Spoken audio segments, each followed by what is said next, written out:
Hello everyone, my name's John, I'm the Geeky Fanboy, and welcome back. Welcome back. You know what time it is. I am yet again wearing the dragon t-shirt. I have got myself a hot drink in a dino mug, because dinos are the closest thing to dragons. And now, it is time. We're still here for some reason. And it is time to talk about Book 3 in the Empyrean series by Rebecca Yarros. Today we are reviewing and analysing Onyx Storm. Okay, so why am I here? Well, mostly because apparently I like to torture myself, and also because you people like to watch me torture myself, because somehow these book reviews about the Empyrean series are some of my most popular videos on the channel. And now we're here. Okay, so, short recap. Fourth Wing came out in, I think, May 2023. Big sensation, big hit, the fantasy romantasy hit of that year. I was too curious. I was too naive. And I decided to read that book. Because everyone was raving about it, and I found out very quickly that I didn't like the book very much. There's a whole 3-hour review you can watch about that. But then it turned out you people quite liked that review, and then it kickstarted me actually doing full-on in-depth reviews of popular online books. And then I reviewed Iron Flame, which was the sequel to Fourth Wing that came out in the same year, only 6 months later. That book turned out to somehow be even worse than the first one, in my personal opinion. Again, there's the thing you can watch where I talk about the book for more than 4 hours. And now, after a short break, which was about a year, I'd say, we are now back with Onyx Storm, Book 3, which was released in January of 2025. So the Empyrean series is written by Rebecca Yarros, who, if you don't know, up until that point that she published Fourth Wing, was known to be a contemporary romance author. And you can tell. So she started writing this romantasy series, I've heard, apparently at the behest of her publisher or her agent or something. If that's entirely true, I do not know. But apparently she was told to write one, hey, it's popular, try get into it, and she gave it a good try, let's put it like that. In between Iron Flame and this book now, she actually managed to publish another contemporary romance book, and then started working on this one. And it makes me wonder, how are you able to give any, true 100% passion to this giant epic romantasy book in the span of a year while you're still working on this other book? I'm not saying that it's not possible. There are many authors out there who manage to write books quite quickly, and they're good. But I'm gonna press X to doubt when it comes to Rebecca Yarros. Also, I should note that I did not pay for this book, also not the other ones, because Rebecca Yarros has been known to have made some, to put it politely, some very questionable comments in regards to current political issues regarding the genocide in Palestine. So please educate yourself on that issue before you head out to, give this woman any money. I just think it's important to know, that's why I'm putting it here in the beginning. So, the publishing history of this series has been tumultuous and honestly a bit garbage. Because, these are popular romantasy books, especially popular on TikTok and Instagram and all that. And of course, there are special editions, many of them. And especially starting with Iron Flame, it became obvious that, hey, maybe the publishing house or whoever's putting this stuff out is not really giving that big of a shit as to the quality of those books they're putting out. So in Iron Flame, a book that was like over 600 pages thick, had like misprints with maps being printed or covers being printed upside down, pages completely missing or being miscounted, stuff like that. People did not get the special editions they wanted, had signed up for, stuff like that. And this kind of stuff continues into the publishing process of Onyx Storm. I've already heard online that people are complaining that there are misprints. I've also heard that that's not necessarily a problem of the publishing process, but I've heard of some people, just buying a bunch of special editions and to immediately like resell them online because they know that a lot of people want them. Please don't do that. That's really shitty behavior. I'm not big into like special editions and all that, and I do think it's kind of exaggerated the way it's often represented on the internet. But people want special editions of their favorite books. I get it. So please don't try to make profit of it. Like, it's kind of shitty behavior. And also, one thing I found out that I want to talk about is there was one special edition, the Onyx Storm Target Deluxe Edition, and I found an interesting Reddit post about it. I'm gonna link it down there and also put like some screenshots on screen, where a person pointed out that the special Target Deluxe Edition of Onyx Storm, which contains illustrations to accompany the story, didn't even use original art. So I'm gonna put the comparison the person on the Reddit post made on screen. So you can see the page in the book of Onyx Storm where it's like, nice illustrations of like dragons flying over mountains and all that. And then you find out, oh hey, look, it's based on like previous existing like stock art of dragons and mountains, and it's just been slightly edited. And not even that well. Like, there are pictures of like dragons of Terran or something, of the main dragon, and you can see that he's clearly based on already existing art, and then just someone painted like really shitty tiny arms and flames on it to make it look different. And then people demand that you give them money for this super special edition. Like, no. Like, why are we... Publishing houses, people who are responsible for getting this stuff to the people, why are you doing this? You really do not have to. I know it's capitalism. I know it's all about the money. But this is why we currently talk about so many issues that the publishing industry has. So everything in regards to this series is sort of a mess, also in regards to Onyx Storm. And, in the previous review of Iron Flame, I said, oh, hey, you don't believe it, but like, Iron Flame was even worse than Fourth Wing somehow, and I was hoping that, Onyx Storm would improve on some things, but not to repeat myself from last time we were here, but Onyx Storm is somehow even worse than the previous book. So not only did this book have like a very troublesome like publishing history, not only is it a really just messy book to read, as we will find out soon, also I think this book tried to kill me. So, story time for a quick minute here. While I was reading this book, it was, as of now, about a week ago. As I was reading this book, this was the first time in my entire life that I had to call the fire department because my apartment building was on fire. So on an evening as I was reading this book, I was the one who noticed, there's a weird smell coming out of the staircase outside my flat. Turned out someone had set fire to the basement in my apartment building, and I had to call the firefighters. Yeah. So that wasn't great.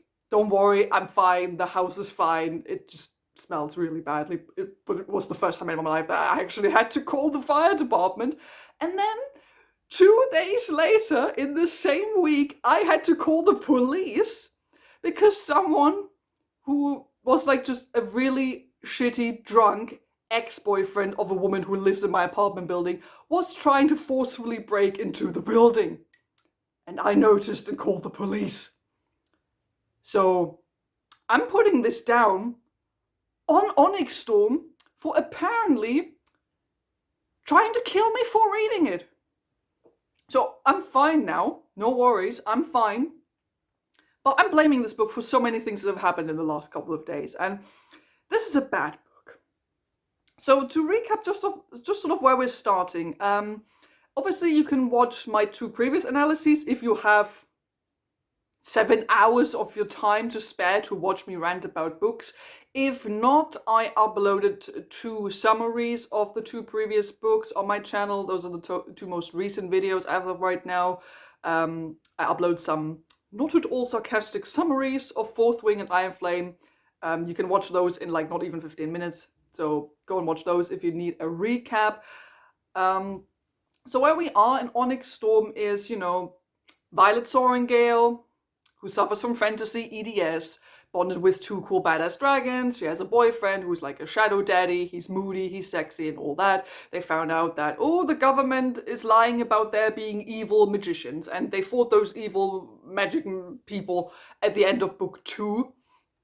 At the end of which we found out that, Zayden, the shadow daddy boyfriend, is now apparently one of those evil magicians.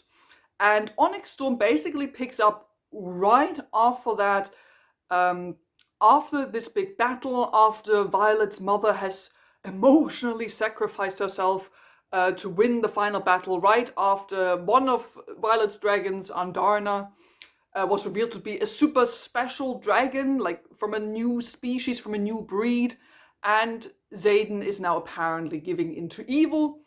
And that's where the book is picking up, with Violet trying to fix her boyfriend and trying to find out more about those new dragons. So that's sort of what this book is about. If you want to have a good idea of what lies ahead in terms of story and characters, here now, for your viewing pleasure, is a not at all sarcastic summary of the events of Onyx Storm. My name is Violet Sorrengail. I'm a small, petite young woman with fantasy ideas, which I'm gonna mention so infrequently you might as well forget that I have it. After organizing a revolution, we fought an epic battle against evil venom magicians, a battle during which my mother, who I've barely spoken to, gave her life, and one of my dragons turned out to be of a special 7th dragon breed. And I'm Violet's boyfriend, Zayden Ryerson. I'm a muscular, moody shadow wielder who can't communicate or barely control his sexual urges. During the fight to save our war college, I gave in to the evil venom magic powers, and now I'm corrupted and must do everything I can to not lose control. It's fine, Zayden. You've never hurt me, therefore you would never hurt anyone else. I just love you too much, and don't you dare give in to evil. You're not some kind of evil, homicidal venom magician.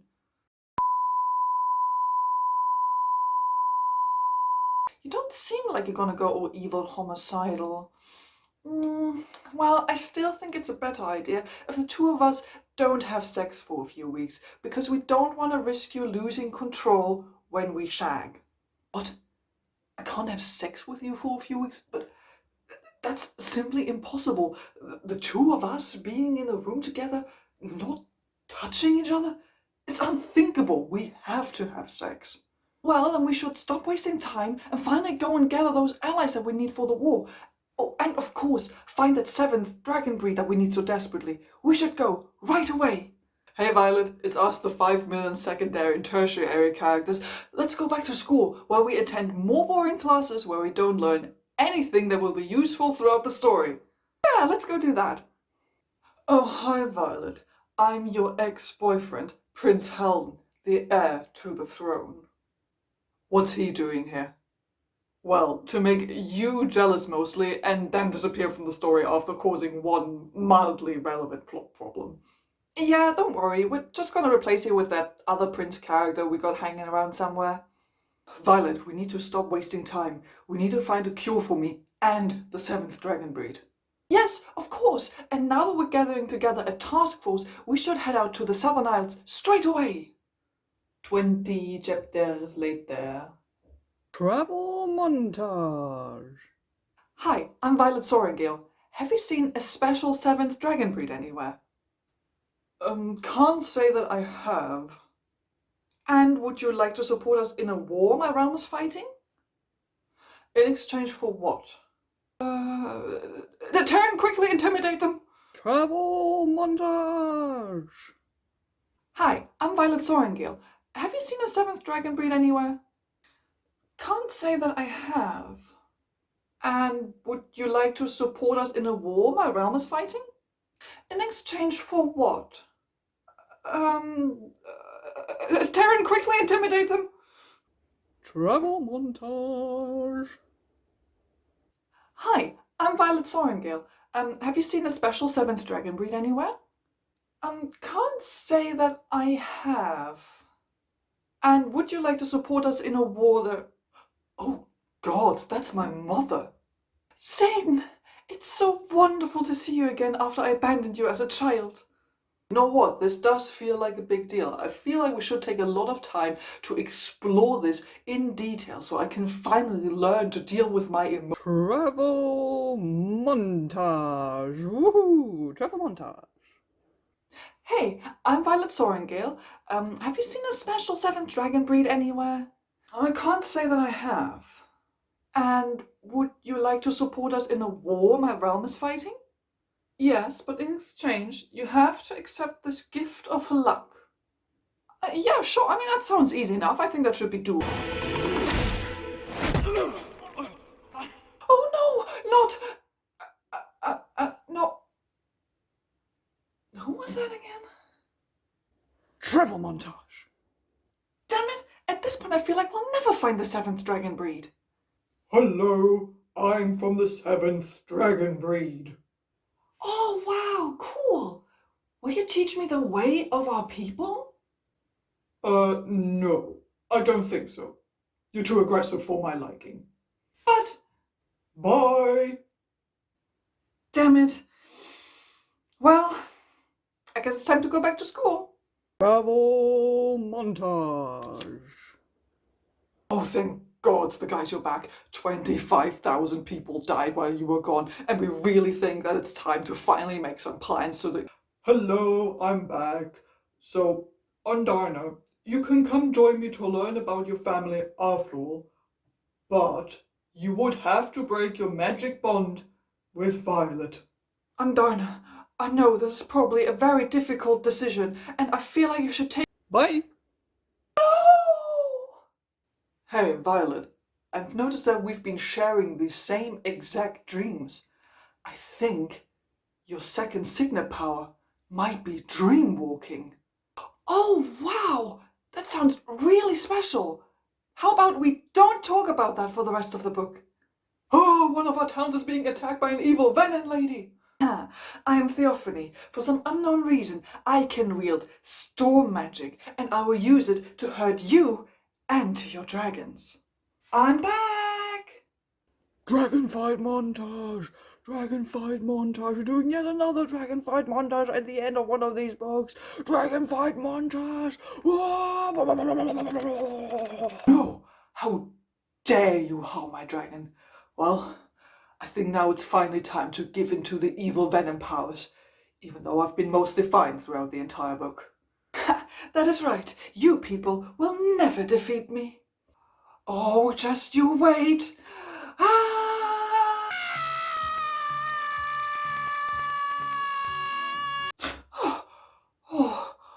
Oh, that was intense. Hang on. Why am I wearing Zayden's ring? Congratulations on your marriage, the memories of which have been erased. So, that's the overall story that you can expect from this video. I just want to give some quick thoughts here in the beginning, just so you get an idea of what my complaints are going to be. And then we're going to jump into the actual analysis of the book. So in terms of writing style, somehow even more confusing than the first two. As in, I'm now legitimately sort of somewhat believing that some people who say, hey, was this written by AI, might actually have a bit of a point. Stuff is really confusing, doesn't make sense. the pacing is off. It's so completely off. There is no pacing. There's nothing. There's just nothing. Because now in terms of story, there isn't one. As you might have guessed from the title, this book feels like 500 pages of filler where the characters sort of just like stumble from one event into the next where something mildly interesting might happen, and then they sort of react to stuff that's happening there, and then they move on and completely forget about the thing that has happened previously. So that's what you can sort of expect from the story. And in terms of characters, Violet and Xaden are really the only two main characters. Like there are like secondary and tertiary characters, but they're all not important. Violet and Xaden are like the only two characters that matter. They're all over each other in this book, even more so, in my opinion, than the first two. It's all about being in lust with your partner, being obsessed with your partner. Violet's goal is 24/7 related to Xaden in this book, and Xaden is even somehow worse of a moody shadow daddy than he was in the first book, which makes the romance in this absolutely insufferable, because not only do we get more smut in this book than in the previous two, but it's also badly written smut and very obsessive smut. So much so that I don't find this relationship healthy in any way, shape, or form. So those were like the cliff notes of what you can expect. Because now it is time to jump into the review for Onyx Storm. As always, I have my notebook here in case you're wondering where I'm looking. Some stuff might sound a bit confusing, some stuff might take me a bit to figure out, because again, the writing style very confusing. There's no coherent story. So we're sort of figuring this out together as we go along. I'm gonna chime in occasionally with some quotes to illustrate some of my points. I'm gonna complain and discuss some things as we go through the story. You know, the usual procedure. This book has, yet again, 66 chapters for some reason. More than 500 pages of content. I don't know how long this video will be. You can take a look at the timestamp now and tell me if it's longer or shorter than the Iron Flame review. But I'm just trying to prevent the inevitable. Now it is time to jump into the analysis of Onyx Storm. Actually, the first couple of notes that you can see here was me trying to like write down some predictions that I thought would definitely happen, because if you couldn't tell, these books are very predictable. So I'm just going to read this list to you real quick, and we'll see how much of that will actually happen as we progress through the story. And I don't know, you tell me down in the comments below what you think is going to happen before you continue watching, and maybe we're going to have some fun together. So some of my predictions before reading this was Violet's going to get a second superpower, because that was very obviously hinted at in the previous book, that some people could develop like a second signet, a second superpower, so that's definitely gonna happen. I predict that Violet and Kat are gonna be sort of friends now. Kat was Xaden's ex-girlfriend who turned up in the last book and was the reason why Violet was like super jelly. I bet these two are gonna be friends, but it's now Xaden's turn to be jealous, so Xaden's gonna be like the jealous one, the relationship in this one. Then secondary or tertiary character death, because some kind of important secondary character has always died now at the end of these books in some way, shape, or form. So I bet that's I thought that was gonna happen again at the end of this one. So someone like, I don't know, Dane, Rhiannon, Mira, Rydog, Bodhi, these types of people. I also thought we're probably gonna get a random villain again, because so far we've always had like random villains that were only there for like one book, and they always hated Violet for no reason. In the first one it was Jack, who was a fellow student, and the second one it was Varish, who was like the new vice commandant, who bullied Violet for no reason, but he died in the second book, so I thought we're probably gonna get some random villain in the third one again. We're probably gonna have like some weird out of nowhere cliche cliffhanger ending again, because these books always have to end on ridiculous cliche cliffhangers. And Violet and Xaden, I thought, are probably gonna find some kind of reason again to not truly be together. Because the problem with this is that this was advertised as slow burn, but it isn't. They get together in the first book. They're truly together by the end of the first book. And then the second book was them fighting the entire time. Because we have 5 books in this series and we can't just have them be a chill, nice couple. Because that would be too easy and too boring. So we have to find artificial reasons for them to fight. So I thought that's probably gonna happen again in the third book. So those were some of my broad predictions that I wrote down before I started the book. Consider some of them, maybe make some of your own. Tell me down in the comments below if you have any of them before you continue watching. So, as we go into Onyx Storm, we are greeted with a quote from a correspondent, which lets us sort of know what is now going on in the war. Securing Basgiath and the wards has come at a great cost, including General Sorengale's life. Strategy must adjust. It is in the realm's best interest to ally with Peromil, even temporarily. So this is basically just like a sort of recap of what happened in Iron Flame, that, Basgiath was attacked, Basgiath being the war college, where they all come from. General Sorengale, Violet's mom, she died.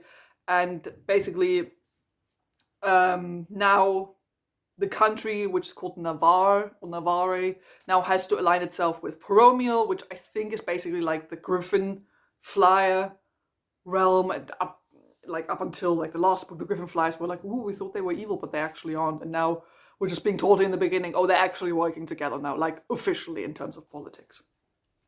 Then we're actually greeted by not chapter 1, but a prologue. And the prologue is essentially just the last chapter from Iron Flame, which was told from Xaden's point of view. But now the prologue is basically those events, but from Violet's point of view.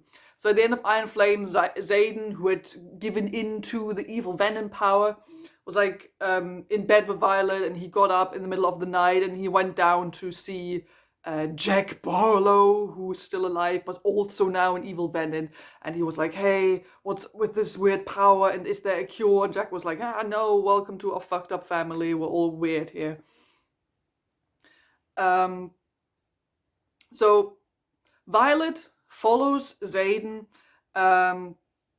She lets us know that the telltale sign of being a venom, which is basically getting red eyes, has already disappeared after a while. Fear holds me with an icy fist, and my footing grows unsteady. He kept his head down this evening, guarded by Bodhi and Garrick, while we waited for news about Sawyer's injury after the battle that nearly cost us Basgiath. But there's no telling what he's doing now. If anyone spots the faint strawberry red circles around his irises, he'll be arrested, and likely executed. According to the text I've read, they'll fade at this phase, but until they do, what could possibly be important enough for him to risk being seen? So thanks for letting us know that conveniently the red eyes are currently not visible. So they're still staying at Basgiath, by the way. I'll go into it in a moment, but they're still at school in this. Of all the events of the previous book, they're still at school. So just letting you know as to where we are. Since book 1, roughly 18 months have gone by. That's what Violet mentions.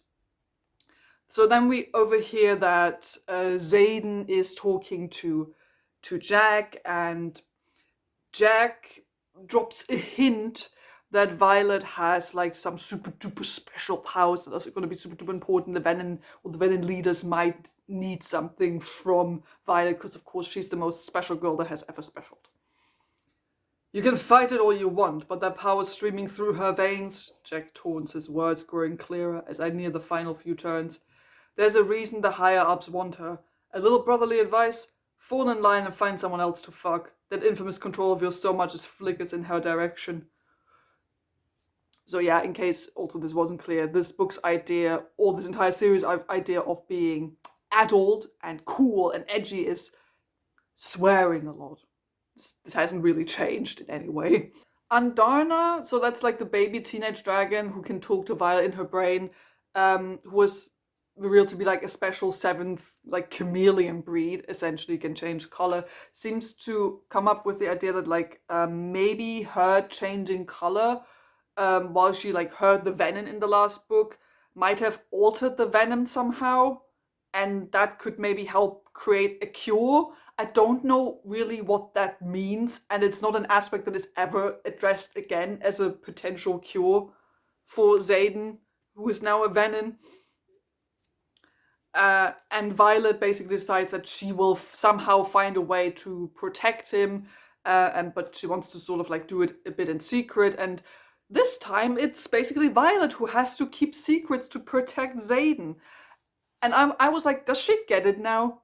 Because in the previous book, in Iron Flame, Violet was so upset with Xaden. Like, she was mad at him for keeping secrets from her. And he was keeping secrets because he was running a rebellion and he was trying to protect her. And also, she has a friend who can read minds. So he had a good reason not to tell her everything. And now she's like, oh, but I'm going to help him, but I'm going to do it secretly. I'm not going to tell him because I need to protect him. That's why I can't tell him the truth. And I'm like, uh-huh. You get it now, girl? Do you get it now? She doesn't, by the way. She doesn't. So chapter 1 then properly begins. It's now 2 weeks later, and it is January. Here's something I don't think I pointed out previously, but that has bothered me since the first book. Why does this world use the Gregorian calendar? Like, Yarros is aware that the Gregorian calendar, the names of the months, or not all of them, but many names of the months, are based on Roman gods. So have the Roman gods existed in this world? Has there been Janus, that god, who gave us the name January? Is that a thing that exists in this world? I'm not even quite sure if they use like names of the week. I think they do. If so, again, the names of the week are named after gods in many cases of various religions and cultures. Did they all exist in the world of Fourth Wing at some point? Like, I know most people might not be bothered by this, and this is not like proper real high fantasy, but this is the kind of stuff you think about. As someone who used to work as an editor for fantasy novels, and as someone who writes fantasy stories, this is the kind of shit I always think about, because I'm worried that it's gonna break immersion. Because I'm like, oh, hang on, I can't use the calendar because the people in the magic world wouldn't use this calendar because they don't have those religions and gods. Not something Rebecca Yarros has thought about, I think. So 2 weeks later, January, everyone is freezing, and Violet receives the invitation, receives an invitation from the King's Council that she needs to attend a meeting there to talk about further development in the war. Violet at the moment is like sort of out on patrol with Taryn. They're like flying around, they're talking to each other. Xaden also gets a nickname now because Taryn now for some reason decides to give him one, and Taryn now calls him the Dark One. Not the Darkling, the Dark One. Because for some reason, now, after 18 months, Taryn decided to give Xaden a nickname. So, we meet up with like some of the other secondary characters. We meet up with Rydog, who's like an ice wielder, and I was genuinely asking myself, did we know that before? That Rydog was an ice wielder? I'm genuinely not sure, because the way information is given in these books is so like nonchalant and way too much all at the same time. But somehow Rebecca Yarros still expects you to like remember every single little detail. They're like doing their routine flights together. Violet talks about that, hey, we have to start looking now for the 7th breed, because, you know, Andarna was revealed to be like a special type of dragon, one who's like from a long lost special 7th breed. And their goal now is to go and find that breed and ask those dragons for help. Then Violet goes and talks with Imogen and some of her other friends, and they're all like worried about Violet still sleeping in the same room with Xaden, because Xaden is now Venin and he could like lose control at any time, and he's sleeping like right next to Violet, and Violet's like, nah, it's fine, he would never hurt me. And she will say that a lot throughout the book.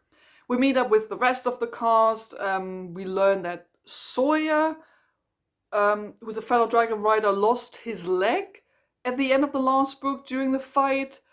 I honestly don't even personally remember who Sawyer really was. Him learning to like adjust to having lost his leg and learning how to like fight and fly again is like a tertiary storyline that sort of happens very sporadically throughout the book. It's the only one that actually shows genuine progress that gets developed over the course of the book. It's not plot relevant in any way, shape, or form, and we don't meet Sawyer in any other capacity than when we need to deal with him having lost his leg, and he's dealing with that. But at least it's a character journey. It's not for a character that's relevant to the story, but it's something.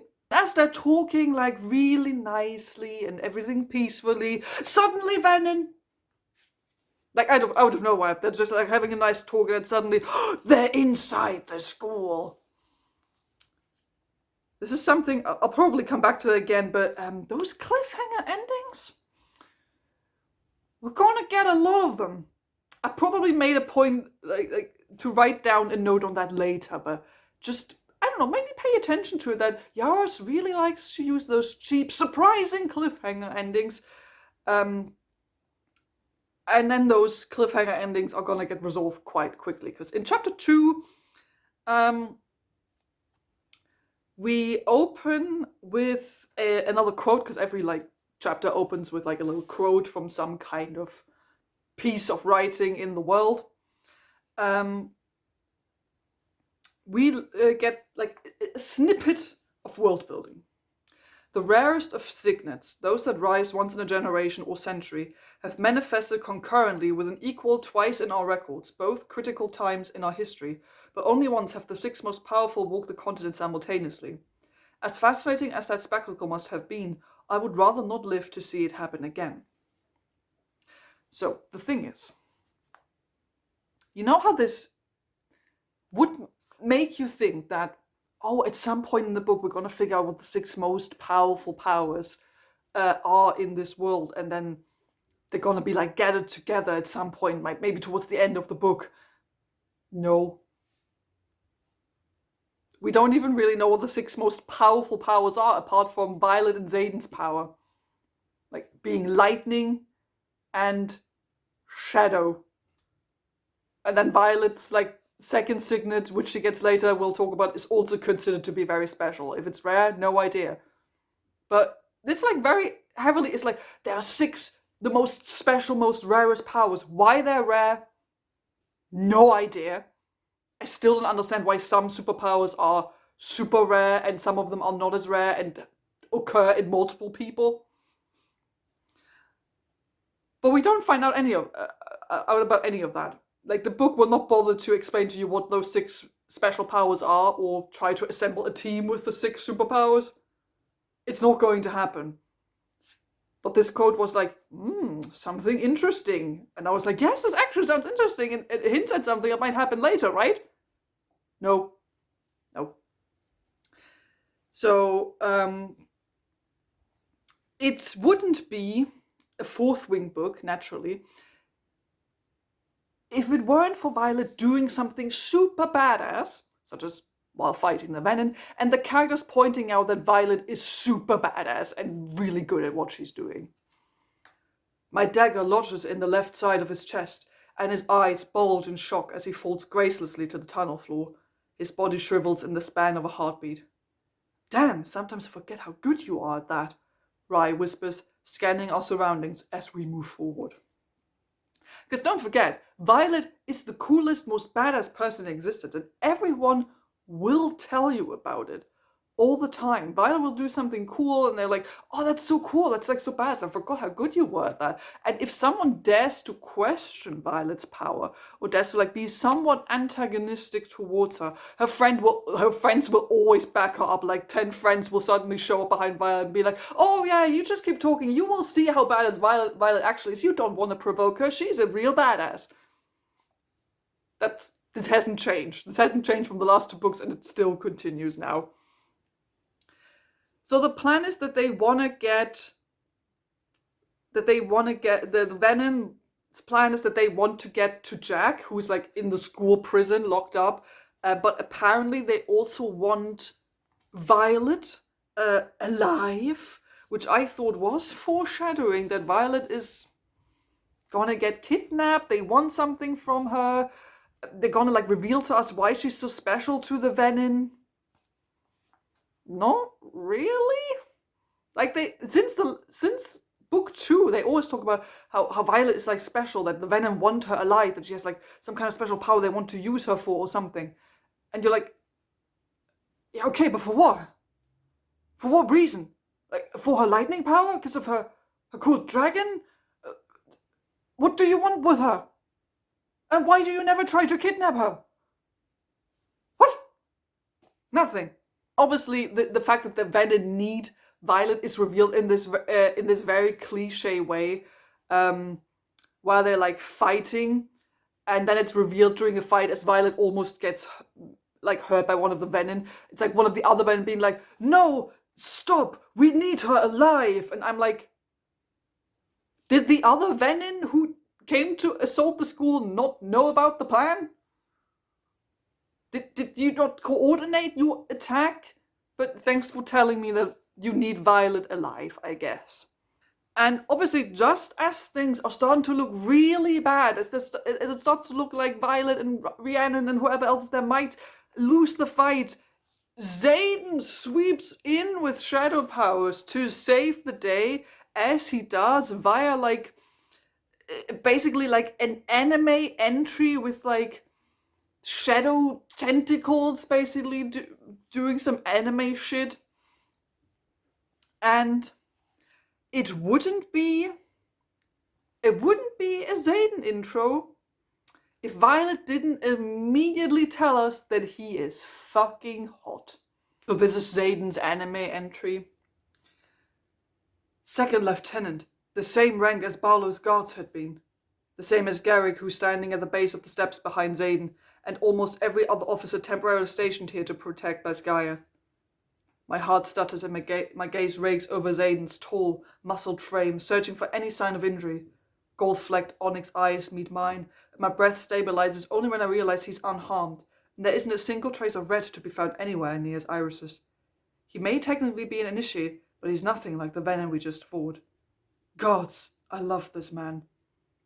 Tell me something, Violence. A muscle in his square jaw ticks as he stares down at me, rippling the tawny brown skin of his stubbled cheek. Why is it always you?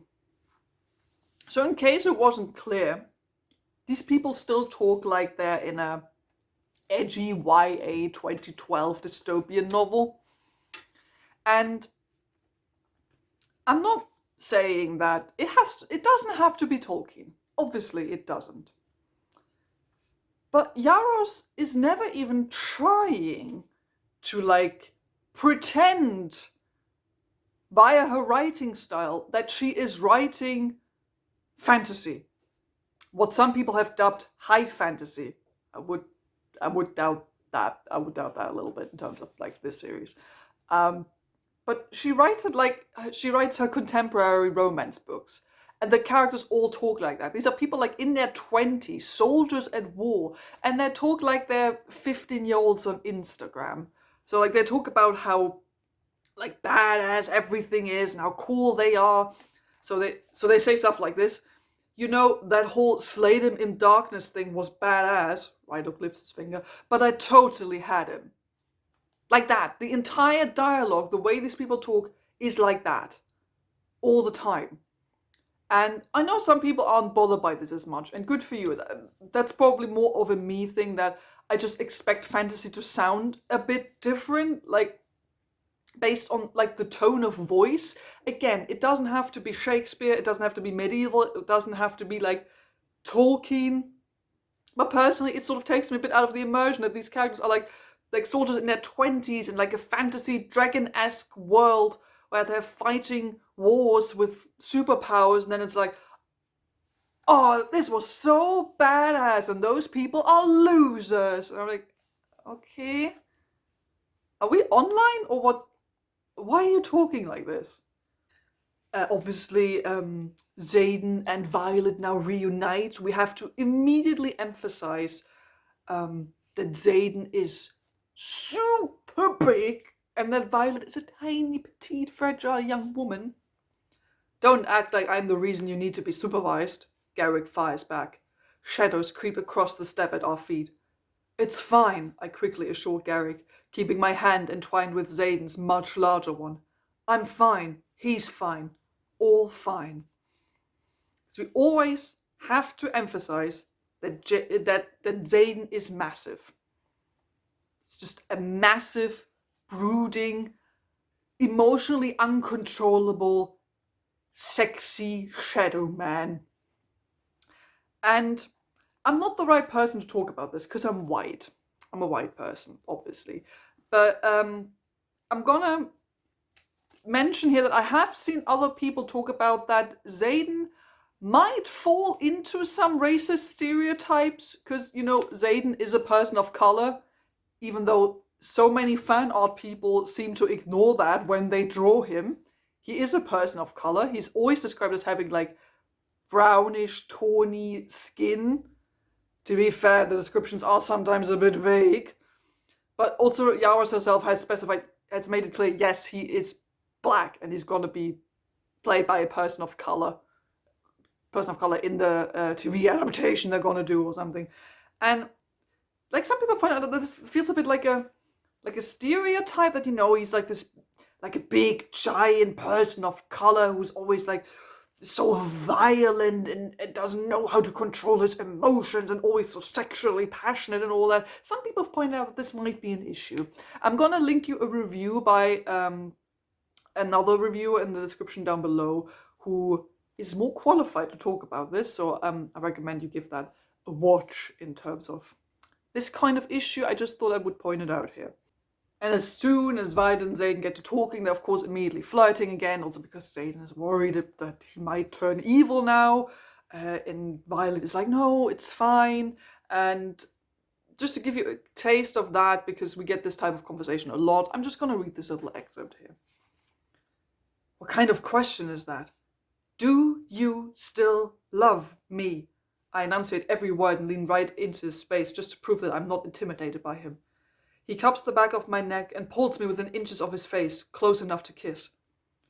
I could reach the rank of Maven, lead armies of Darkwheels against everyone we care for, and watch every vein in my body turn red as I channel all the power in the continent, and I would still love you. What I did doesn't change that. I'm not sure anything can. See, you're still you. My gaze drops to his mouth. Telling me you're capable of horrible things while still loving me is pretty much your idea of foreplay. His eyes darken and he holds me closer until only his own obstinance separate our lips. That should scare the shit out of you, Violet. It doesn't. I rise on my toes and brush my lips over his. Nothing about you scares me. I won't run, Xaden. Damn it. He drops his hand and retreats a step, putting space between us again.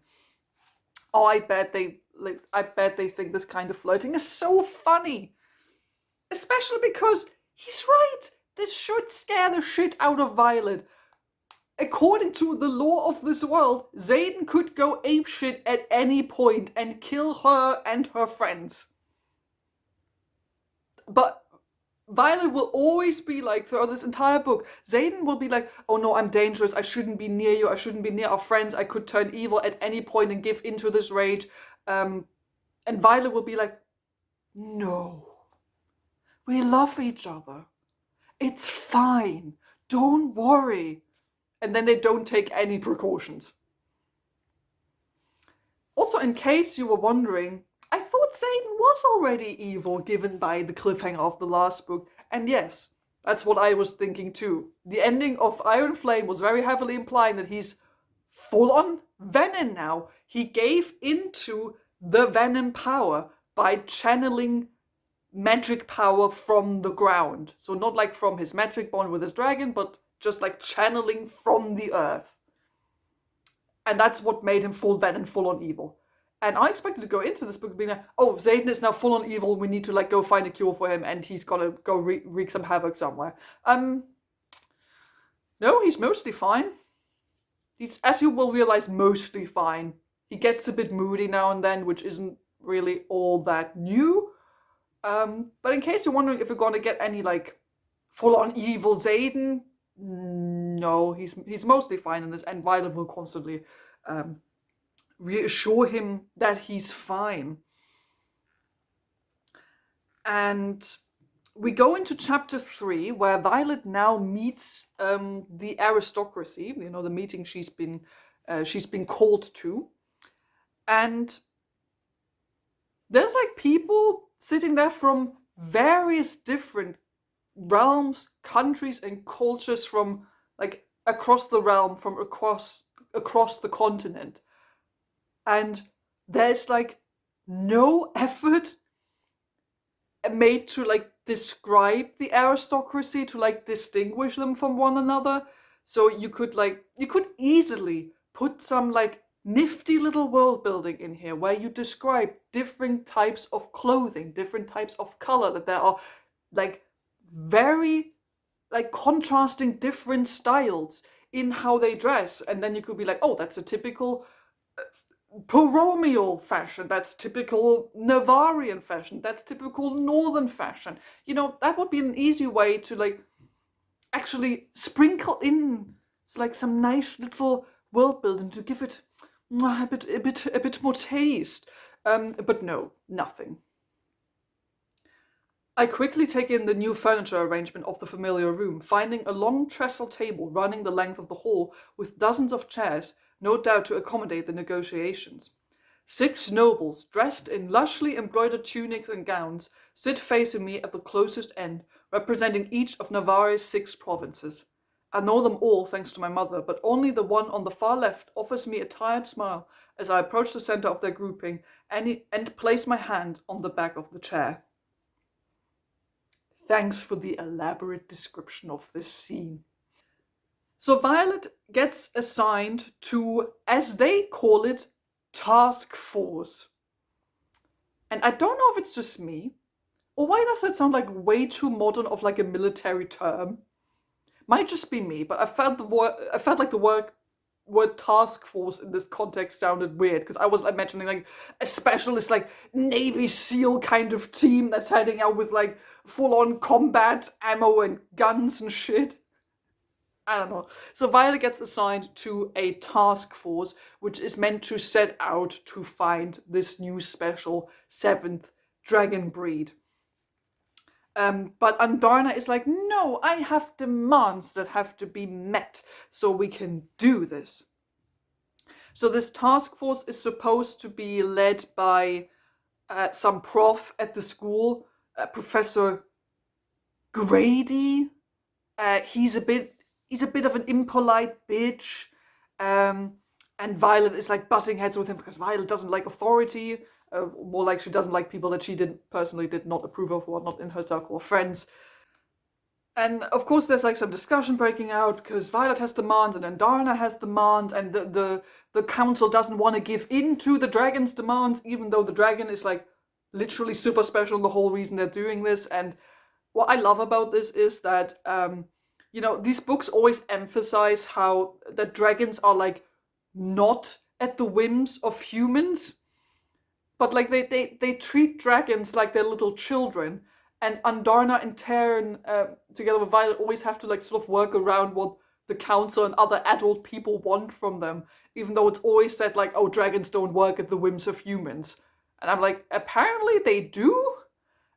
Also, apparently you are not scared to say no to the dragon who's demanding shit from you so he can go find the other dragons? There's like a weird disconnect. Apparently everyone is like super duper scared and super respectful of the dragons, but at the same time denies them every request they have and treat them like little children, which I find very funny. Little time skip. Violet wakes up. She gets ready for the day. Xaden is still sleeping. She's getting ready, and she's like ready, gets dressed, and is ready to head out. And then, randomly out of nowhere, as she gets ready to leave, Xaden pulls her in with like his shadow magic, and they start making out.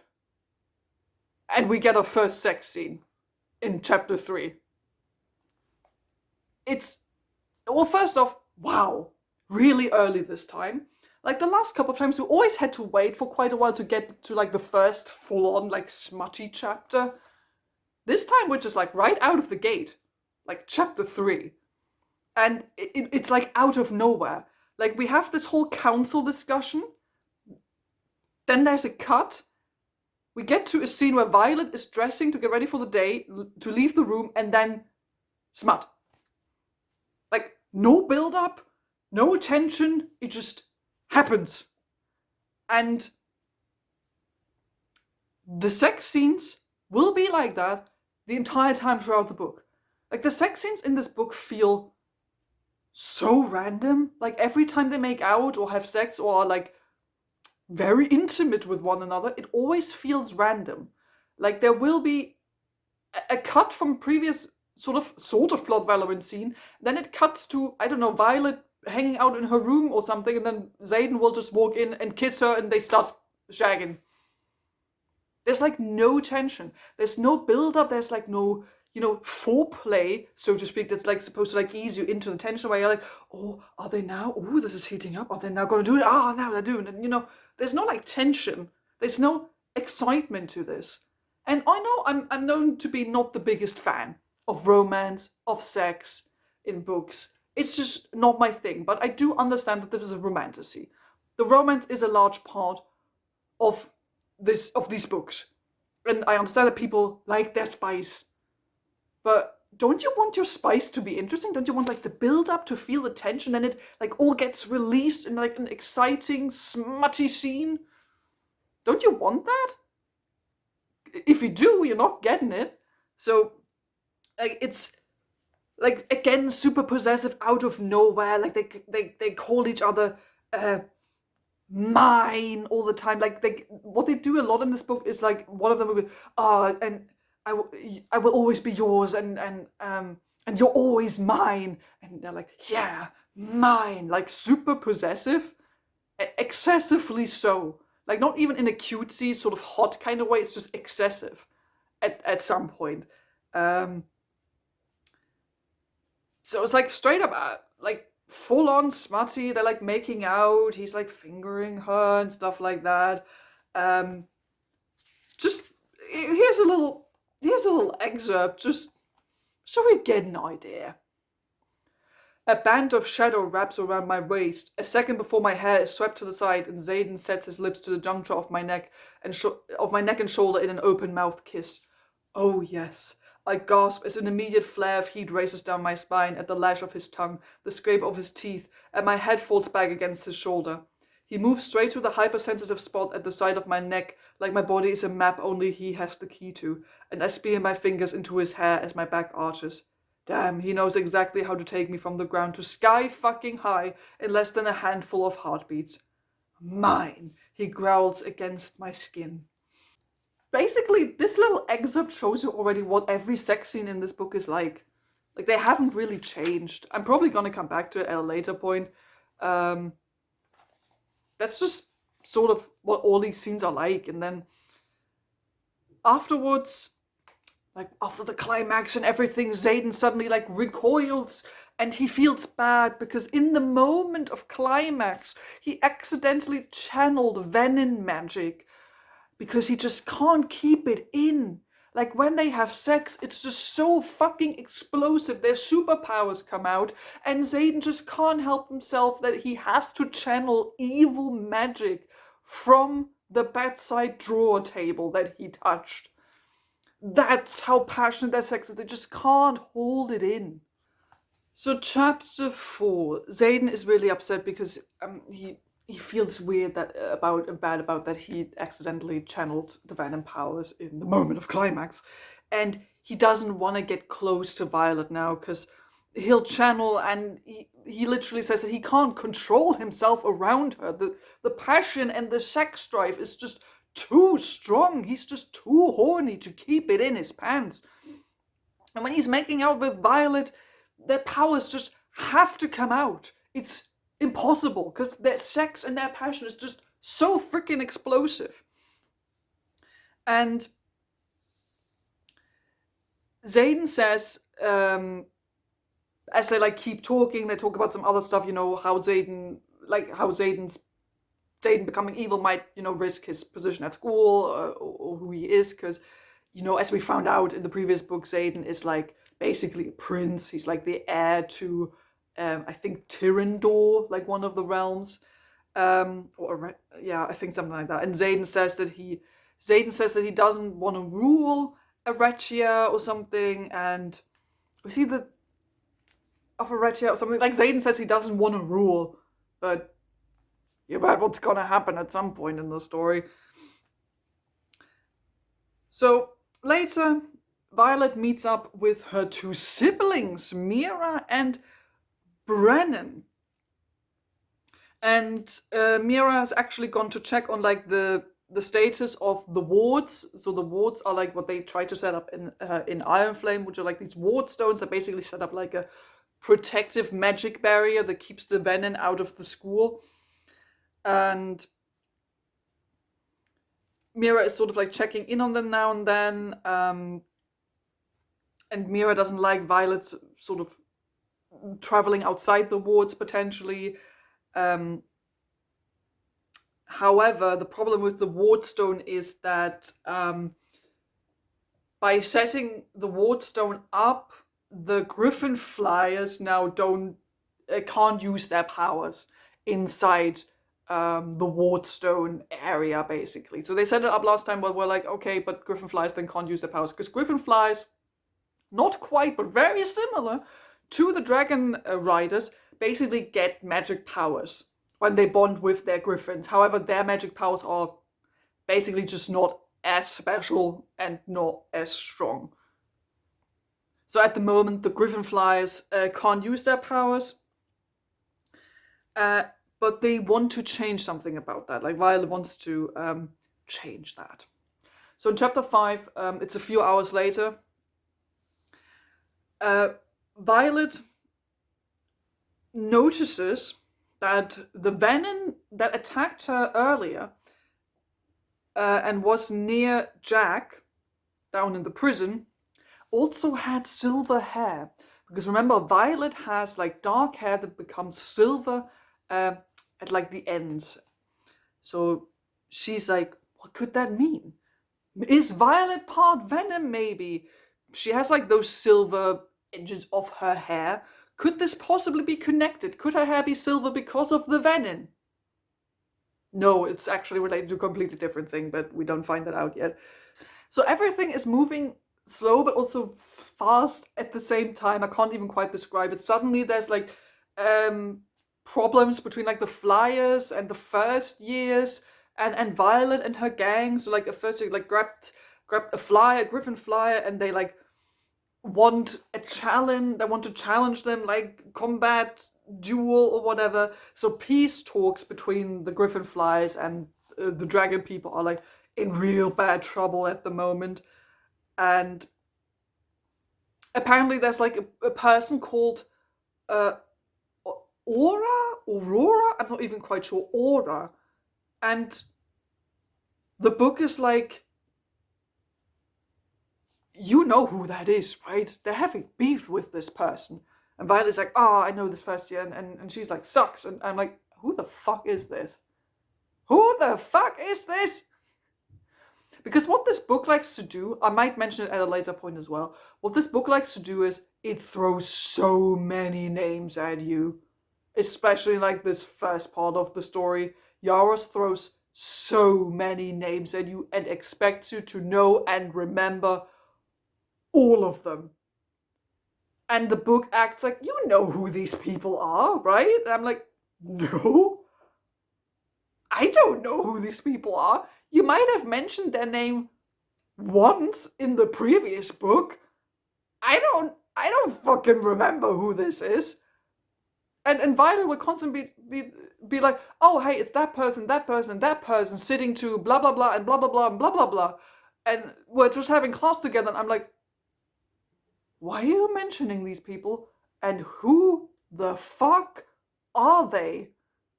Like, it feels like, it feels like Rebecca Yarros is like a Dungeons and Dragons DM who wrote down names for literally every single NPC just in case the players might ask their names. And now she's like just giving you all of them because she has them, even though they don't need names.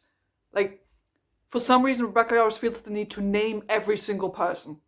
And she does not have to. You do not have to give every single character a name. Like, this cast of characters is already way too big, which is why these secondary and tertiary characters are all very similar and have barely any, like, personality. You don't have to name everyone, just, like, montage it, mention them just by how they look or something, especially if it's just, like, a rando person we just meet for one scene, like this stupid aura person right now who's like threatening Violet and her friends and the Griffinflies because they be having beef. Like, Violet will be like, oh, of course, it's Aura Banehaven, what are these last names? And Violet's like, yeah, of course it's her. And I'm like, what? What do you mean? We've never met this person. We've never met them. And Aura, or like her and her friends, they like have tried to attack Cat or have beef with Cat. Cat being the Griffinflyer that had literally a cat fight with Violet in the last book. Like, Violet suddenly defends Cat, who starts to go on about their rivalry. And I wrote down, it's actually kind of funny, so let's see what I meant with that. I'll fight, she shrieks. You can't. I grasp Cat's forearm with my empty hand. Cat, you can't. If you fall, you'd be so sad to lose your rival, wouldn't you? Her dark eyes narrow on mine. Or are you more intimidated by the thought that I could win and once again prove why I'm the better match for... Oh, shut up. It takes everything I have not to shake her. You can't wield behind the wards, so stop trying to manipulate my emotions. There's no winning here. Yeah, I don't know. I guess I like the banter a little bit there. So these new dragon riders, they don't like the flyers. They think they're cowards. Dane, remember Dane, childhood BFF of Violet, the rules boy, he like tries to de-escalate the situation, but they're like, you're no longer in charge here. So I guess fuck the authority they tried so hard to set up for this school. And Aura challenges like the strongest person of like their crew, of their wing or whatever, and supposedly that's Dane. But then Violet basically just sort of appoints herself. Aura gestures to the hard-packed snow between them. Let this serve as our mat. What will our combat master say? She asked the crowd. Begin, the whole first wing called out. I'm not fighting you, Aura, Dane roars. I'm fighting you. Aura fidgets with her glove and I flip my dagger, holding it by the tip. Or have you really turned coward? Just another rebel who needs to be marked as such. Marked. Rage narrows my eyes. Dane isn't the strongest, Undana repeats, and this time I get the point. I am. Aura whips off her glove and flares her hand. I throw, releasing my dagger a second before flame erupts from her palm. The steel pins her glove to the wooden support of the dais. Aura gasps and the flame dies before it can touch Dane, her head tracking the loss of her glove before whipping toward me. Her eyes narrow. Sorringale. Violet, no, Dane protests. Rebel is so outdated. We prefer the term revolutionary, I inform Aura, taking a measured step in her direction and welcoming the crackle of sizzling power in my fingertips. And if you're going to wield, then it's me you'll be dealing with. So yeah, it's like super badass. And apparently Violet is the strongest in her group. Despite her literally having a chronic illness that makes her bones hurt and her joints dislocate almost constantly, even though that does barely get mentioned. But yes, apparently Violet is the strongest person. So, she fighting. So, in chapter 6, they do fight. Like, if it really is just in terms of signet powers, then yes, I guess Violet is the stronger person, like, because her signet is said to be very special. So Violet, like, shows off a bit, and gives, like, a big speech, and then the profs of the school start arriving, who have apparently been watching this entire time. Once again, the teachers at this school suck. They just watch their students fighting almost to the death, and they just do nothing. There are no consequences for the infighting, for like accusing their fellow soldiers or the people they're now aligned with to like be cowards or something. There are no consequences. These profs will just be watching and nothing happens. So Violet takes a moment with Dane here to the side. They have like a moment where they talk, and guess who watches that and gets a bit jelly? I feel so protected. Rydog puts his hand over his heart. Nurtured even. Wouldn't you agree, Violet? You pretty much described how Violet was raised, Dane says, coming from behind us with Eric, as the rest head inside with the remainder of the squad. He looks at me. Thanks for stepping in. Thought she was going to torch me there for a second. Thanks for coming without hesitation when I said we needed you. Our eyes meet, and for a second it hits me how different things might have been if he'd shown the same faith in me during the first year as he did today. Not different enough to change the way I feel about Zayden, though. Always will. He offers me a hint of a smile before turning toward the dormitory. When I look over to Zayden, I find him watching, his scarred eyebrow rising as his gaze jumps to Dane before finding mine again.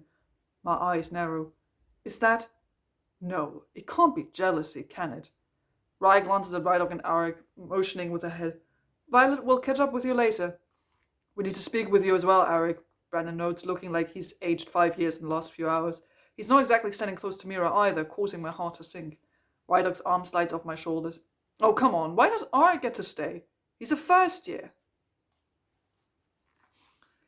So yeah, there's some hashtag banter between the friends, and yes, here's our first hint at Jelly Boy Zayden, because in the last book we remember Violet was the one who got to be jealous over a random ex-girlfriend of Zayden's, and now in this book it's Zayden's turn to be jealous. And in this first case, and also in other cases throughout the book, he gets jealous because of Dane, because Dane used to have a crush on Violet. It has apparently disappeared now by the time of this book. But the thing is, this has never been an issue. Like, Zayden was never jealous in regards to Dane. In fact, he always acted like very superior about it. Like, yeah, like, give up, she chose me and not you, and I'm the best boyfriend for her ever. And now he suddenly gets jealous at people in this book. Dane's not the only one, by the way. And I'm not sure if this was supposed to be like a hint at, oh, Zayden is like losing his emotions because of the evil venom powers. It's not implied to be because of that. So Zayden just starts being majorly jealous in this book at people who he's not been jealous about before. So they're still like planning things, what to do, how to proceed. Someone named Halden is supposed to go with Violet. Everyone hates that. My note was, who the fuck is Halden? Then I looked at the front pages of the book where it like listed like some characters who are important. Apparently Halden is the first king of the sun. And I seem to remember that he was briefly mentioned in book 2. So we're gonna meet Halden at some point. So conveniently, it turns out that all the rebels were pardoned. So as they like meet up to discuss their further plans, one of the people who like doesn't like Violet is trying to like frame her for like breaking the rules and shit, and then they're like, oh no, but conveniently just now you signed a pardon that pardons all the rebels and their actions and all that from the previous book, so you can't do shit about us, and there are no consequences to our actions whatsoever. Because why would these characters ever face any actual consequences for their actions? In case it wasn't obvious from the last two books, Yarros doesn't like writing anything that's actually interesting and could create conflict for the characters. There's always like a convenient solution right around the corner, because we can't have oh so precious Violet and Xaden actually be in trouble. So yeah, all the rebels are pardoned. Andarna is now allowed to like hunt in the royal forest for food. So some of their demands have been granted. The Griffin Flyers, however, are still not protected. They're like allowed to stay, but they are not like officially protected, and they can't really like wield in like inside the wards and all that. After that, like Xaden takes Violet aside for a minute and again goes on about, oh, I'm turning evil, and he makes a promise to sound the alarm if he like ever goes too far. If he ever goes too far, she like has to tell him, so he knows when he's like jumped the shark, basically. We also find out that, hey, Xaden's royalty title has been reinstated, and now he's officially the Duke of Tyrrendor and is now a member of the Aristocracy Council. Because in case that wasn't obvious, when Xaden earlier was like, oh, I don't want to rule anything, of course he's going to rule something. He's now the Duke. He's now official aristocracy. Chapter 7. Violet and her friends are planning something treasonous. They plan to somehow help the Griffin Flyers get their powers back, as we'll find out. They meet up with Sawyer, who's the person that lost his leg during the fight in the last book. Sawyer like tells them something about runes and how the material a rune is put on can be tampered with. I didn't quite understand this because the concept of runes as it was introduced in the last book is so fucking confusing. Like, I have still not understood it, and I've watched several reviews about this book and the other books. So I think runes was like basically like a magic symbol, like a magic thing where you like infuse an object with magic, essentially, and then this magic starts doing shit whenever you want, or when it like activates because of a particular reason or something. And now Sawyer is basically telling them about that like the material can be altered, but the rune can stay intact. That's what he's telling them. So I'm not sure what exactly then happens. Again, the way this book is written and events unfold is confusing. So I'm not sure what exactly happens, but they somehow manage to manipulate the ward stone in a way that flyers can now wield their magic inside Basgiath, inside the school. That's sort of how I understood it. How they actually managed to do it, couldn't tell you. I honestly could not tell you. And I also like to point out how fucking risky that is. Like at the end, towards the end of the last book, towards the end of the second book, getting this ward stone at Basgiath to work was like a major big deal to like protect the school and the surrounding areas. Like it took so much stuff. It literally took the life of Violet's mother to get this thing to work, to protect everyone, to not lose the war, to not lose the school. And now Violet is tampering with that shit, not knowing at all if it is going to work. Because if the shit doesn't work, the entire wardstone might break, all defenses fall, and the venom might as well just fly in. But Violet is like, yeah, I'm gonna risk doing that by myself, together with like maybe one other person. We're not gonna tell anyone, especially not the leaders of this war. And we'll just hope for the best. I'm like, Violet, everyone tells me when I read this book, they're supposed to be like super clever, read all the books, be like a major technician? No, it's not the right word. It's like tactician. Like tactician, be good at all, like planning and the strategies. This is not smart, girl. This is not smart. You literally risk losing the war college to the bad guys if this shit goes wrong. But of course it doesn't go wrong, and the Griffin Flyers are now able to wield their powers inside like this Wardstone area. The thing is, this is not important. This is not relevant to any point later in the story. The fact that Violet risks taking down the Wardstone, that Violet risks like eliminating the defenses of the War College, means nothing. Because the Flyers getting their powers back is not important. The Flyers are not important to this book. Them having powers is not important to this book. At no point at no point in the story will there be like a moment where like it's super dangerous, they don't know what to do, and like a Griffin Flyer will come in and use their power to save Violet or someone else. This will never happen. This is not important in any way, shape, or form. So why are we even doing this? Why are we even doing this? So following that, the next day we get Battle Brief. Battle Brief is like the class they have like every day where they're like, oh, here's an update on the war. What happened? And we get so many of these battle briefs in these books. They're never montaged, ever. At Battle Brief, we learn that Dane is reinstated as wing leader. Hooray!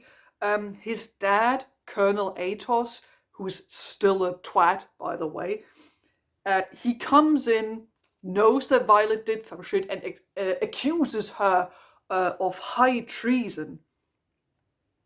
And here I made a note for this chapter specifically, but also it applies to other chapters. This is basically all dialogue. There are no longer paragraphs of description or anything similar. So one reason for why this is so difficult to get through sometimes, and it's hard for me to like understand sometimes what these people are even doing, is because they're just talking. There are like no descriptions of where these people are, where they're going, what they're doing, like while they're talking. No interjections, nothing. It's just like 5+ characters hanging out in the chapter, and they're just talk and nothing in between. Like it's like a theater play. It'll just be walls and walls of dialogue, and it's exhausting. It's just exhausting. Like, I understand that naturally dialogue, of course, is important, especially also in a fantasy book where, you know, you have to get to know all the characters. Sometimes you have to give a bit of exposition and all that. But it's just walls and walls of that stuff. You'll just have a chapter of that's basically 10 pages of dialogue, and there's never like a longer or longish description in between of like where they are, or like if someone is doing something, or like context given or something. Like nothing. And it's just tiring. It's honestly just tiring. If I want to read 10 pages of dialogue with no interjections, I'm gonna read Shakespeare.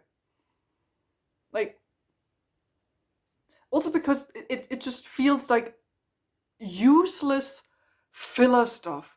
Like so much dialogue, especially if you want to write like a dialogue heavy chapter, you have to make sure that everything that is said is actually relevant. Like you have to cut out all the floof, all the nonsensical filler words and stuff, because readers will just zone out at some point if dialogue scenes go on for so long and you think you have to mention every little word these people are saying. And filler is a big word for this book, because as you will realize, this entire book is filler. Because, you know, as we go into chapter 8, we're still not going to start looking for the 7th dragon breed. And we're not going to start looking for them for a while.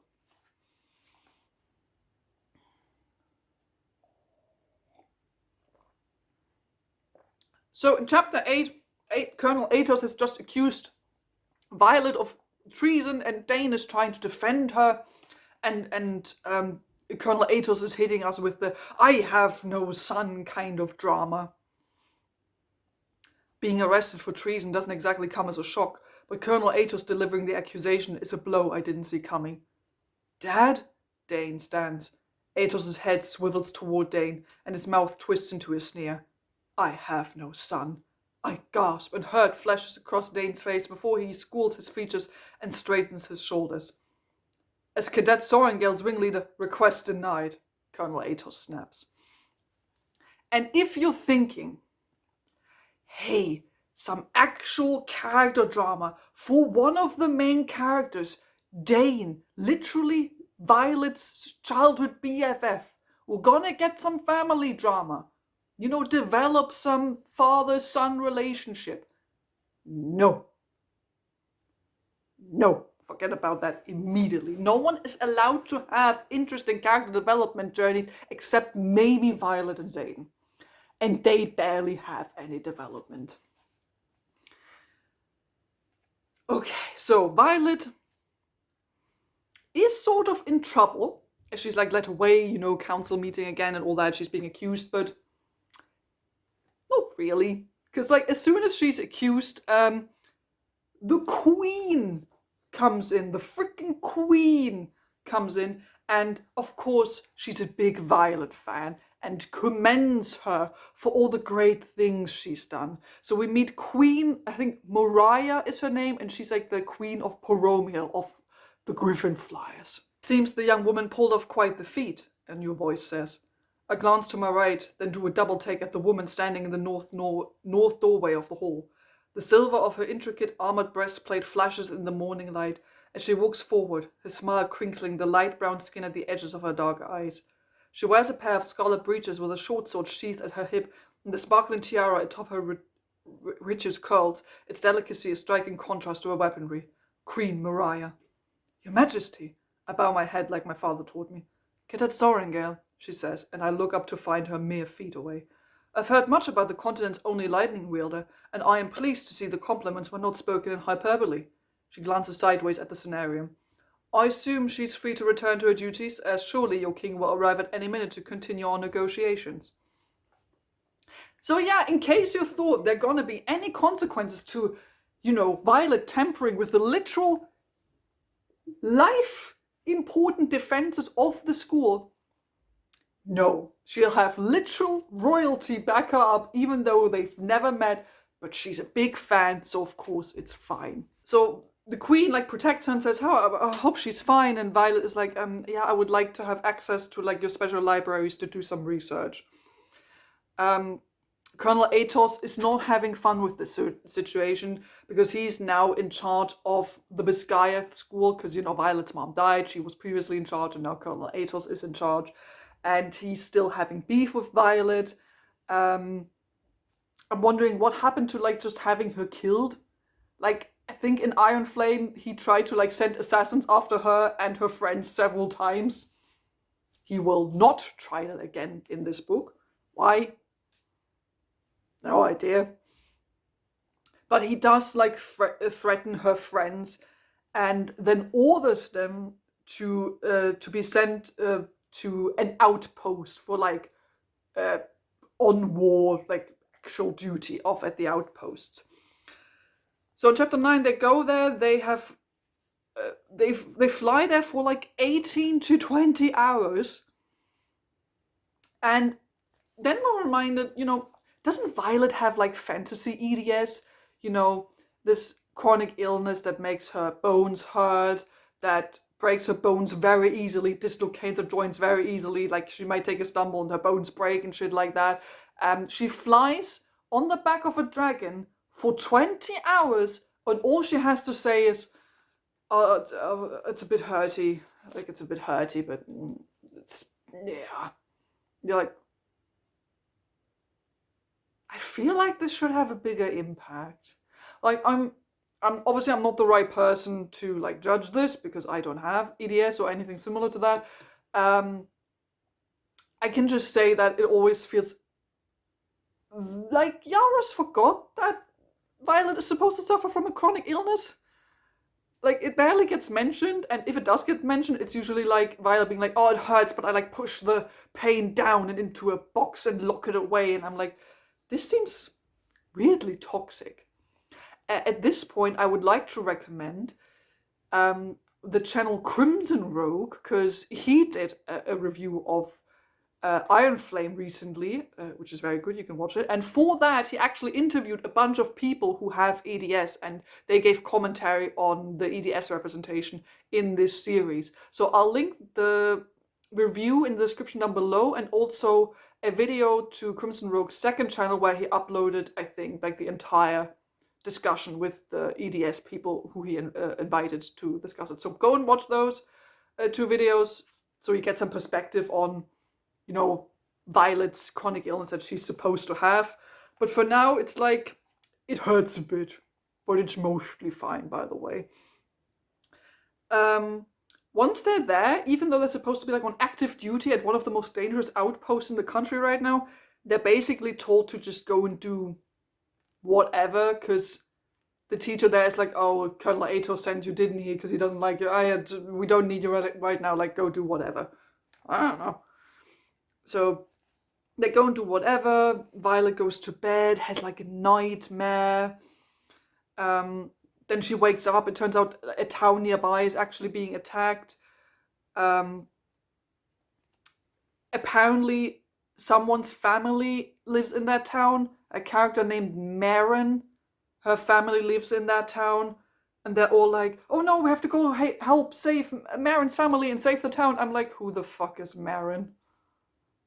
Who the fuck is Marin? Again, I'm like, I don't remember these people. Sure, they might have been mentioned in the previous books 2 or 3 times, but these characters are not important. They're not important. They're just part of, like, Violet's way too big entourage. So I don't know why I'm supposed to care. This literally just gets thrown in here so we have another emotional cliffhanger to be like, oh no, someone's family is getting attacked, let's go save them. And I'm like, I have no emotional investment because I don't know who the fuck Marin is. So it basically just sort of, it feels like jumping from one event to the next without any real connection. So in chapter 10 we get like a dragon battle, like dragons versus Venin and their creatures, which are called wyverns, I think. So like we have a battle. There's like the Dark Wielder who was in Jack's prison cell in the previous chapter is there, and it turns out, oh, it was a trap they actually set for Violet to get there. And I was like, okay, this is a trap, but how did they know Violet would be nearby? Because they flew 20 hours to this outpost where they attacked. How did they know Violet was there if they set a trap for her, apparently? I don't know, but it happened. So Taryn, remember Violet's big, giant-ass black dragon? Taryn is like, apparently like a bit injured. He gets seriously injured. Violet, for once, actually dislocates a bone. She dislocates her kneecap, but then basically pushes it back in right away. She's found by Garrick, who, to be fair, is a secondary character who I do remember, who gets mentioned multiple times throughout the series. Who he is, what his personality is, I don't know. He's the same like everyone else. Witty banter. Cool superpower. Has a funny line now and then. Friends with Violet and or Zayden. That's it. And Violet, the only interesting thing here that's happening is that Violet is wondering, how did Garrick get here so fast? I was on my dragon, but now Garrick is suddenly here. Then suddenly, a Venin lady appears, who seems to be like the leader of this attack. A Venin lady appears wielding lightning, which is, you know, special because that's supposed to be Violet's superpower. And she reveals herself to be a Theophany, and she is our villain for this evening, for this book, Theophany. And she like threatens Garrick that she's gonna do something horrible to him. And Theophany asks Violet a question she has to answer. Just an observation. Her gaze flicks toward Garrick. For good faith. She turns her hand and Garrick crashes to the ground beside me, wheezing as he draws breath. Now tell me, which chose you first? The one who gifted you the power of the sky? Or the Irid? So Irid, that's a new phrase we're learning here. And as we go into chapter 12, Andarna remembers something. Like, out of nowhere, Andarna suddenly remembers, like, oh yes, Irid, right. That's the dragon breed I am. How could I have forgotten? And I'm like, are you kidding me right now? I was already wondering in the last book how a dragon doesn't know what breed it is. Like, don't you just sort of know? I don't know. And then when she hears the word, she's like, oh yeah, right, I remember that. That's what I am. I'm like, okay, so if you didn't remember before, how do you know that this word is what applies to you? Okay, so now we have a name for the 7th dragon breed. It's Irid. That's what Adana's kind is called. And Theophany now, she wants Andarna, basically. She wants her. And she promises Violet, like, power and knowledge. You join me. We have biscuits. You can have a nice biscuit when you join me. All the usual evil shtick. And then she just kind of leaves. Like, she realizes, oh, she's not taking the bait, and then she just kind of leaves. I don't know. We now find out why Garrick was actually able to get to Violet so fast. We find out that Garrick has also a second signet, a second superpower. I have no idea what his first superpower is. No idea. Garrick's second superpower is that he basically can travel real fast. That's sort of his power. He's like, and then he's there. Sort of like that. What I find funny is that in the previous book, it was mentioned that second signets are like really special. They're a rare case. Definitely not everyone has them. And now we find out that like a bunch of people have second signets in this book. And now Garrick has one as well. So they fly back to school 20 hours later. They're back at Basgiath. Xaden is angry with Violet for leaving and trying to save the town by herself with her friends. Colonel Atos is pissed. He still hates everyone. And just as the chapter's about to wrap up, Xaden is like, everyone leave the room. And then he starts making out with Violet. Again, the smutty stuff comes out of nowhere in this book all the time. Like, it's like a jump scare. It's like a sex jump scare. You'd be like, oh yeah, Violet is hanging out. They're friends. Oh, there's Xaden coming into the room. And it's like, sex! I almost hit my lamp. But, I'm trying to make a point here. That's what it feels like. So chapter 12, it continues. They're making out. Xaden gets upset again because, he's turning evil. And he's feeling so much anger and intense emotions. And he's worried about hurting and potentially even killing a bunch of people, which is supposedly a very real danger. And he's like, oh no, I'm worried about that. I might kill people. I'm like, you've done that before. You've hurt people, many of them before. May I remind you, in the first book, you literally murdered like 5 people all at once because they broke into Violet's bedroom. And you didn't stop to ask any questions, you just straight up murdered them. So don't pretend like that's now a problem. Okay. So they keep making out, they're very horny, and honestly, at this point, they just acknowledge that they're horny, sex-obsessed people. Like, they literally say it never is enough with us if we just like hold hands. It never is enough if we just like smooch a bit, if we're just in the same room. No, it always has to end in sex. Xaden, I whisper, every other word failing me. I'm well aware that you can handle yourself.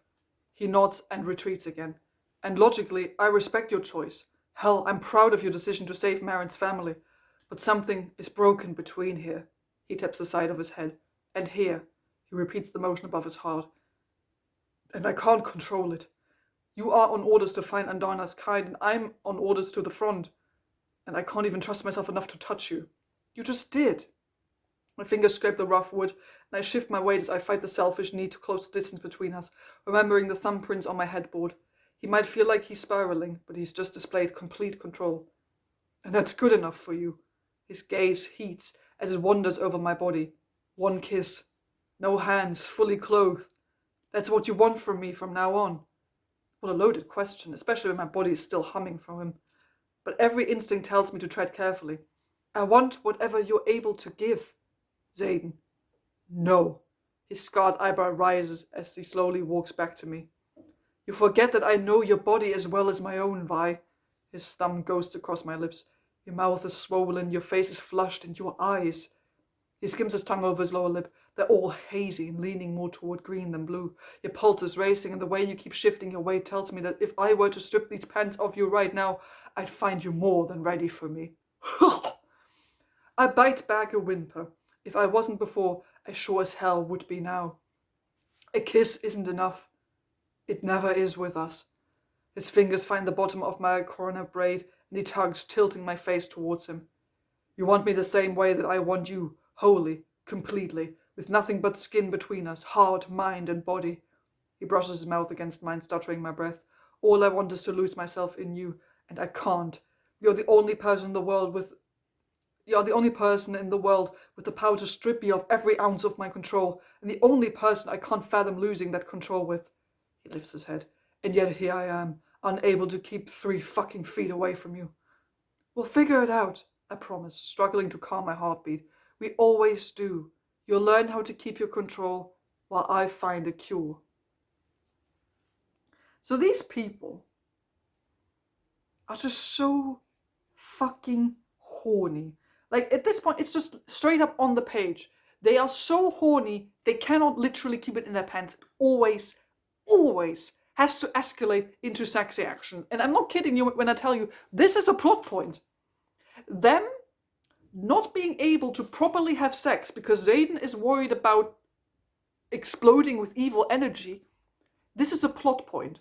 This is a point of contention in their relationship, that they're not able to have full-on penetrative sex.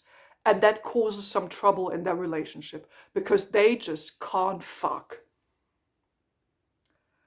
And I'm sitting here, and my asexual mind is laughing its ass off. Like, what the fuck? I get it. This is meant for like a very heteronormative kind of audience. And believe me, this is some very heteronormative bullshit we're getting in this book. I get that people are horny, they have sex, it happens. But fuck off. Really? It's so bad for you that you can't have sex for a while, and as in not penetrative sex, they will still make out and finger each other and shit. It's so bad for you that you can't have penetrative penis and vagina sex that this causes a ripple in your relationship. Because you can't fuck. Oh, I'm so sorry. I'm supposed to care about this. Why? So, after they're done with that, Violet tells Xaden about, the Venom lady, and she was wielding lightning, and that she worries about that. Then a week goes by. We're still not looking for the 7th dragon breed, in case you're wondering, because the first couple of chapters of this book are irrelevant. So Violet decides to go visit Jack in his prison cell. She goes there together with Imogen.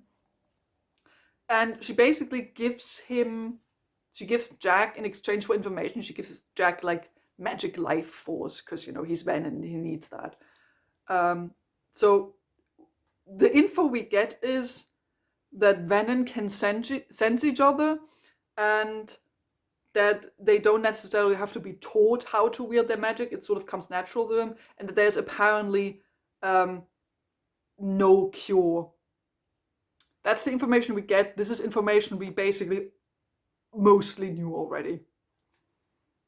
And then Jack taunts Violet for like her torture trauma that she had from the previous book when she was, tortured by Varish.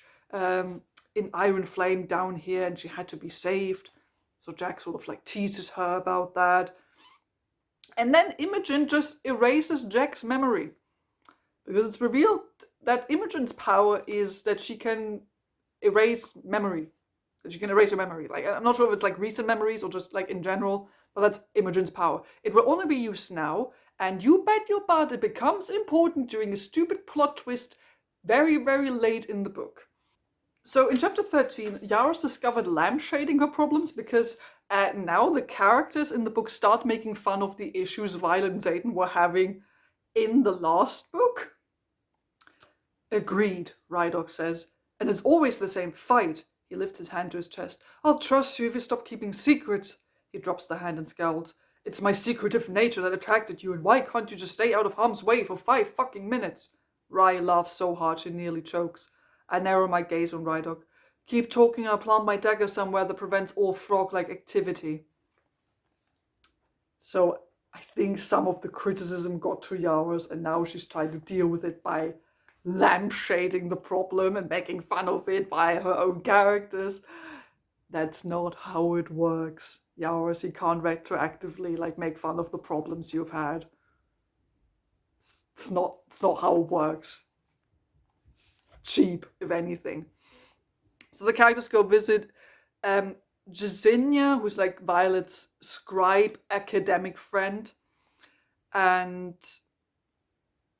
she reveals that she lost like her scribe scholarship, and oh no, it's sad, but not really, because we're not really dealing with it. And she helps them with the research, but again, there's nothing really there yet. So Violet goes on like a history rant, throws random dates and history facts at us. They mean mostly nothing. It's just like to show that, oh, Violet knows her stuff, basically. But again, I'm not sure if it's like supposed to be like world building, but it's not really working effectively as world building. The second Crovelin uprising was supported by an Isle kingdom, I say, and sign slowly just to be sure I have it right. But that was in the 400s, right? And it was assumed that Corden sent soldiers. We severed all communication with most Isles after they sided with Peromia around 206, and they in turn killed every emissary we sent in the centuries that followed. So how would General Kidao know that? Exactly, she signs. I can only think of one scribe who might have that answer. She lifts her brows at me.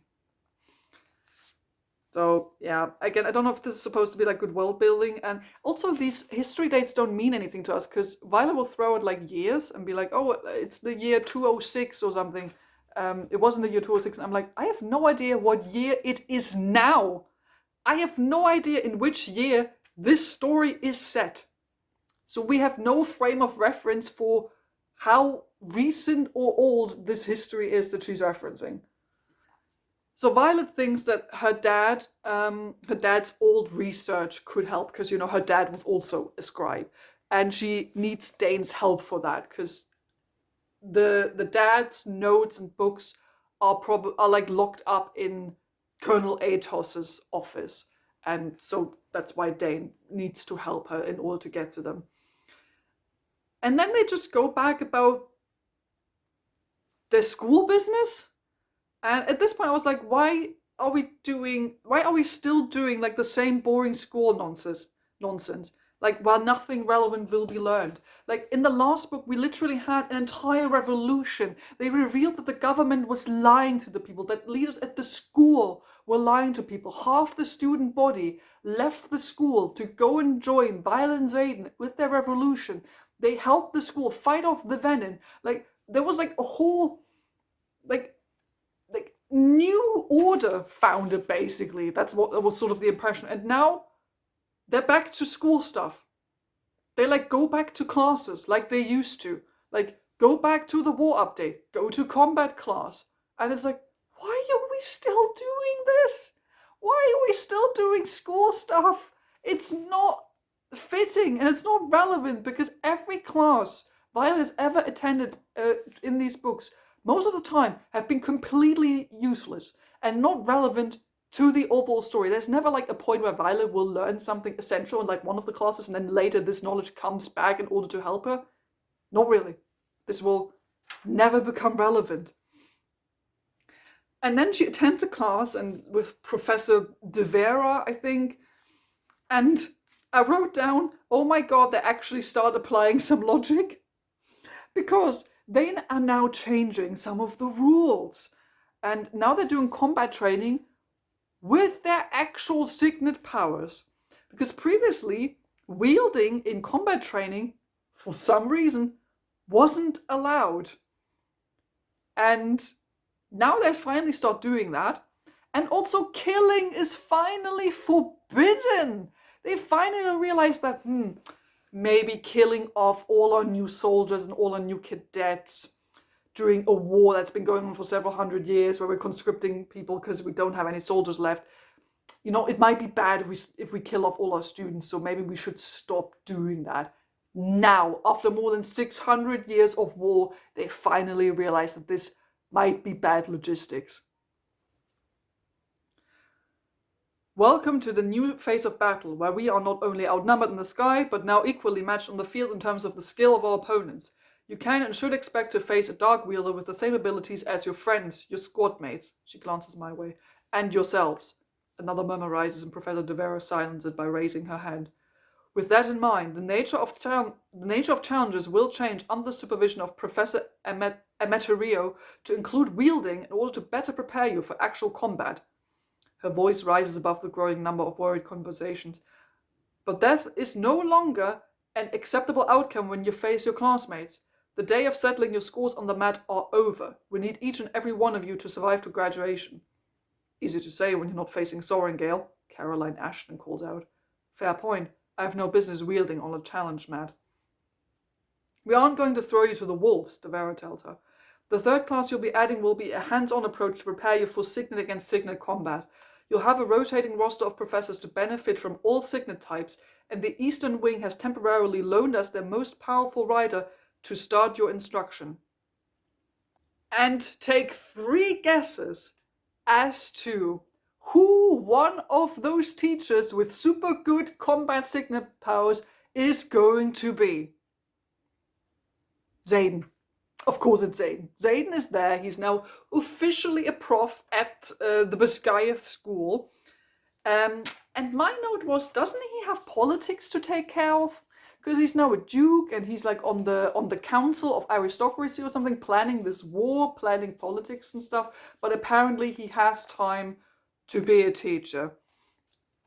And then it's mentioned that, that there's rules and codexes, and Violet is starting to panic because she's starting to mention like some codex articles, and it's basically said that, teachers and students are not allowed to date. So yeah, the temporary beef or trouble for Violet and Xaden's relationship is that now Xaden can't make out with Violet because he's a teacher and she's a student. How could they possibly work around this issue? By just making out anyway, and Xaden later in the story quitting being a teacher. Don't worry, this is just like some very cheap, artificially created trouble to keep the relationship tense and interesting, which it isn't. Chapter 14, Violet goes to find Dane, and they talk about, how to get the books, how to get her dad's books, how to get them out of the locker, and like how to get them out of the vaults. And they need Dane's help because like the vault is basically a sort of DNA locked with like Colonel Atos's DNA. So Dane, who is related to the Colonel, is the one who can get them out. Violet gets worried about, Xaden is now a teacher, we can't smooch. And I was like, why is this even a problem? Everyone knows and already knew that they are dating, so why is this an issue now? Like, what are we gonna do about it? And Xaden immediately like tries to get like an exemption, like to be like, hey, this is already a previously existing relationship, so this shouldn't really be an issue for us. But of course, because Colonel Atos hates everyone, he's like, denied, you stop dating immediately. And of course they don't stop dating and there are no consequences to this. So this is very just artificial tension. He has another, Xaden has another conversation with Violet about that he's moping that Xaden might turn evil, and Violet is like, no, you're not, and we'll find the cure. And this is like the 5th time or something they've had this exact same conversation, and it's not gonna get any better. Just like in Iron Flame, these two are just discussing the same issue every single time they're having a discussion about anything. Like, it just repeats itself over and over again. It's always like, oh no, I'm gonna be evil, I'm gonna hurt everyone, I'm gonna hurt you, and I think we should not be together, and it's dangerous to have sex. And Violet's like, no, it's not, I love you, and you're the best person ever, and you would never hurt me, I'm gonna find a cure, and then mwah, mwah, mwah, and then they smooch, and then it's fine. So this is the 5th time we're having this conversation.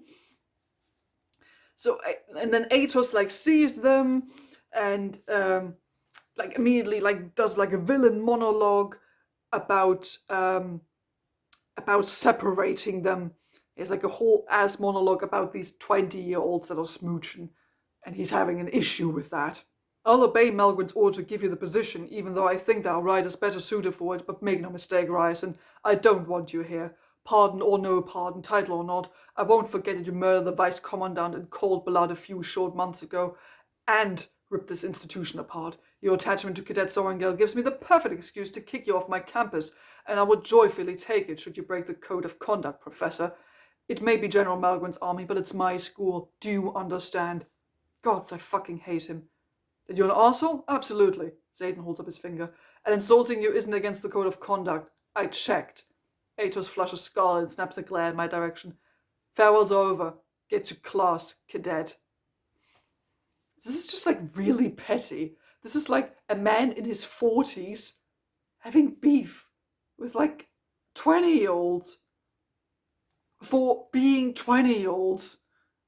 And like, chill. Dude, just fucking chill. What is your problem? Like, I honestly don't know what his problem is. I honestly don't know. So Dane talks to Violet. He agrees to like help her to get her father's books. The task force finally has a meeting. You know, the task force to go and find the 7th dragon breed. Xaden basically sort of invites himself to this meeting, which, to be fair, is, I guess, correct because he's now a professor and also aristocracy, but he does it in a very arseholey kind of way. So they discuss moves and like military tactics, to like how to find the dragon breed, how to fight the venom. They're like having important politics and military talks. And meanwhile, Violet and Xaden are just like doing dirty talk inside their minds. And he has like, while they're having this important politics military meeting, he like has his shadows like creep up her thigh and like sort of like fingering her a little bit. And I'm like, what the fuck? This is important. This is literally about the future of your continent, the future of your world. We're discussing important politics and military shit, and all you two can do is make dirty talk inside your secret communication brains and have your shadows finger her while everyone else is talking politics. Isn't this so reassuring to know that two people who are discussing the future of your country, of the war you're in, and two of those people who are discussing those issues are having sex talk and sexual acts during those discussions? Isn't that reassuring to know? These two people suck. I hate them. They do not know when to keep it in their pants. Again, I understand sexiness is part of these books, but fucking hell, there is a time and a place, and it's not during important politics meetings. So Grady, who's like the guy in charge of the task force, says, you know, they will fly north, but Violet thinks south is better. South is where they'll find the dragons. And Violet is immediately after the meeting is like led away so she can have no alone time with Xaden. In chapter 15, we get like the first Signet sparring session taught by Xaden. And here again we have here's the perfect example for this problem I mentioned earlier, where Violet will just mention way too many names, and you're like, who the fuck are these people? This is like a perfect example of this in this class. I take stock of who we have on the floor. On Rhiannon's right, Bragan and Neve, the third-year flyers, stand with Imogen and Quinn, and to Rydok's left are Traeger, Kat, Marin, Baylor, Evelyn, Sloane, and Kai. Eric and Lynx are seated behind us. I don't know who half these people are. We know who Rhiannon is. She's the black best friend, who also happens to be a promiscuous bisexual. She's not in this book. We know Imogen. We know Rydok. We know Kat, Sloane, and Eric. No idea who all these other people are. And Violet is like, oh yeah, they're sitting next to us and blah, blah, blah, blah. And I'm like, who the fuck are you talking about? You don't have to name every single person who sits with you in class. Then class commences, and of course someone immediately has to question Xaden's authority on why he should be teaching this class. And of course, Xaden immediately pulls the student like out of the classroom, like in front of everyone, and beats the shit out of him with his shadow, without his shadow powers even, I think. Like no signets, even though that's the point of this class, he just like beats the shit out of him without his superpowers. And then he just tells all his students to like just have a go at it. Just like go and do it. Go have a fight with your superpowers. And they all have to like challenge him. And of course he beats the shit out of everyone because he's the best. And everyone loses. And I'm like, what is this? What is this teaching? Like, he doesn't give them any instructions, doesn't give them any pointers, any hints. He just says, come at me, and then he beats the shit out of them and doesn't correct them on what they did wrong. And that's the class. Like, every class in this school is the same. The students will be shown, this is what we're learning in this class, and then they see like some super complex military dragon maneuver or something, or some cool combat skill, and then the teacher is like, now go do it. And then they like just are supposed to do it.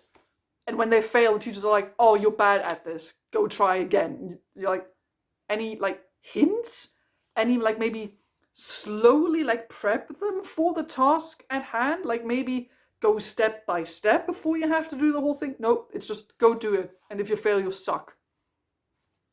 So this is what happens. And then, of course, Violet steps up on the map to face Xaden in combat class, which then continues into chapter 16.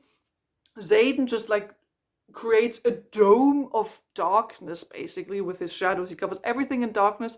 And then, of course, immediately starts to physically and sexually tease Violet with words and like sneaking up on her, behind her, and then kissing her on the neck. And I'm like, this is class. You're in class. Stop. I know you cover the whole ground in shadow, but stop. Please stop. For once, just stop. He admits to her that she's like the only one who is capable of killing him, apparently, with her powers. I'm not quite sure if that's true.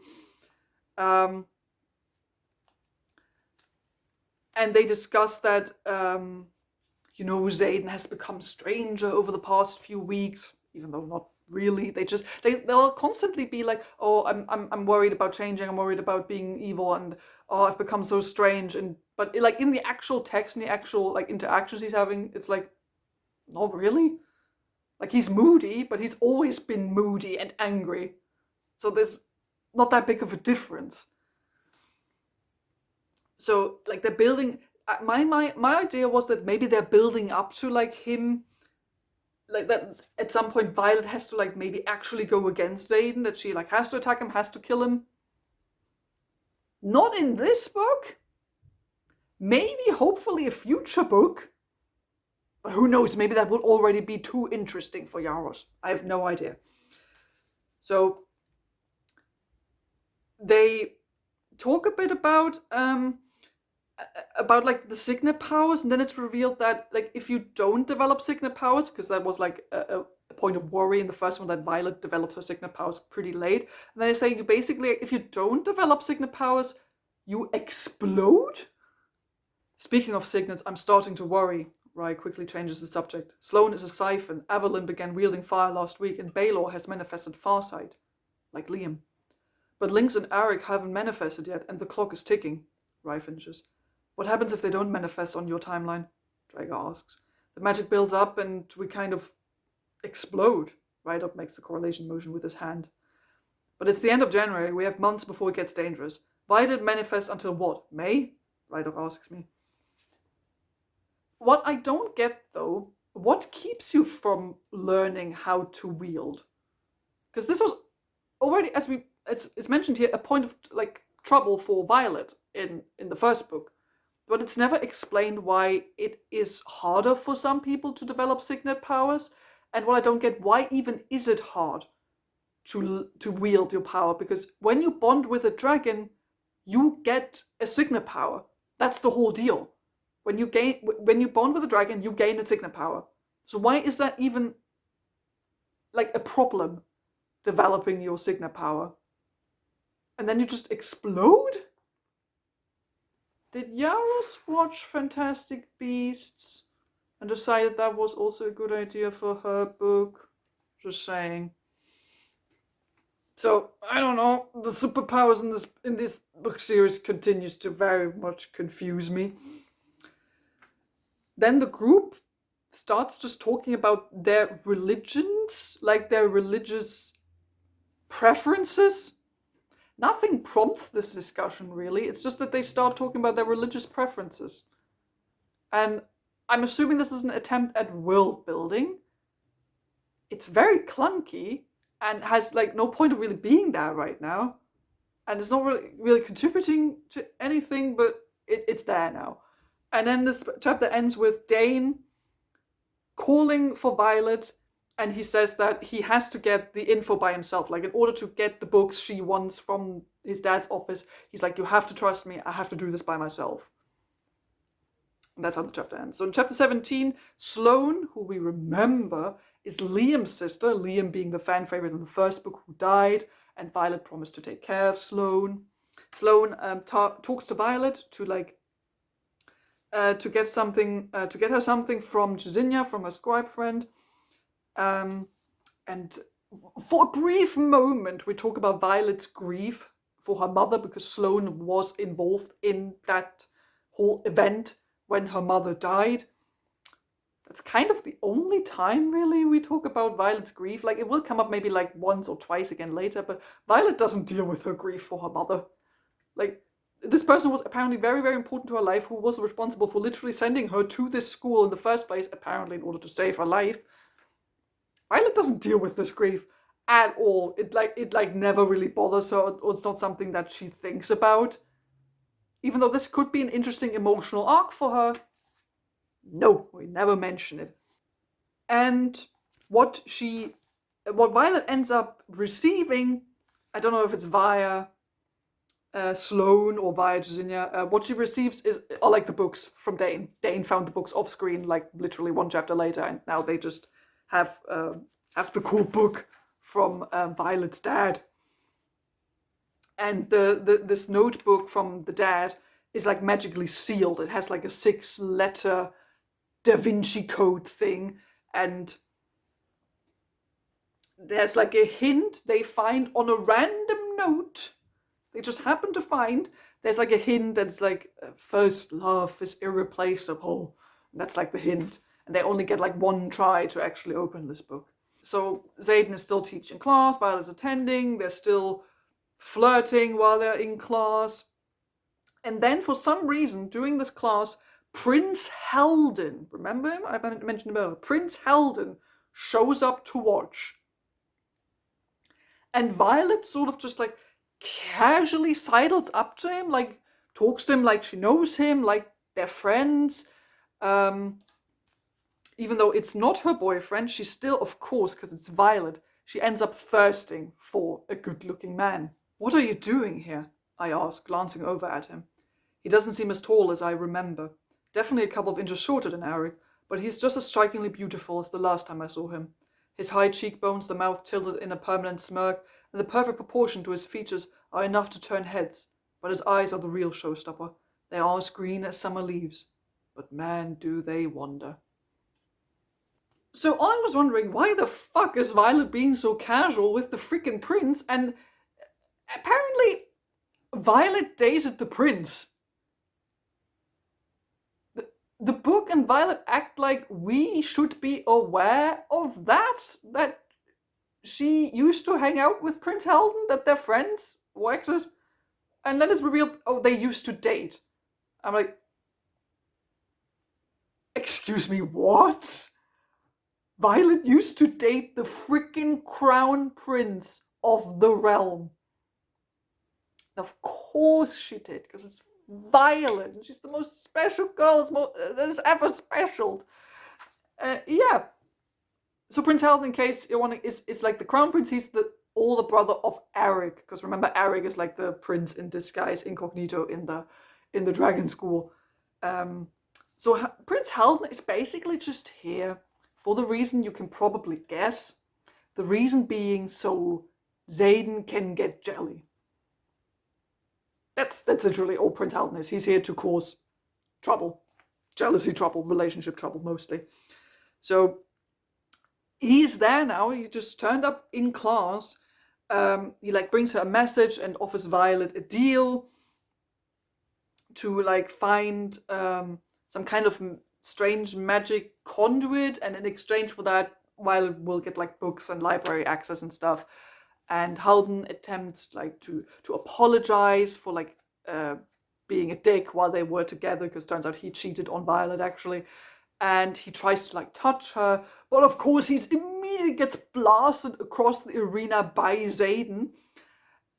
And if you're thinking, oh hey, Xaden just literally hurt the crown prince of the realm, that should bring some consequences.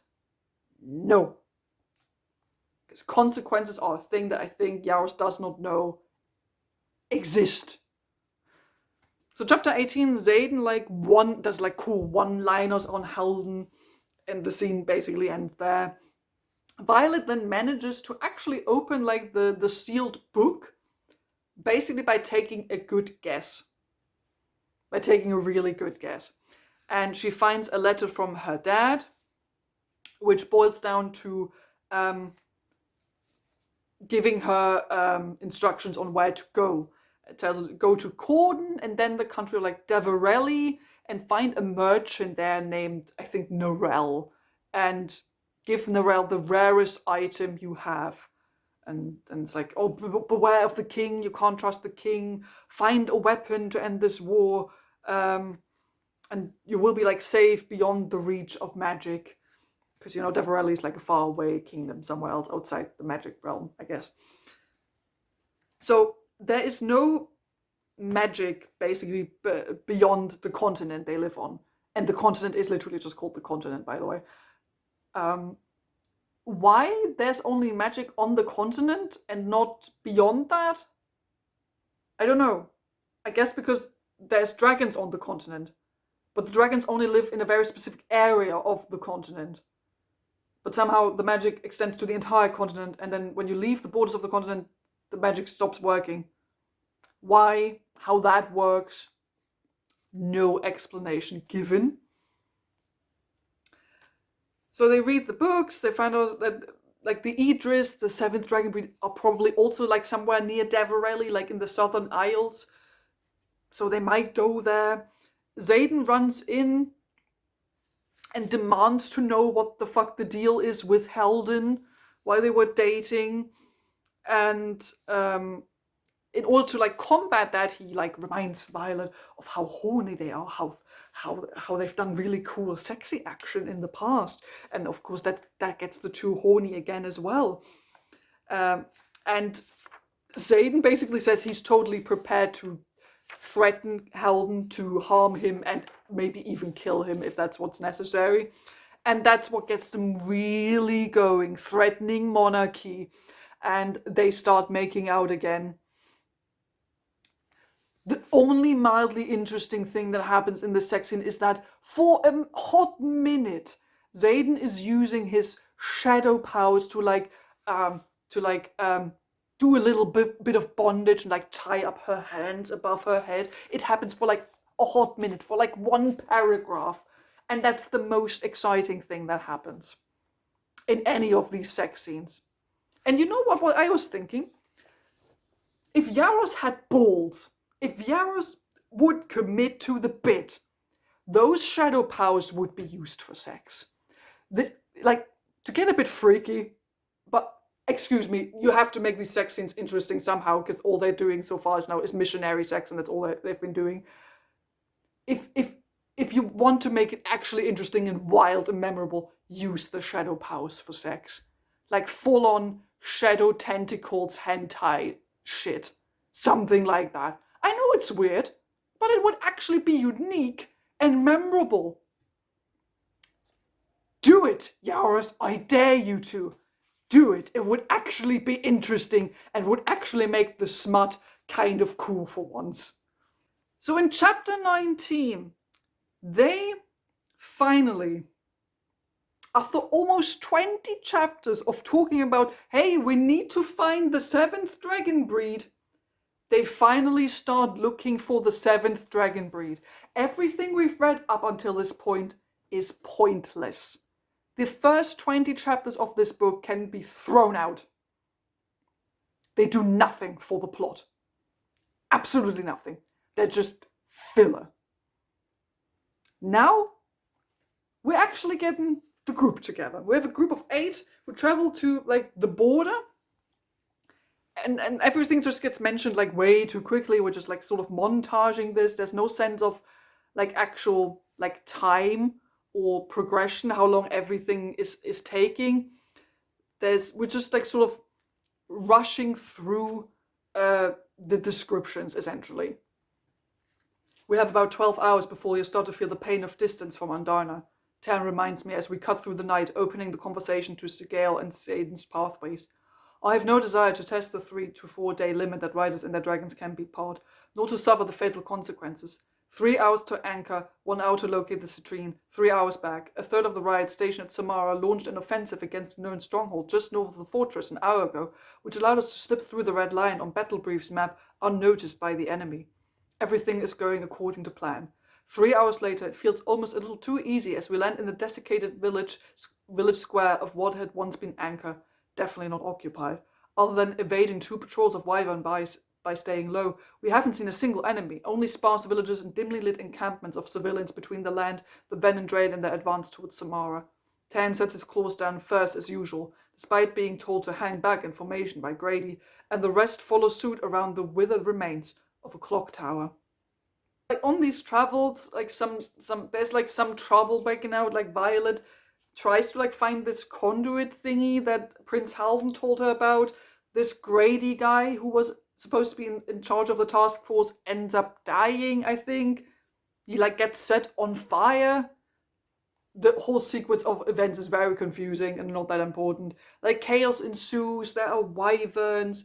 Then I think they found the conduit and they like race back to where they come from. And it turns out that there's like a note from Theophany, from like the evil villain woman, like on the necklace that the conduit is or something. Like there is a note to Violet from the bad evil bitch. Chapter 20, Violet like reads some books about Deverelli, about the new realm they're traveling to, but we can't go full on journey for the 7th dragon breed yet. We have to go back to meet with, aristocracy council. They like the plan is they travel to Deverelli to go and make some alliances with the people there, search for the 7th dragon breed, establish like a foothold in that region to like have a base there. The council initially wants like to search Aratia first, but that's not really what ends up happening. Violet like basically pushes through her demands. They give her the squad and who she wants to take with her, but like but she has to be successful. That's the one rule. She has to be successful. Prince Halden is actually the one they take with them because they need a royal representative Also, they just need someone to cause trouble. That's literally the only reason he's there. Xaden is, of course, coming as well. And a couple of other people who are not all that relevant, you know, the usual secondary and tertiary characters. They mention here that, you know, Xaden maybe shouldn't come with them because, you know, he's the Duke of Tyrrendor and he's in charge now. And if Xaden dies, we don't know what to do because Xaden doesn't have an heir. And I swear to God, if this leads to like a marriage and forced pregnancy or something, or surprise pregnancy or something, I swear to God. Keep the marriage bit in mind for later. The pregnancy bit, I bet, is gonna turn up at some point in a later book. I fucking hate it. So they decide to leave the day after tomorrow. In chapter 21, they are flying like in pods for like 24 hours straight. How they're peeing, eating, drinking, how Violet's bones are surviving any of this, I have no freaking idea. Like, Violet's bones are mostly fine. Again, she's just like, oh, it hurts a bit, but I pushed the pain down. That's mostly what she's doing. Like, she mentions that one of her bones, like, their bones creak a bit and pop when she gets off the dragon. That's mostly it. They land in a new location. And it's a little hard to follow this because, yes, there is a map in the front of this book, but guess what? The map is only of the main continent. There's no map for the Southern Isles they travel to, and they will spend a lot of time traveling around the Southern Isles, but there is no map for the Isles. So following the geography is a little difficult. Violet mentions that, because, you know, they're going to meet up with, like, some foreign leaders and stuff, so they have to look, like, official and stuff. And Violet mentions that apparently she has never worn the official combat uniform before, which I find strange, because during your training in the military, shouldn't you, like, wear that at some point to, like, you know, get used to the actual combat uniform? So, you know, just in case, so you're prepared and you know what it's like, what it feels like, so you get a feel for it. Apparently no, they were all just wearing whatever the fuck they wanted up until this point. They make like a stop, I think, at Kat's place, you know, where her uncle lives, the Viscount we met previously in Iron Flame, like briefly. Apparently the place is like beyond beautiful. But I honestly wouldn't know that because Yarros doesn't really bother to make any super detailed descriptions of the architecture or any like cultural aesthetics. It's just really nice to look at. It's built for the movement of air, for beauty and art and light. Even the white marble floors shimmer, reflecting the dawn, just like the winding pools that flow through the space beyond the wide central staircase. The palace won't stand a chance should the Venom venture this far south. Whoever built it had to have known that. Mia paused at the base of the white steps, looking down the black pillar barely visible in the level below us through the open staircase. Like last time, it has quite the crowd milling around it. Xaden and Holden decide to get into an argument again. It's an unnecessary disagreement about, like, you know, who's in charge, who has authority, and who loves Violet, you know, that kind of shit. After this discussion, Xaden and Violet are, of course, immediately about to make out again, but are luckily interrupted by the Viscount with some important business. They keep traveling the next few hours and days. Like, the further they travel, the more they like lose their magic powers, and eventually their telepathy bonds are cut off, so they can't talk to their dragons, except of course Violet. Violet is still able to talk to both Tarn and Andarna. Why? No idea. If it's maybe because Andarna is such a special kind of dragon breed, could be, but it's never explained if that is really the reason. We just know that for some reason Violet is the one person who can actually still talk to her dragons, even though the others can't. In chapter 22, it gets mentioned that apparently it's been centuries since anyone from Navarre has been here, like in the southern regions. And I'm wondering why. Literal centuries. Why has no one traveled there yet? Why has no one tried to make alliances with the Southern Isles before? that would actually be an interesting history world building thing I would like to know about, but I guess we're not doing that. So they're staying at like a manor that belongs to the Viscount that he basically has there. He bought a house there, that's where they're staying. The telepathy only really works for Violet. For a second I thought, is this maybe a hint at her second signet? No, I don't know. No, we will later find out what a second signet is, but it's not really related to that. And everyone's just sort of like hanging out for the rest of the chapter. The town they're in is like located on the trees, which actually sounds kind of cool. You can imagine it a little bit. Apparently there's like giant trees and that's sort of where the town is located under.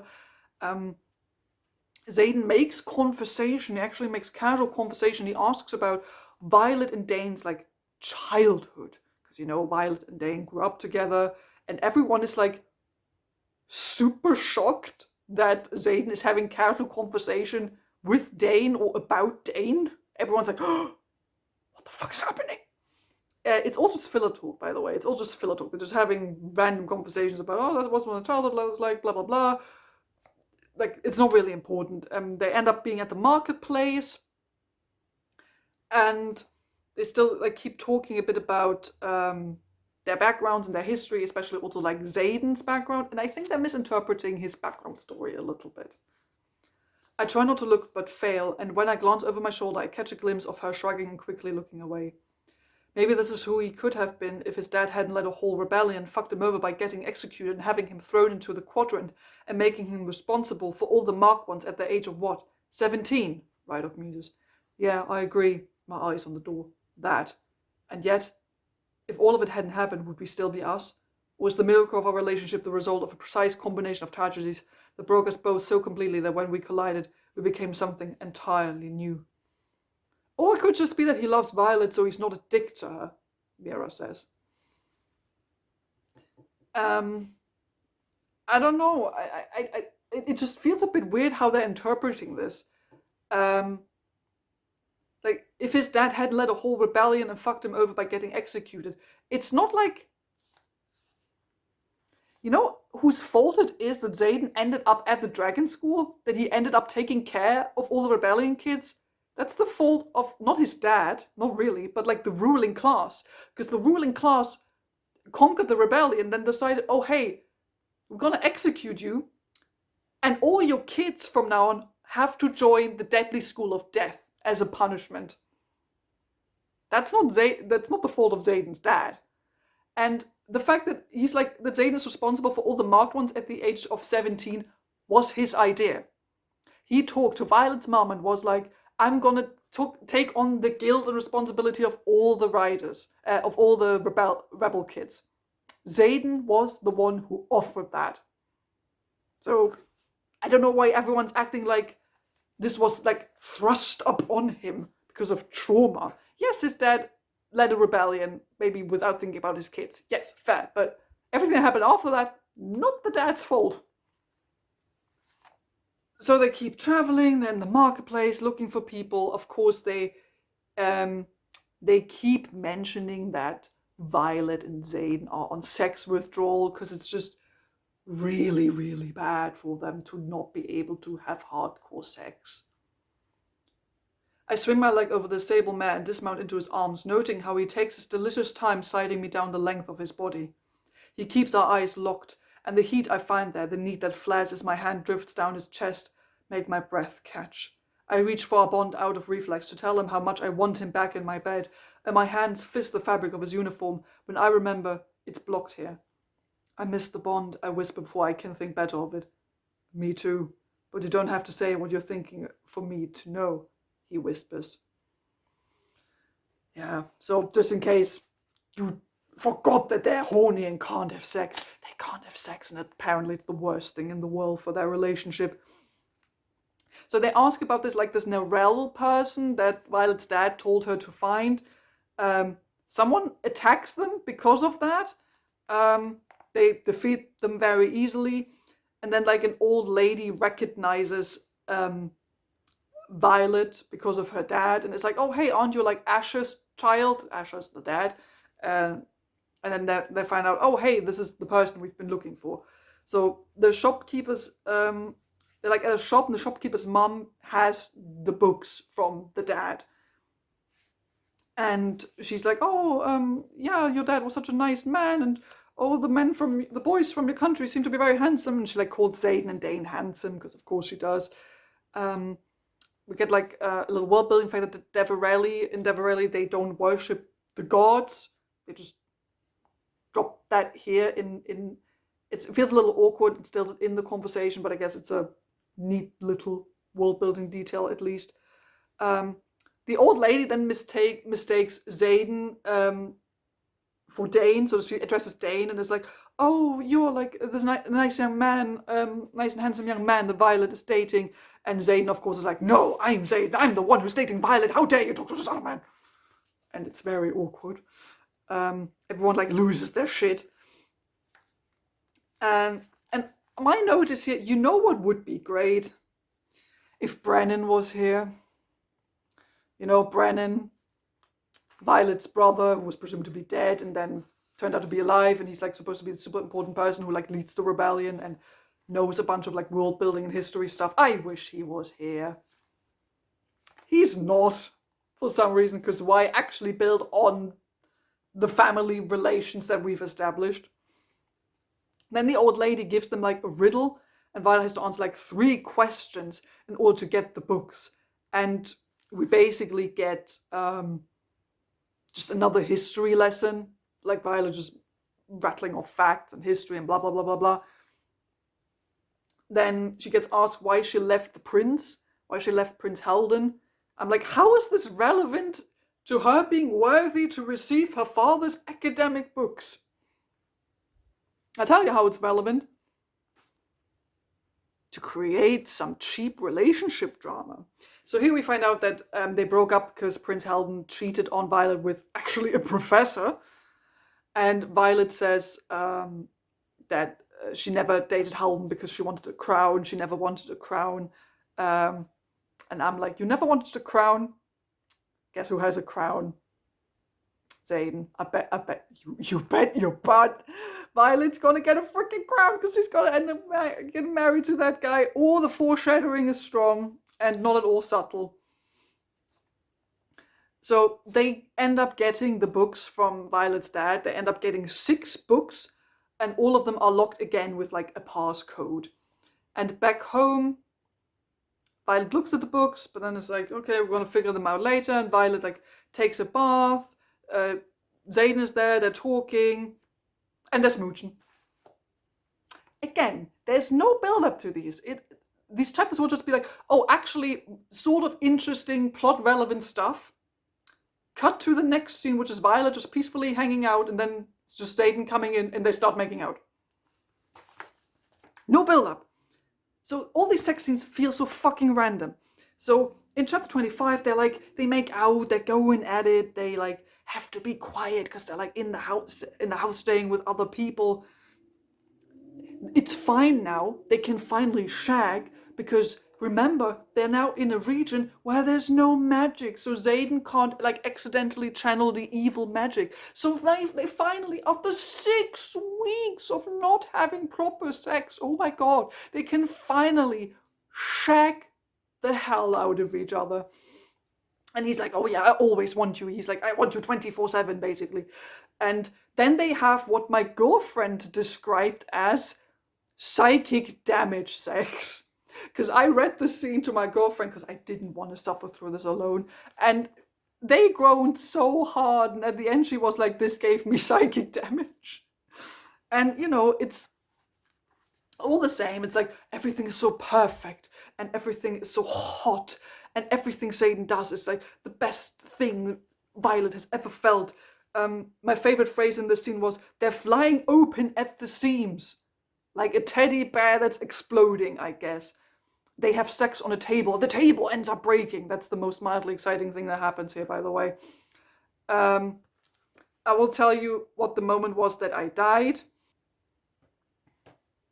I actually didn't screenshot that, but it was basically the moment she starts touching his penis, and it made me feel really uncomfortable. So I get a bunch of users' descriptions, how hot everything is, and they like end up finishing, and then we get a random cliffhanger ending again as someone like knocks at their door. There's like, oh, hey, we need help. Prince Halden got kidnapped. So what happened is essentially like Prince Halden was like sent first to like go and talk to the local aristocracy to like go and arrange some alliances. But apparently some shit went down, and now the foreign aristocracy is like, no, we're going to keep Prince Halden, and now they have to go fix that problem. So in chapter 26, Violet and Xaden go to the king who's keeping Halden, who's called King Cordlin. Just what is that as a name for king? Is it because he's a king and there's a court, aristocracy? There's a court, and so his name is Cordlin. I don't know. So they get there, they're greeted by the guards. Xaden decides to like pull some rank as like, I'm the Duke and blah blah blah, and says that Violet is his consort. First of all, they're so getting married. That's the hint I got. And second of all, maybe they did not agree up on this strategy beforehand. Also because they never have a strategy for when they like actually want to go meet with local royalty. They never really end up having a plan. They just kind of go in and hope for the best. So the king is young, because everyone in this book is young. I'm genuinely convinced there's no person over the age of 40 that exists in these books. And of course, Violet has to describe how handsome this new person is. He's younger than I thought, I say about the king, by about 4 decades or so. Cordlin only looks to be a few years older than Xaden and me. He's handsome, with deep golden brown skin stretched over high cheekbones and a strong jaw, cunning brown eyes and shoulder-length black hair. So yeah, the king is a young and handsome young lad, but very quick to temper. He actually ends up stabbing Halden, because Halden's being a little bitch. And what they want from the king is they say that they basically just want his permission to like set up a base camp nearby. And Cordlin says that he killed Halden's guards and that he's gonna serve them to his panthers for dinner. And all of this is happening because Halden was a little bitch because he tried to like steal some magical artifacts for some reason, but that didn't work out. And then all hell breaks loose, and Violet and co basically end up killing everyone except like the king, of course. Xaden like freaks out and kills like a dozen people, because he just gets angry that way, I guess, when Violet gets hurt. I'm not quite. It could be that he channels at this point. I'm not quite sure. Violet basically ends the negotiations the way she ends every negotiation when they don't know what else to do. She like calls in her dragon and is like, I have a dragon, so you have to do what I say, because dragons are OP. She's like, I'm gonna go deal with this, and she sends Xaden off, and she ends up like making some agreement with the local king. I notice I'm barely paying attention at this point. It's just like some nonsense, like politics talk. It's not really that important. Hello, it's day 2 of me filming this. The outfit's the same. The weather has changed. It's now very cold and dark and gloomy outside, which is just telling me that Mother Nature also doesn't like hearing about this book. But that's not gonna stop us from continuing with Chapter 28. So after this whole event with, meeting royalty and all that, and that went wrong, we just jumped to 3 days later and we're back at Bisgaeth. We're just going back to school. Why are we back?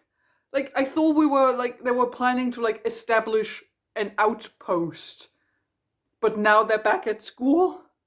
I'm not quite sure why. So now they are occupying themselves with like the books they got from Violet's dad. Oh, and don't worry about those magic seals. They opened those like off page. Took them 2 days. No, we're not gonna hear about them, how they figured it out or something. It's just like, oh, it took us 2 days to solve them. Now we're reading the books. I'm like, cool. Figure out one of those magic seals took up like literally 1 or 2 chapters, but now solving 6 of them is just solved off page, I guess. So they're reading those books they got from Violet's dad. Apparently, like, Violet made like a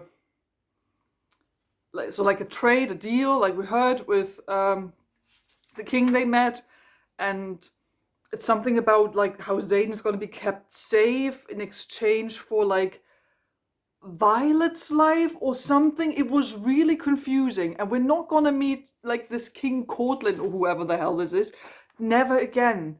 And this is never gonna come up that like Violet talked to him or something. So I don't even really know what the deal is here. We're being told that Xaden is apparently like getting worse and he's turning more evil, more venom. Again, we're not really noticing any of that. It's not like he's suddenly punching people out of nowhere or being even murdery than before. In class, someone suddenly starts like channeling venom magic. Everyone's like shocked, surprised. Don't worry, that student gets killed immediately. It's immediately dealt with. We're not really going to talk about this incident any further. The only follow-up we get from that, Bodhi is like worried, I think, about Violet hanging out with Xaden. Bodhi tells her to like take Garrick with them, because Garrick, I guess, can take care of things if things turn bad. Chapter 29, like 10 days go by with them like planning, following like the plans and the maps they found in the books from Violet's dad.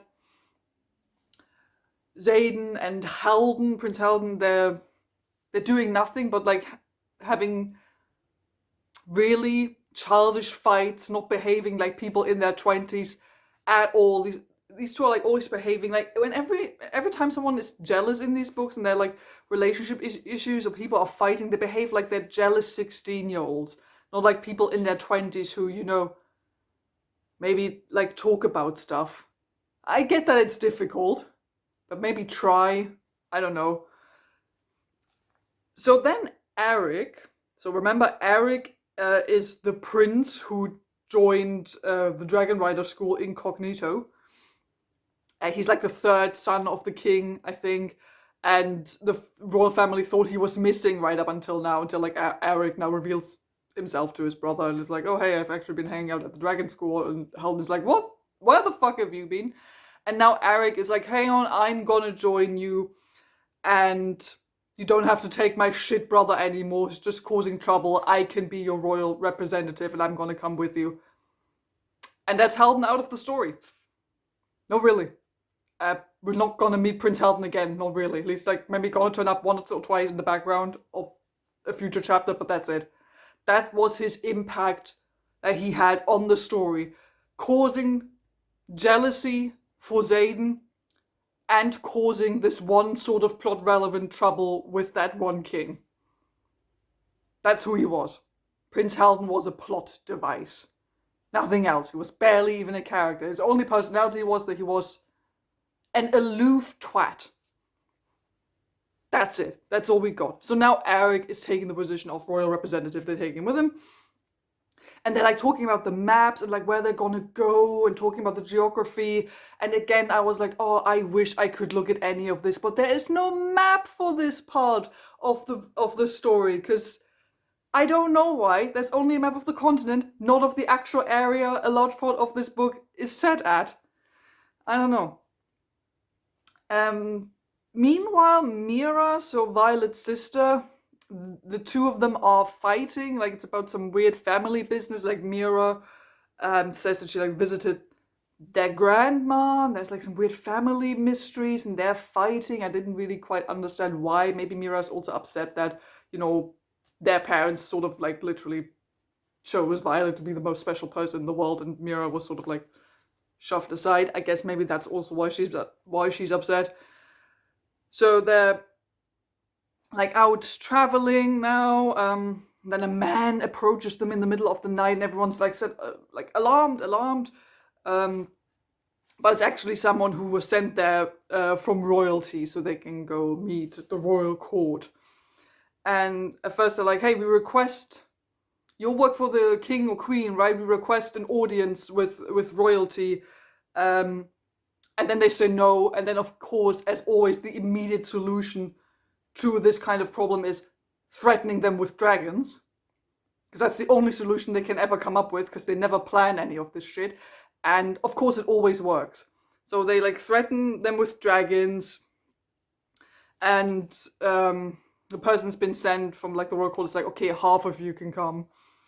And we travel to a new place called Icetall, and I'm going to give you a little description of that. Icetall, the capital of Umbriel, is less than a 20-minute flight inland, but it takes 2 hours for the cavalry to wind their way through the steep terrain and over the ridgeline to the heavily fortified city. The city itself makes me second-guess bringing Terran. Icetall dominates the countryside, consuming the tallest hills for miles. It's built in a series of terraced circles in various shades of stone, but the roofs of its structures are a uniform pale blue color. Each terrace is surrounded by a wall thick enough to sustain Terran's weight, and the bottom of one supports a dozen manned crossbows. The 8 above hold decreasing but proportionate numbers, and unlike Deverelli, these swing in multiple directions. This place is constructed to fight dragons, whether or not they've actually been here. So hey, we actually get some more or less detailed description of what this place actually looks like. This is at least giving me something to work with in my imagination. Congratulations, Yarros. Now I wish you would just do this with like every location in the book. So they travel to this place, and we see that there are like some people working there, like some religious attendees or working at a temple or something. And we notice that they all have silver hair. The kind of silver hair that Violet has as well. Because remember, she has like brown hair and then it turns silver at the end. And it's like, ooh, what could this mean? Chapter 31, they have to like fulfill like a trial, essentially, if they want to meet the queen to show that they're worthy. And to test their worthiness, they like have to send in their best warrior, and of course it's Zayden. Zayden is the best warrior. Eric like tries to step in. Eric is like, hey, I want to fight. I'm like the royal representative. This should be my job. And just for a second, I thought, oh, this would actually be interesting if for once not Zayden or Violet has to fix this problem up. Maybe like one of the secondary characters who is having a character moment, even though they're not physically as strong. And no. Zayden just comes in and threatens Eric into like letting him fight. Because why have tension or character development, right? And the people are like, hey, because you can't use your magic powers here, because remember, they don't have magic powers in this area of the world, Zayden gets to have a partner to like balance out disadvantage he has. And the partner that's chosen is Dane. So now we have the two boys fighting together, that are fighting over Violet, sort of. And then Violet is also chosen to take a part in this trial of combat after she talks to like a silver-haired priestess lady or something. And I'm like, I don't understand these rules. I thought you're like supposed to send in your best soldier, and then it's a trial of combat, but we're giving you advantages, and we're like trying to, I don't know. So it's like our the three most important characters, essentially, because beware God that anyone else gets anything to do in these books. No, it always has to be the main characters.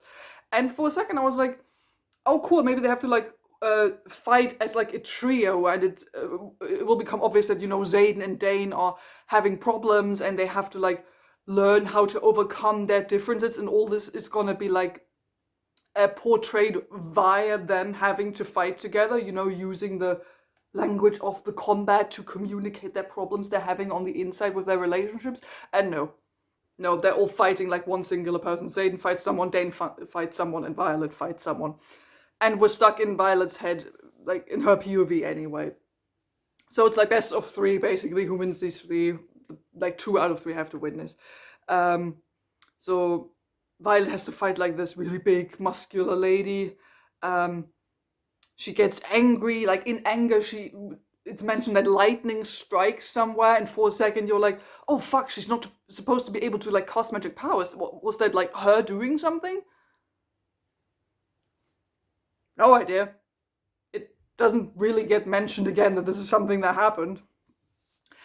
So a lot of fighting commences, blah, blah, blah, blah, blah. Eventually, of course, they manage to win Dane doesn't, because Dane is not one of the two badass main characters, so Dane loses his fight, but Xaden and Violet obviously win theirs. And then turns out, of course, the cool badass lady Violet's been fighting this whole time turns out to be the queen of the realm they're looking at. So they tell them, hey, we're looking for like a special dragon breed, and also we want to make allies with you because we're fighting a war. And the queen is like, yeah, sure, but the only thing we'll fight for is if you give us dragons. So give us dragon eggs and then we're gonna raise our own dragons. Some discussions ensue, they say no, and they leave. And that's that location. We're never gonna be there again, this kingdom's never gonna come up again, or this potential alliance, forget about it. So they just keep on traveling, there's no proper plan. We're just like island hopping. They have no plan. They're like, okay, we have this place. We're going to go there to meet royalty, ask them for help, maybe threaten them with dragons if it doesn't work, and then we leave. They're going to do this like at least 3 or 4 times. And they're never developing a proper plan about like, oh, hey, what do we do if they say no? And they never think about what could we offer them, because they're not offering these realms anything. They're just going there like, hey, so we're in trouble, we're a completely foreign realm who you've never met or interacted with, and we're at war, and it would be real great if you could help us. And then they just expect those people to be like, yeah, sure, we'll help out. For nothing in exchange. Because that is apparently how politics works. Are these people? Yes, I mean, these people are stupid, but the fact that they're not like thinking about, maybe after the second time this hasn't worked, maybe we should come up with a different strategy. Maybe. So in chapter 33, after they've left, they travel to a next place. In the next morning, they land in Vidrius, I think, the capital of Hedotus. I guess I appreciate the weird names, but I'm not quite sure if they follow like any rule or naming pattern or what kind of language they're supposed to be based on. And we're told that it's like a community based on peace and knowledge. We get like a lot of filler talk again as they like make their way inward into the country. And then they're greeted by a woman. And it turns out that this woman is named Talia. And Talia turns out to be Xaden's mother. So we remember from the previous books, Xaden said at some point that his mother left him, or his family, when he was young. And he resents her for abandoning him, essentially. And back then I was like, oh, you bet your butt Xaden's mother is going to make a comeback at some point. It's happening now. So we meet Talia. And Xaden doesn't like her because, you know, she left the family after this whole rebellion thing didn't turn out well. And the chapter ends, of course, on this big reveal. And this feels like those long-running fan fictions where at the end of every chapter you throw in a random, like, surprise to stay relevant. And it's just like, oh yeah, by the way, it's his mom. And you're like, whoa. And it does feel like a big deal. Because, you know, Xaden has talked about his mother before. Briefly, but he has spoken about her before, and you're like, oh, like actual like background on Xaden, on his family life, could get interesting.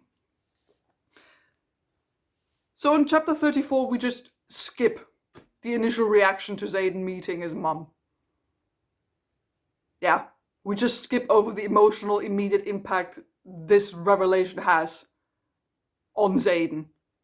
We just skip to right after that. Like, we're never given, like, the actual conflict, like, of the confrontation when they immediately meet. There's never... Yarros likes to do that whenever there's like a reveal of someone, like revealing information to someone, or someone meets someone they hadn't previously met and it's meant to be a surprise, and then you get excited because you're thinking, oh, now I'm gonna read like the fallout, now I'm gonna read about the confrontation they're about to have, and then Yarros is like, oh no, we skip to right after that conversation. I'm like, give me the drama. I want the drama, Yarros. But let's remember, Yarros doesn't actually like writing anything that's mildly controversial. It might create some conflict or be interesting in any way, shape, or form. So we're going to skip right past that. Violet completely forgets about politics. She's like, fuck politics. We can't talk. It's not important. It's all important is about getting Xaden to be healthy. Like, fuck everything else. My boyfriend is the most important thing in the world. Xaden like talks about that he doesn't like his mom.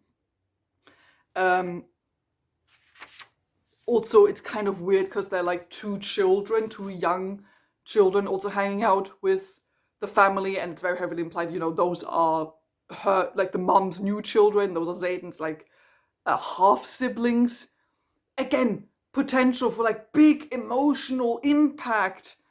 We're not gonna deal with it, also because we're stuck in Violet's head. It's times like these that I really wish these books were multiple POVs, or at least dual POV, because I just want to know about the emotional shit that's happening to Xaden. But we can't get it. So instead of Xaden trying to like deal with his emotional impact he's having, he's immediately like trying to make out with Violet, of course. And he doesn't want to go and attend dinner with his mom. He'd just rather go and make out with his girlfriend. Violet mentions that because of all the traveling and all that, like making out isn't that easy. Like her ribs are still a bit hurting.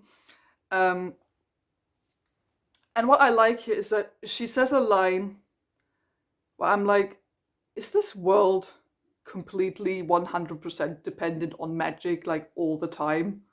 Drops his chin on the top of my head. I hate that we can't get you mended. In a life without magic, the best medicine is time, I muse, a smile curving my mouth. I'm like, don't you have any kind of other medicine? Like any kind of first aid? Bandages? Plasters? Herbal remedies? Anything like that? Like, you completely 100% dependent on the mending magic healing you. This culture has not invented any other type of medicine that you could use. Like a band-aid. Like a herbal remedy, I don't know. Nothing? Like, really the only thing you can do now is lie around and wait until it gets better. Like, is that really the technological advancement of this culture that's completely 100% dependent on magic, apparently? Wow. I'm worried about anyone who's getting hurt outside of these walls. So yeah, she talks about healing, that she's still a bit hurt, because of all the traveling. They talk a bit about their moms, and Xaden is like, oh yeah, my mom isn't like your mom. Your mom was like really cool and badass and a really great mom, and my mom sucks. And I'm like, excuse me, you mean Violet's mom, who mostly treated her like insignificant, low-key garbage for large parts of the previous two books, who sent her to the school of death in order to help her, and then didn't even really talk to her daughter, and then emotionally sacrificed herself. That's the great supermom Xaden is talking about. Okay. What follows then are some confusing events. That's what I wrote down. I think I screenshotted something. Let's see what happens. At least she didn't set you on fire. Tan quickly follows and Andana trails after, fighting to fully extend her wing. All of them are struggling without power. Fuck. Xaden's eyes slide shut. Samian, Gaius. One of the maids runs out of the house 3 stories beneath us, holding her skirt high as she sprints across the sand. Are you alright? She asks in Hidotic. That was amazing, the older boy shouts, in kind, lifting his fist towards the sky. We can leave, I offer Xaden, crossing the distance between us and winding my arms around his waist. Right now. My mother's having our uniforms laundered. Brushes the loose strands of my braid behind my ears. So it'll be cold. Say the word, and we'll go. I turn my cheek and rest my ear against his heartbeat. You're all that matters to me. Same. He drops his chin to the top of my head. We can't just skip an entire aisle, he grumbles, splaying his hands over my back. We disobeyed direct orders to be here. So I'm not quite sure. I'm not quite sure.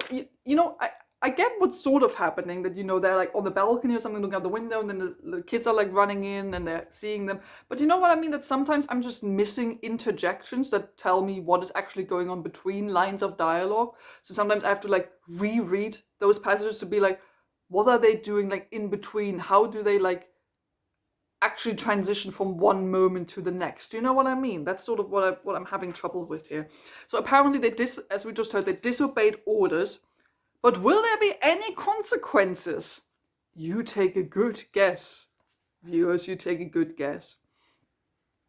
So as they do decide to attend the dinner with Zayden's mom, Violet meets up with Mira, and they make a plan to do something at the dinner with Talia and the family, to give them something.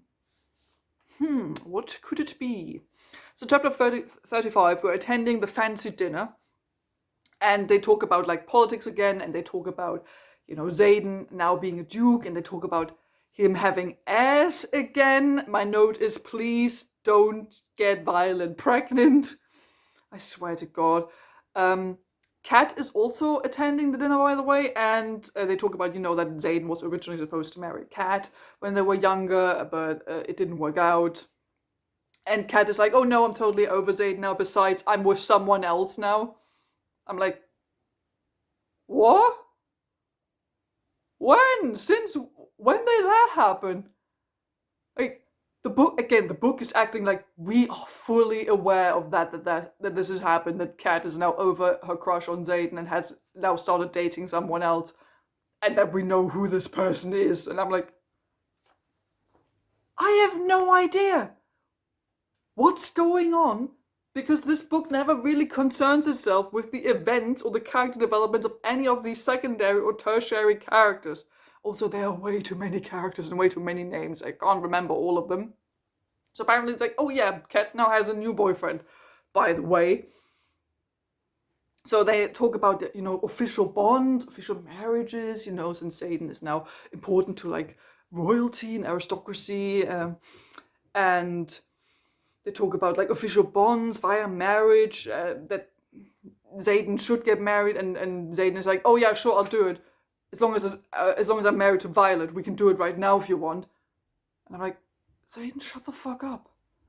Don't say that you're willing to marry your girlfriend right here and now without talking to your girlfriend before. You did not agree to talking about this. She did not agree on you having, like, making such a statement in public. So Xaden is like, oh yeah, sure, let's have the contract marriage right now. Get me married to Violet right now. I don't mind. I'm like, shut the fuck up. Shut the fuck up, man. So then we hear a bit about the relationship to the mom that Talia left because she didn't want to be executed.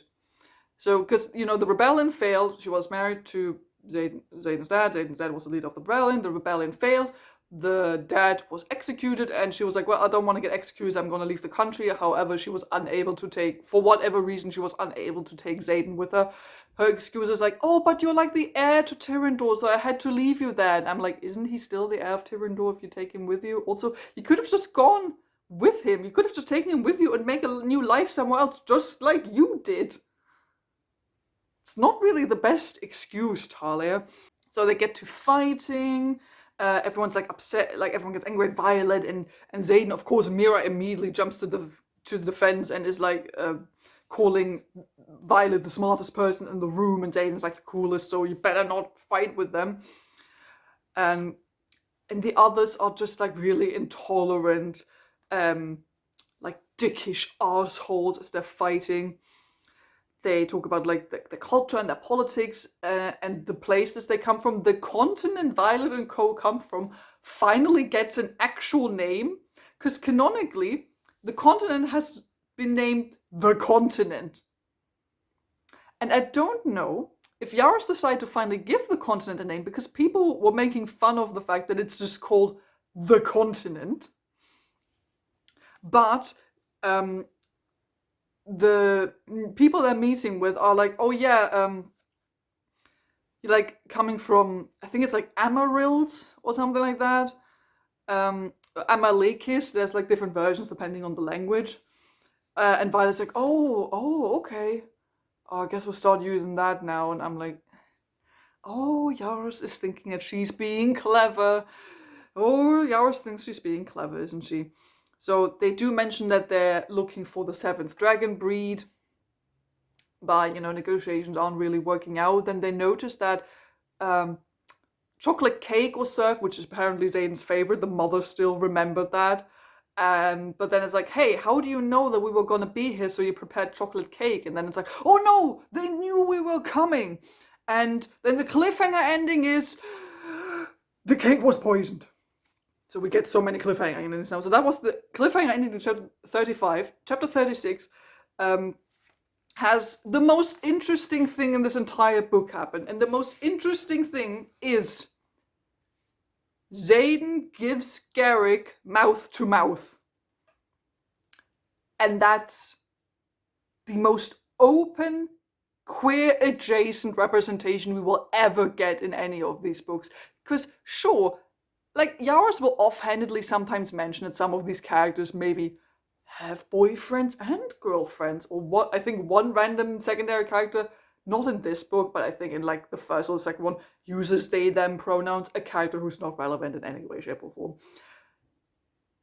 And this is the most gay shit we will ever get in this series, I guarantee you, because this is the most heteronormative bullshit of all time.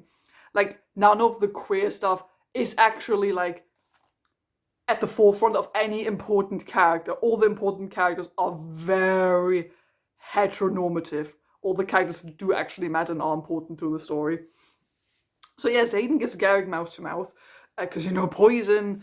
Turns out that this was all a setup, and of course they immediately come up with a solution, and they like run through the house trying to find an antidote.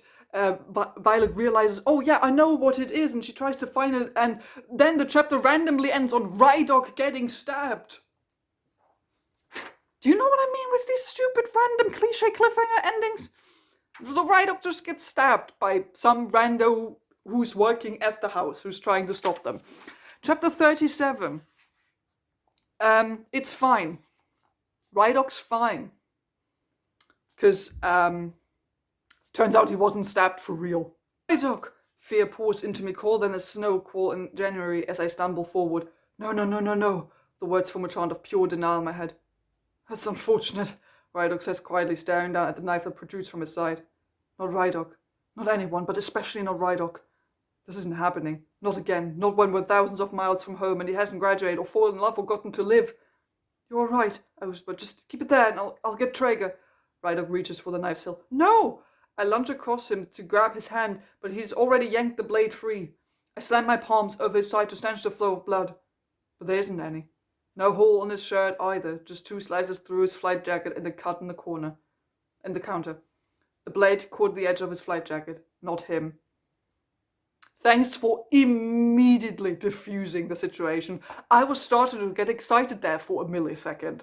So yeah, Rydok's fine. And with the help of like Papa Saw and Gale's books, they managed to like figure out what they actually need to get. Everyone like gets healed, and then Violet actually is like, haha, I've actually also poisoned you, because that thing she was planning with Mira, turns out that they were giving Talia and the rest of the family poisoned wine as well, and they're like, haha, you poisoned us, but we also poisoned you, and now you're only going to get the antidote if you work together with us. So they managed to like convince them basically to help. They're like they're straight up threatening the 2 little children. I'm like, yeah, Violet, our morally good hero, threatening 2 tiny children to get what she wants. Great. So it works. They agree to helping them, and then everyone leaves. The most most important thing we get out of this is, I guess, at some point, Violet and Xaden are definitely gonna get married. Also because the characters literally start coming up with shipping names for them. I'm not kidding you. Hang on. They literally come up with shipping names for them. Anything less is unacceptable. Xaden slides his hand to the back of my neck, and her full name for the papers is Violet Sorengale, 2 R's. I'm torn between throwing in a dagger at his chest and kissing the shit out of him. Mira stifles a grin. My last name is tied to the title, but we could take yours, Xaden offers, and his eyes soften just slightly when they lock on mine. You could hyphenate, Garrick suggests. Or combine Ryagale, Sorensen? That is not what they meant, I whisper at Xaden. So yeah, it's officially fanfiction. It's officially Wattpad's level of fanfiction writing. So that's the most important thing we get out of this meeting. And if you're like, oh hey, we now met Xaden's mother, who was really important to his background, and he has like some emotional trauma because of his mother leaving him, and I bet he's gonna think about that for a really long time. We're gonna talk about how he feels about seeing his mother again. This will never get mentioned again. Nope. We're gonna spend the entire rest of the book not mentioning this meeting with his mother a single time. We've established that, he feels conflicted about his feelings towards his mother because his mother abandoned him when he was a child. And now he meets his mother after years and years of not seeing her. He sees that she actually has a new family. He finds out that he has 2 half-siblings. And he's emotionally conflicted about all of it. We never address this. Never. This is just brushed aside as another random side quest that they go on as they do their island hopping. Like, what? Excuse me, but I do not care about these characters, not really. But I care about storytelling. I care about writing good characters. And Yarros, you're creating like a really potentially interesting emotional situation here for one of your main characters. I, as a reader, want to know what's going on for him on an emotional level. And you're giving us nothing. Nothing. You're not treating this as anything special. You're just treating this as a random little thing that happens on the side and is not worthy enough to like ever be talked about again. Like, it really feels like she does not give a shit about the actual emotional depth these characters could have if she bothered to actually explore them. And it's so frustrating because you can sometimes, like this, you can see glimpses of potentially really interesting things happening in the world, happening to these characters. And then Yarros is just like, and that's done, never talk about it again. It's frustrating. Like, honestly, people who like these books, who, if you read it and you really invest in these characters, aren't you like frustrated with this? That Yarros is like dangling potentially really interesting things like in front of your head, and then she's like, and we're gone. So they leave and decide to travel to the next town. The next stop is the capital of Zortris. Zortris, it's like spelled with an X. And the capital is called Zahilna, I think. And Violet points out that she can actually feel some magic working here. Not full-on magic, but a little bit of magic is working here. And she points out, oh hey, like the magic, here's some magic is like actually coursing through the veins of this country. Like the leaves are actually green. I'm like, magic turns, magic brings color to nature? Is that how it works? Is photosynthesis not a thing in this world? That's why the leaves are green? Magic, not photosynthesis? Okay, I guess, yeah, sure. Again, I got confused by the writing. I'm gonna read this to you because I was like, what the fuck is going on? Are like 2 conversations happening at the same time? What do you want me to promise? That you'll never do that again? I blink. You're going to have to be more specific. You put yourself between Rydog and me. It seemed like you might hit my friend. I lift my brows. And you weren't exactly yourself. That's my point. Fear flashes across his face before he quickly masks it. There's no telling what I could have done to you. It's all I have been able to think about. Is it just me, or are we the equivalent of the circus coming to town? Rydog asks. You won't hurt me, I argue for the 100th time. Even when you wanted to kill me last year, you never hurt me. Even when you lack your emotions, you're still you. Oh, we're definitely the show, Cat answers Rydog. This might be my favorite aisle, Traeger takes Cat's hand. What do you think, Violet? Me without any restraint or reason, Xaden lowers his brow. How about I decide when I think you're too dangerous to approach? I think I know when I'm too dangerous to approach, he leans in. Don't mind them, Rydog's tone sinks. They're back to doing whatever they do when they ignore everyone around them and pretend they're the only people in existence. Do you get what I mean? This is also, again, like, it's just walls of dialogue, and there are no interjections to actually tell me what's going on. I get that Violet and Xaden are, like, having an argument, but then it's just, like, Rydog and Cat chiming in with no description of, like, where they come from, if they're, like, approaching the group and start giving commentary. It's just suddenly shoved in there, and I was like, are we having two conversations at the same time? What's going on? This is what I mean when I say it's really confusing to read. Like, it's written in a way where I just genuinely sometimes do not understand what's going on. They are eventually greeted by a woman named Calixta, who is the mistress of festivities. So there are, like, festivities going on this island, and they're like, oh yeah, we've been waiting for you. King Cortland sent word. And I'm like, how fucking fast can King Cortland send words if these motherfuckers are on dragons? But apparently the messenger is just faster. On ship? I don't know. Apparently. So they've been waiting for them. And if they say, well, before you can meet the queen, we do like a ceremony of gifts here, and you have to, like, accept a gift of luck to meet the queen, and you have to be thankful. So they have to draw, like, cards, and then whatever symbol or picture is on the card, that's their lucky gift, and they have to be thankful for it, and they don't know beforehand what it is. So they get a bunch of, like, random stuff, and then one of the tertiary characters, Traeger, walks up, pulls a card, it has a picture of an arrow on it, and he gets shot in the chest and dies.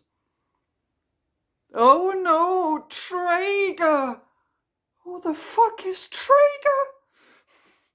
I tell you who Traeger is. Traeger, as we find out in chapter 39, was apparently Cat's new boyfriend. And everyone's now really upset. And I wish I had any kind of emotional attachment to Traeger, but I don't even know who the fuck this man was. I swear to God, I think he only started getting mentioned in this book, and he never did anything. He was only mentioned as, like, one of the people in their entourage, which consists of way too many characters. So yeah, Traeger dies. Oh no, and they have to be like, oh, thank you for the gift, blah blah, and everyone's, like, really upset. Violet tries to, like, get her shit together emotionally and, like, thanks the people. And then we just cut the scene right there. We jump to a later conversation where Eric reveals that he made a deal with royalty off screen. It's great how we never see any of the actual potentially interesting and complex discussions that we are supposed to care about. Everyone's gazes turn our way as we join them. Is it done? Drake asks. It's done, Mira answers. Eric agreed to terms which were oddly favourable to us. They'll send an advance party within the next couple of months, and the rest of the troops whenever we are ready to receive all 40,000 of them. So, yeah, just important political deals. Done in the background, off page, by a character whose POV we do not have. That's how easy politics is. You just montage it off screen. Because why have any kind of interesting conflict, right? So they talk a bit about, oh, we lost someone and that's so sad. And but they talk about, but Violet is like a leader, and a leader has to get used to like losing a soldier now and then. And they talk about how Violet will like always be the leader of the group because she is with Terran, the most biggest, baddest, powerful dragon in the world. But I feel like they're having a conversation about things that were never really established. Except for our boots, we're still dressed and ready to fly at a moment's notice if need be. This is my mission. Traeger and Silas are dead, Cad's heartbroken, and I froze. Everyone in leadership loses someone under their command. He strokes his hand absent-mindedly up over my waist. You pulled yourself together and completed the mission. At the cost of their lives. My chest constricts, fighting to contain the full confession that I can only give to him. I'm not meant to lead. Mira should be in charge, or even Drake. If they won't, then you. Because my judgment is dependable right now. He huffs a sarcastic sigh. The best leaders are the ones who never want the job. This is your mission because Andarna chose you. Terran chose you. His hand rises to my face. What they never tell us in the Quadrant is that rank is well and good. But you and I both know that the moment we fly onto the battlefield, it isn't the humans giving commands. I hate to break it to you, but you were selected by a general amongst dragons. You can choose to step into leadership or he can drag you. Either way, you're going to end up in front.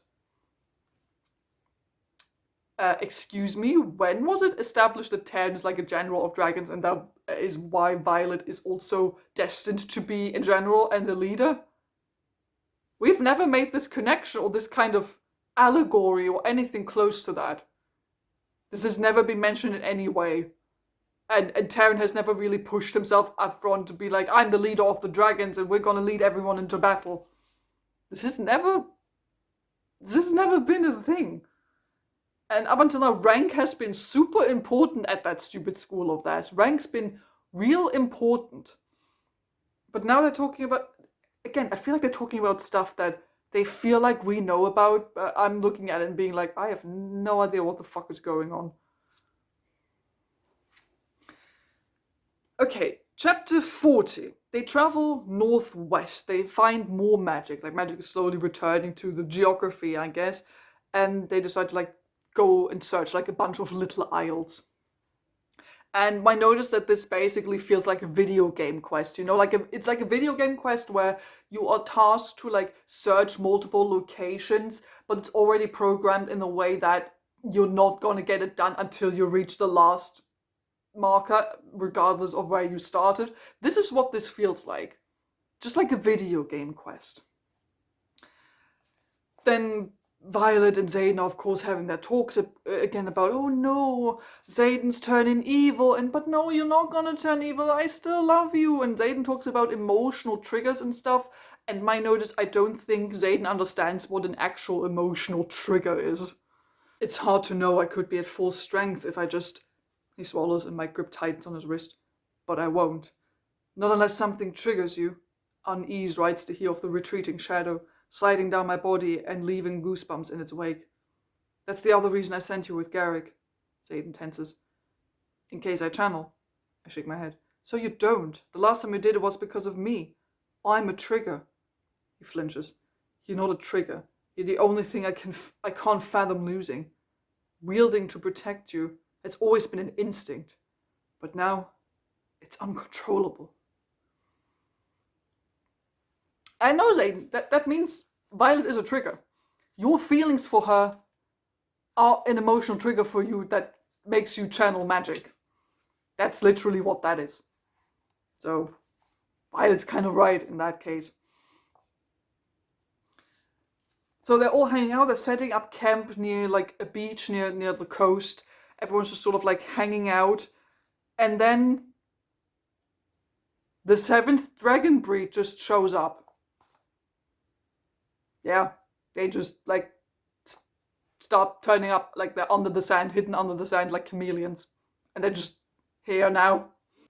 So that's how chapter 40 ends, and it's just so random. This entire time, their big task was we're gonna go find the 7th dragon breed.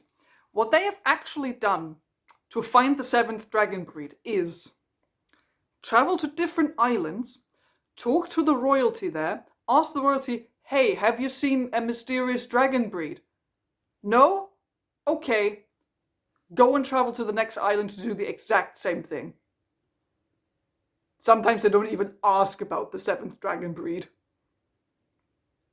There's nothing. There's no effort made to actually go and look for them. Do like some ranger shit or something. I don't know. They just like go somewhere, ask, leave.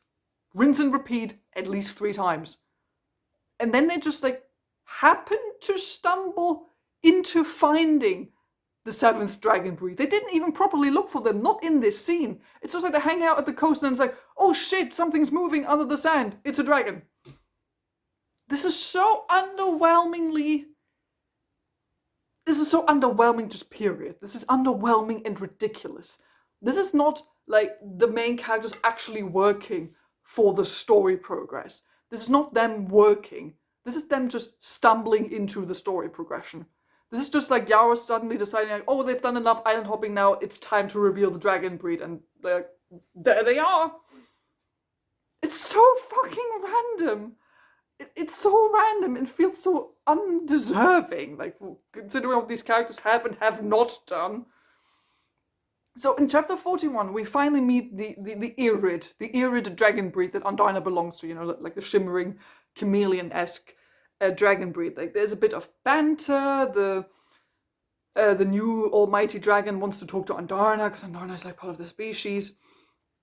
Andarna literally starts giving them an abridged recap of everything that has happened in the previous 2 books. Apparently it takes her several hours to tell this story. Then, and this is over finally, the new Irid dragon asks, is asked by Violet and Co, or by Violet, which I think only Violet's there, I'm not sure, is asked by Violet and Andarna, like, come join us in the fight against the Venom, please help me find a cure for my boyfriend, and, go, like, help Andarna be a cool dragon and that kind of stuff. But the major new dragon is like, oh no, you failed the test we set you that we did not tell you about, because you used Andarna as a weapon for war. And we're a very peaceful, pacifist race. And we do not like how the humans have developed into a very violent, warmongering species, and how you've used your dragon of our species to be used in fighting. So the 7th dragon breed is supposed to be like super chill and stuff. And in chapter 42 they basically say like, yeah, no, you fucked everything up, we're not going to help you. They also say there is no cure, you can't cure the venom power inside your boyfriend. And Andarna, no, you're not allowed to be with us with your dragon breed, because you fucked up. And then they leave. They're like, they turn up, are Pasak for 10 pages, and then leave. Great. That's that dealt with, I guess, this whole thing we were working towards for this entire book. That's that. Done. Then it's actually revealed that Rydok was nearby and overheard the conversation. Now Rydok knows that Xaden has actually turned Venom. So in chapter 43, they have like a conversation about that, and of course Violet's very defensive of Xaden, and she goes on and on about, no, Xaden has never hurt me in the past, he would never hurt me now. She completely forgets that Xaden has hurt other people in the past, also before he turned Venom. And it almost feels like Violet is completely disregarding anyone else who could potentially get hurt, because, yes, Xaden might not hurt you because he loves you. He doesn't love Rydok, he doesn't love Rhiannon, or Kat, or Sawyer, or any of these other random characters. What if he starts murdering them? Are you then still going to be like, oh no, but he's never hurt me, so he's fine, because the power of love and shit like that? Like, it feels like she's completely disregarding everything that is not related to her that could be in trouble because of this Venom bullshit that's going on. Like, it's not about that. It's about me. I love him and he would never hurt me. Which means he is not full on evil. That's the logic we're operating with here. Like, he's the best. Zayden's obviously the best, so he's gonna hang in there, not turn evil. But Rydog actually, Rydog asks the important questions. He wouldn't, I shake my head. He hasn't in all these months. He won't. He clasps my shoulders. Not good enough. Give me a real, logical line he has to cross for you to walk away, and I'll keep the secret. I help you scour every fucking book you can find. I'm here for the I'm going to save my man at all costs mantra, and will be on your side in this horrifically dangerous situation if you can just acknowledge there's a breaking point. You can put all your faith in him as long as you leave a little logic for yourself. I can't imagine not loving him. I bring my hands up to rest on his forearms. Never said you couldn't love him. He squeezes my shoulder gently. You can still love someone after you let them go. But you have to tell me that there's a line where you will let him go. Because if there isn't one, it's not just him we're going to lose by. My chest tightens. I would never. Would you channel to save him? Or is that the line? I swallow hard, remembering that breath of a second in the Wardstone. Yeah, Rydog is actually asking some important shit here. And Violet can be like, it's like, no, I don't know, like, I don't want things to turn bad, but, I know he's having trouble, but, he's a really nice guy, and he loves me so much, and he's never harmed me, so that means he can't possibly be, like, full-on evil, right? Because love. That's her argument. That's basically her argument. And eventually, Violet agrees to, like, draw a line, and she says, yeah, if he ever hurts her, if Zane ever hurts Violet, that's the line. That's when they decide. That's when he lost it. I guess not before or after, when he's hurt anyone else, or I don't know, like murdered an entire town. When he hurts his girlfriend, that's where you draw the line. So they decide to, Rydog's like, okay, but you have to tell some of the other people as well, because they deserve to know. So you have to tell Rhiannon, you have to tell Sawyer, and you have to tell Jazinia. Might as well tell everyone at that point, I guess. And I just kind of really like Rydog in this moment. Because he's just like calling them out. He's just calling out Violet on her bullshit so far. And I don't know. I'm just really vibing with Rydog in that scene. Oh, and by the way, it's not like Violet is unaware that the relationship she's having with Zayden in this book might be a little fucked up. Because here's a short little line that Violet says about her relationship with Zayden. Is it toxic? Maybe. Is it us? Absolutely. This is not cutesy. This is not badass. It's not cool. It's not edgy. It is just straight up toxic, period. Nothing else. It's just not healthy. And you apparently being aware of that doesn't help. So they decide to fly home. It's like 10 days back to Deverelli. Everyone's like feeling kind of off because, someone died and they saw the dragons, but they didn't want to help them. Then another like 3 or 3.5 weeks go by till they're like back to Biscayev. Once they get there, Violet is given a letter, and it turns out it's like a letter from Theophany, from the Venom lady, which is not really important. It's just like teasing her. It's just a letter teasing her being like evil. And you're like, why did she send a letter? I don't get it. And then it's revealed to us that, remember Queen Mariah, who we met like once 20 chapters ago? She dead. Oh no! I don't care. I just do not care. We've met this person once. In this book! And then she died off screen in a battle. I guess it's bad. So, the person who's now in charge of Poromiel of like the Griffin realm is Kat's uncle, who was like the Viscount. He becomes king of that region. In chapter 44, everyone worries that, oh my god, no, like we defied like direct command and we're gonna get in so much trouble because we like went to all these other islands that we weren't supposed to go to, and we abandoned posts and stuff like that. Don't worry, King Towery is literally like, don't punish them. Because why have any kind of consequences for breaking the rules in these books? Like, they will always be like, oh no, fuck, we broke the rules. Oh, we're gonna get in so much trouble. Oh, we're gonna, the punishment will be so hard when we go back. And always right after that, it's like, it's fine. Don't worry, we'll fix it. Don't worry, you're not actually in trouble. Don't worry, some kind of random king will stand up for you, so you're not in trouble. So yeah, King Towery forbids any kind of punishment because he's so happy that Eric, like his third son, is still alive and well. So they do get questioned though about their mission they've been on. Then they just go back to doing normal school stuff. Why are we going back to normal school stuff? Why are we still doing this?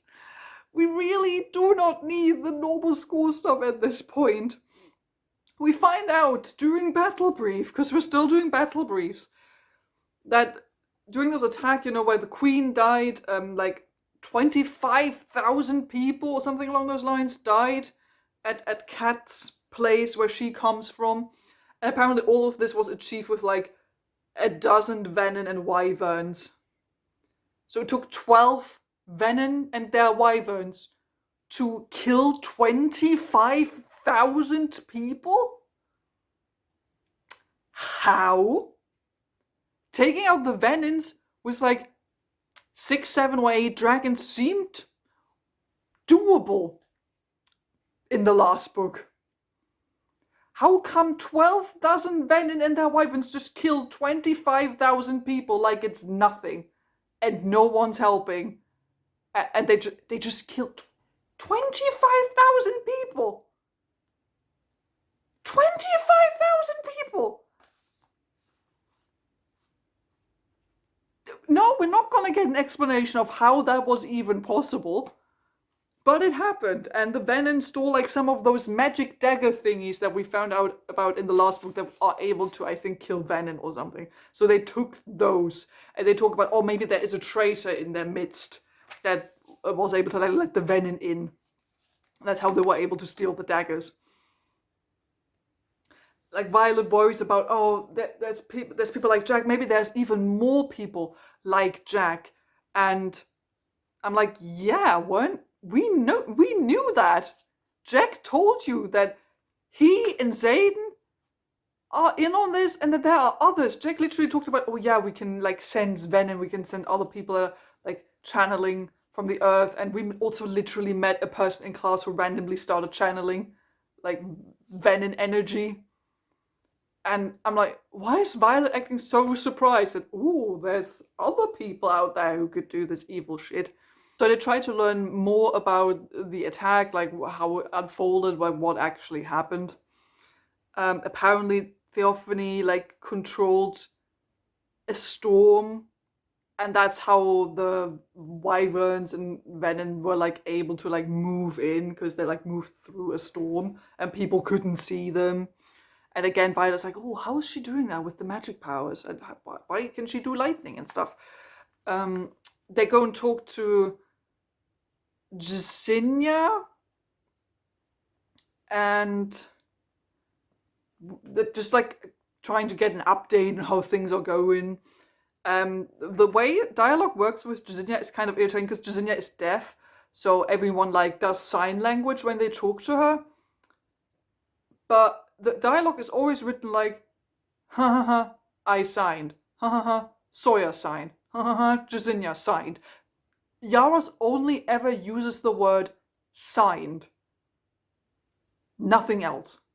It's always signed. And the word signed then gets mentioned like 6, 7, 8 times, one after another, if you read like these longer types of dialogues where Jesinia is involved, and it's really annoying. And I'm like, where the fuck is your editor, Yarros, if you have one? So classes are like still going on. They're like talking about the battles. They're like, oh no, how could we have prevented this? Of course, the answer is if Violet had been there, things would have been easier because of Violet's cool lightning superpower. We're getting an update on Sawyer, you know, the guy who lost his leg. He still isn't really flying. He's having trouble with that. And then the chapter ends with Violet finally telling Rhiannon and Sawyer that Xaden is turning venom. In chapter 45, Violet ends up having a nightmare about the Sage. Remember, the Sage is like the leader of the Venom, who at the end of the last book like managed to convince Xaden to turn evil. And apparently her friends, as like apropos Venom, like apparently her friends are just like cool with Xaden being Venom. Like she's having nightmares about this, but apparently her friends are like chill with this. No one had a freak out or anything like that. No. Also, of course, we didn't get to read any of those emotional conversations like that when Violet told her friends. We hear none of those initial reactions to that revealed to them. And after the nightmare, we go back to school again. We go back to classes again. And they're learning about like doing a running landing and a battle mount. And again, it's like very elaborate. They're like being shown how to do it. So like sort of doing like a battle mount, like while you're like you need to like jump off your dragon, keep running, hit the target, and then go back up on your dragon, like all in one smooth motion. That's sort of what they're training to do. A couple of things. First off, this is like every other class that I've complained about. It's like they show them the thing they're supposed to learn, and then it's like, go do it. We're not going to go through like, you know, step by step telling you about the different elements of this movement, of this of this maneuver. We're not going to try and practice different steps of it. We're not going to give you any tips beforehand or any recommendations. You just go and fucking do it, and if you fail, you suck and you do it again. That's what this class is like. And I wouldn't be as upset about this if what they're learning here would be relevant at some point. Because you would think, oh, they're now learning how to do this, and for Violet it's actually for once mentioned that she's having a hard time with this because of her chronic illness, so she needs to adjust. She doesn't do it the same way everyone else is doing it. So she has to like actually find a way to do it differently that works for her. But that's it. There's no like payoff from that. She learns sort of how to do it in this class, and then this never becomes important again. It's not like at some point later during the climax, during the big dragon fight, Violet has to do this really difficult maneuver to like save the day, and if she doesn't do it, someone will die or something. No. It's just a random class where they learn this random thing that will never be mentioned again. Like, at least make it relevant to the story, Yarros. Why can't you just make things relevant? This is all just filler. None of this is important. This is all just filler page time so you can get a longer book out. Your book doesn't have to be 500 or 600 pages long. I don't mind if it's just like 350. Then it's just 350 pages, but at least everything would be relevant to the story. The class eventually ends up getting interrupted by Felix arriving. No idea who the fuck this is. No idea. I genuinely do not know if this person has been mentioned at any point in this novel or in one of the previous books. I have no idea. Felix arrives and reveals that the wards are failing and they have maybe like about a month left of their defenses. How the wards are failing, why the wards are failing now, I don't know, but we need to like suddenly introduce a cool cliffhanger plot point to keep things interesting. So it's like the wards are failing, they're keeping like up the defenses of Biscayeth, and it's really bad, and we got maybe like a month to like figure out what the fuck to do. 3 weeks later, the next chapter, chapter 46, jumps to 3 weeks later. Did they do anything during that time to like fix the wards? Isn't this like a very pressing and important issue that needs to be taken care of? Because, you know, if the wards fail, the Venom can literally just come in and murder everyone. I don't know, I thought this was maybe a priority. So they just all like the entire group is still just like hanging out, attending classes, talking about stuff. I noted down that here it becomes a bit confusing sometimes to follow the dialogues in this, because suddenly the characters start calling each other by their last names sometimes, which is irritating because they didn't do this before. They all like usually just call each other by their first names, but now they sometimes like start calling each other by their last names, which has not been an established thing. Also, it's irritating because some people have a first name as a last name. For example, Rhiannon's last name is Matthias. So sometimes it's like someone will be like, oh yeah, Matthias has been talking about this. I'm like, who the fuck is Matthias? We haven't met a person named Matthias. Oh, it's like Rhiannon. Oh, okay. Also, there's a person in this book. I don't really have any other point to mention, so I'm going to mention it here. There's a person called Llewellyn. You know, like, I think is it a Welsh name? Like a Welsh name. But like Llewellyn is a person, but also Llewellyn is a place. Like, I genuinely do not know if this is on purpose, if the editor just didn't catch this, if Yarros didn't catch this, but sometimes there will be a person who talks who's called Llewellyn, and sometimes they will speak about a place that's called Llewellyn. If the two of them are related in any way, no idea, but like, what? What the fuck is going on with all these names? There are too many of them. That's the problem. They end up running into a discussion, a sort of public discussion that is being had between Xaden, Prince Helden, and some of the others. The aristocracy, because it's all about, you know, should we open the borders to help the civilians and all that? Like, should Xaden open like open the borders of Tyrrendor? And Xaden, while he's having a fight with the prince, you know, the heir to the kingdom, he's just like threatening to kill him. Xaden is just in public threatening to kill the heir to the throne. There are no consequences to this. Maybe royalty is real chill in this country. I don't know. Then apparently we're being told we have a month of time until shit hits the fan. I'm like, I thought we had about a month last chapter, and then 3 weeks went by and you did nothing. What's the timeline? Did anyone check the timeline? Was there an editor?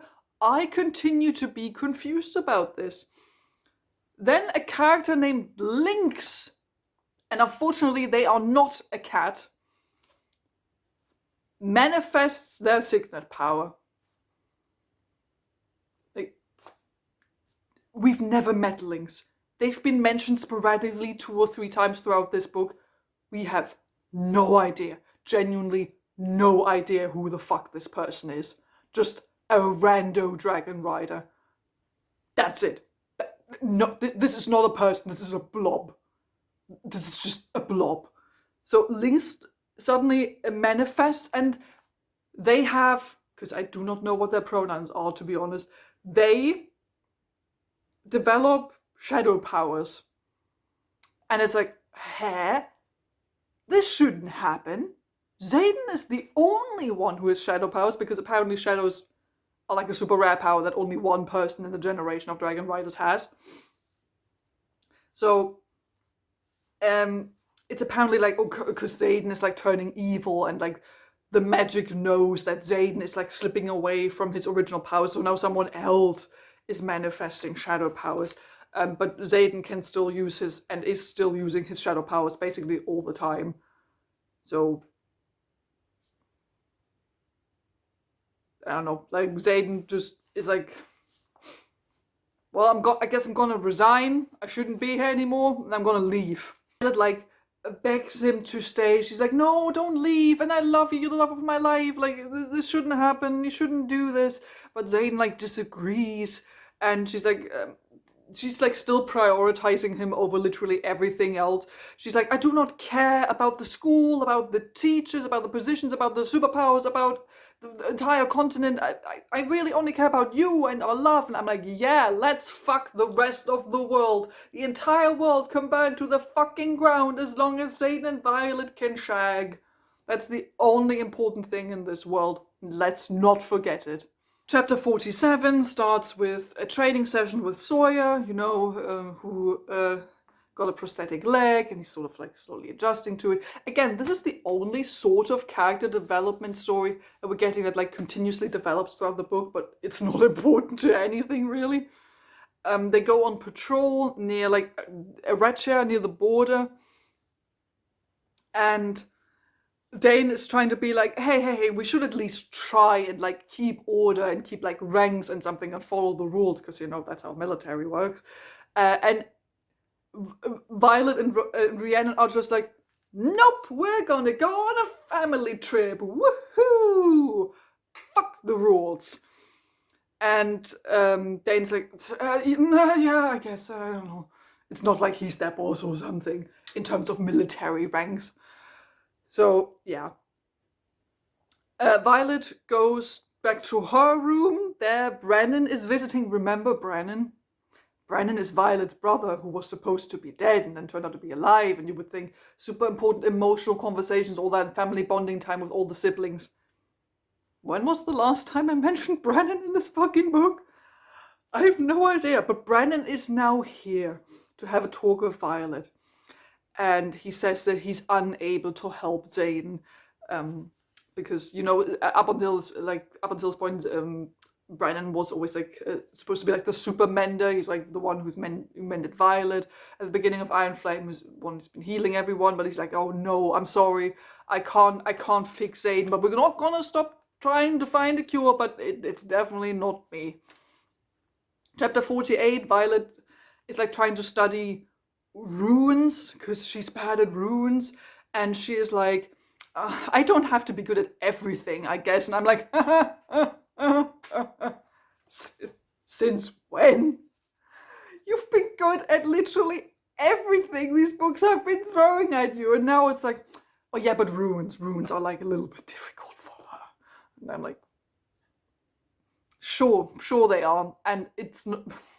And obviously, like, runes are like this super duper important thing that it would actually be interesting to learn about, that she doesn't know about it, and it does actually have an impact. She doesn't know about runes, then it would be interesting. But since runes aren't important in this or any of the other books, this doesn't really matter that she doesn't happen to be good at them, I guess. Then suddenly, just while Violet is hanging out in her room learning about runes, suddenly there's like a knock at the door. Zayden comes in and they start making out. I swear to God, every smut scene begins like this. No build up. It'll just be like Violet hanging out, and then it's like, oh, Zayden. Mwah, mwah, mwah, mwah, mwah. Like, what? No. Like, it's so stupid. And Violet is like, oh, our relationship is like so dangerous actually, and it's like kind of toxic, but this is what defines us, that we're like screwed up and that we're two fucked up people in love. And I'm like, no, this is not cute. This is not cute in any way, shape or form. So like, yeah, they like make out, and they said that they would like wait for 3 days until they like would do full on like make out sex again or something. But I guess fuck it.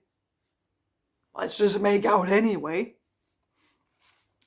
Chapter 49. They shagging. She climaxes not even a page after. Like, he starts eating her out and then she like climaxes 1 page later. It's a surprisingly short and not at all exciting sex scene. It's really boring. when they talk to each other, they use this phrase again that I've noticed gets used so many times. It's well the fuck aware. And I swear to God, I hate this phrase. Like, at this point, I wrote out, oh my God, stop saying this. Because everyone is using it. It's not like it's one particular phrase that one particular character is using, a phrase that, if only one character were to use it, is the character's identifying catchphrase, maybe. Because that's how actual character writing would work. No, everyone says it. Violet says it, Xaden uses it, Rhiannon uses it, a bunch of other characters use it. And it's always like, well, the fuck aware. And it just gives into this like Instagram kind of YA talk that has been bothering me this entire time. So, yeah, they make out, they have sex. It's always boring, missionary type of sex. It's not interesting or exciting in any way. Violet gives into like her power. Lightning shoots out. Somehow they have never been hit by any of her lightning. I don't know how, if she's like purposefully keeping it away from them, which I don't think she's doing, because they're always going on about, oh, just let it go.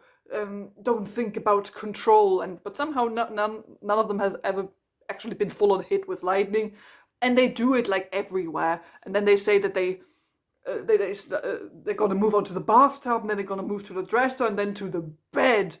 And I'm like, can you two please bond over anything else that is not sex? Like, can you tell me if there's anything I've told you about that these two actually like about each other, that they have in common, that they like to talk about, that is not sex? Why do they like each other? What do they love about each other, apart from they're hot? Like, what do they like about each other that's not related to how they physically look and feel about each other? Any common shared interests? Any interesting topics they like to talk about? Any hobbies they share? Books they like to read together? Anything? No. It's just shagging. Every time these two are in a scene together, and as soon as they're alone, they're like, "Mwah, mwah, mwah, mwah, mwah, mwah, mwah." Every time. There's never a scene where these two are just like hanging out in the room together, talking about something. It always has to escalate in some kind of physical intimacy. Even if it's not full on sex, it always has to end in something. Even if it's just making out. Like, these two cannot, I'm convinced these two cannot just exist in the same room. Like, these two are like sex obsessed at this point. And again, I get it. It's sort of part of the romantasy that, sex sometimes happens.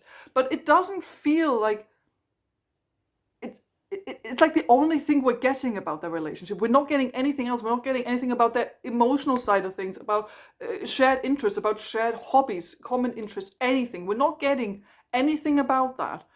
And the sex they're having always feels really random. It doesn't feel like a reward. It doesn't feel like it's developing their relationship. It just feels random. There's no build-up to it. There's no emotional connection to it or story-relevant connection to it. It's just, they'll suddenly just be hanging out in the room, and then they start making out without any context as to why this is suddenly happening, that they're making out and having sex. That's what bothers me the most. It's not because I'm personally don't like reading sex scenes, yes, but that's not necessarily the issue I'm having with this. I'm having an issue with this not being written well. It's not included in a way that makes sense in the story, and the way it's written is not even all that exciting, and the sex is just really boring, missionary, vanilla sex that is described exactly the same way every single time.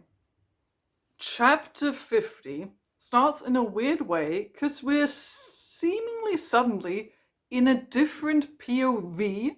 Suddenly we hear someone talking about Violet in the third person, and it seems like we're suddenly in Xaden's POV. So it turns out that this is like another dream about the sage, and the sage is like you will bring me what I want, or Violet dies, so that kind of thing. I think this is presumably what happened. I think at the end of Iron Flame, when Xaden was talking to the Sage, because the Sage was like threatening Xaden to like kill Violet or something. Then it switches sort of back to Violet's POV, and then it becomes clear that they are basically having the same dream. And it is at this point that Violet's second signet is revealed to us. Violet's second superpower is dream walking.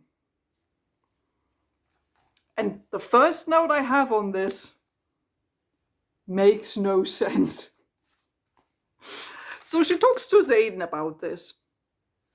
And they talk about maybe this is the second signet power that she got from being connected to Andarna. It doesn't make sense. Signets are based on our unique bond and the power of the dragon. My thoughts tumble over themselves as I babble. And what we need most. So it's logical that you needed to know everyone's intentions when you manifested. You had to keep the marked ones safe. But there's no part of me who wants or needs to know what anyone else is dreaming. The trembling stops as it clicks, and I understand. Except when I did.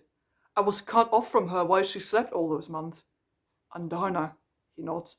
That makes sense. My signet doesn't work on dragons, and I'm guessing yours doesn't either. So you unknowingly developed it on a human. So she developed her signet on Xaden. And I do not understand what the connection is. What's the connection here that being bonded to Andarna now gives Violet the power of dream walking? We gotta change seats. I'm getting heated. So, Andarna's power. In the first book, when she was a baby dragon, Andarna's power in the first book was stopping time. That was her power, that she was able to stop time. And then, when she went through her growth spurt, she suddenly lost that power. For some reason that we're still unaware of. And now, Violet is like, oh, second signet connected to Andarna, dream walking. It makes sense. How does this make any sense? Where is the connection? Like, how does this... It's like, I've connected the dots, and I'm like, you haven't connected shit, Violet. This doesn't make any sense. Time-stopping powers. Dream-walking powers. Like, yes, Andarna was asleep during the entirety of book 2, basically, but that was for her growth spurt to, like, further dragon development. That was that. And yes, Violet has had dreams in the previous book and in this one, but they've always been just regular nightmares. It's not like it's ever been implied before and that she's like maybe having the same dreams as someone else, or maybe that she's experiencing someone else too. This has never been implied. And I call bullshit on some of the people who were like, oh yeah, I'm so glad that my theory came true. I'm like, what? You cannot tell me that this was genuinely foreshadowed in any way. It's just bullshit.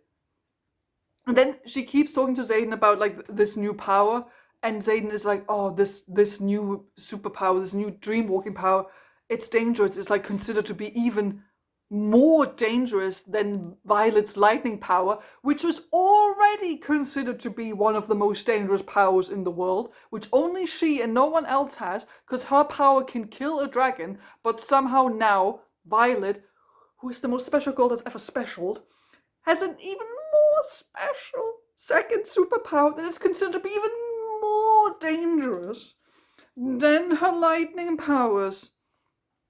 How this is considered to be even more dangerous, I do not know. Like, because Violet has to be asleep, the other person has to be asleep, and then Violet's just in their dream, hanging out. Like, what's she gonna do? Is she gonna do like an Inception? Is she like gonna plant ideas in someone else's brain and then they do that? Is that what they mean? The thing is, I'm having all these questions about the dream walking. And people saying, oh, this is like the most dangerous superpower that's ever superpowered. Will not be relevant for the rest of the book. The fact that Violet just discovered that she can dreamwalk will not be relevant to the rest of the story of this book. It's not like at some point during the climax, she's like, oh, I'm gonna try and use my new superpower to help save the day. No, she's also not gonna start training her new superpower in this book. We're just made aware of it now that she has it. And that's it. What? Why? Why are we introducing it now, so late in the book, and we're not going to do anything with it? Just, you might as well have introduced this earlier in the book, and then have her train her new superpower throughout the book, so that she can use it in a spectacular fashion during the finale of this book. That would have been a way to actually incorporate this in a way that is plot relevant. But Yarros was just like, oh fuck, yeah, hang on, I mentioned that there are second signets and I very heavily hinted at that Violet's gonna have one. Dreamwalking! That's it. We're done. We might talk about it in the future. Oh, and by the way, apparently Andarna knew about this. And Andarna knew that that Violet could dreamwalk, or that was a superpower she was giving her. Apparently she knew, didn't mention it at any point. And then the chapter ends with a random cliffhanger attack. Because that's how these chapters work. So chapter 51 starts with, someone's being attacked. Somehow, as always, Taryn is not nearby, because Taryn is never nearby. I've noticed this in the previous book as well, that for some reason Taryn is always away when shit like this happens, and it's always like, oh, hang in there, I'm gonna be there in like 20 minutes, and then Violet has to hang in there, and then Taryn comes in to save the day or something. It's so convenient that this keeps happening. So, like, fighting ensues, dragons are flying around, and then the chapter ends with Taryn and Violet being in agonizing pain because Taryn got hurt. Chapter 52, Theophany is here. The evil venom bitch is making her appearance and then quickly leaves again. She doesn't really do anything. Andarna is throwing a tantrum about something. Taryn is hurt. Like, Violet's trying to take care of it. Rhiannon is there as well, trying to help. Then, of course, Xaden comes in for the clutch save, as he always does. And then the wards are back up. And the wards are back up because, surprise, the 7th dragon breed has returned. They're here. Somehow. They knew where to go. I think they mentioned that they've been following them for a while, I think. And now they fired up the wards again, because, that was what was needed. Like the special fire from the special dragon breed. Why Andarna couldn't just do it this whole time? I don't know. But we need a reason for the dragon breed to suddenly make an appearance again. So now they're here. So in chapter 53, the Irid dragon that has arrived is revealed to be like Andarna's family, like directly related to her. And this dragon, he still doesn't really like what he's seeing, all this warmongering, that Andarna is being used as a weapon and all that. But he still thinks that Andarna deserves to learn about her family heritage. And what I was confused about here, that, they're like, oh, we sent Andarna there as a test to see if humanity has evolved or something. But Andarna also mentioned in Iron Flame that she literally waited hundreds of years for Violet. Andarna specifically said that she waited hundreds of years so she could be born around this specific point in time so she could bond with Violet. So she waited for her, but also Andarna is not meant for her. Because it turns out that Andarna like made the second bond magically. Because Andarna is such a special dragon. She just created a second dragon bond with a human, even though, you know, all humans are only supposed to bond with one dragon, but because Andarna is so special and Violet's so fucking special, Andarna created a magic bond with Violet. But she's also able to break that bond again if she wishes to. And that is what actually ends up happening. Andarna breaks the bond between herself and Violet so she can go with her Irid 7th dragon breed family and learn their ways. And my note is, I wish Yarros actually had the balls to keep Andarna away for the rest of the book and not have her turn up again. That would actually be long-lasting, exciting, and interesting conflict. Violet losing one of her dragons, not having that connection anymore, one of the only two super important dragons in the book gone. Like this being an actual important emotional break in Violet's character development. If Yarros had the balls to actually go through with this, do we think she's gonna? Do we think she's gonna? So, yeah. Also, because it's chapter 53. There's 13 chapters left. This, it's obvious that she's not gonna go through with this. It's like what, the break in the relationship happens too early, so there's enough time to like feel bad about it, but then have her come back. So, chapter 54. 3 days go by. Violet is grieving. We do not get the immediate emotional reaction to Andarna breaking up the relationship with Violet. No, we just skip past the initial emotional reaction, as always. 3 days later, and Violet is feeling real shit. And Mira is coming to visit.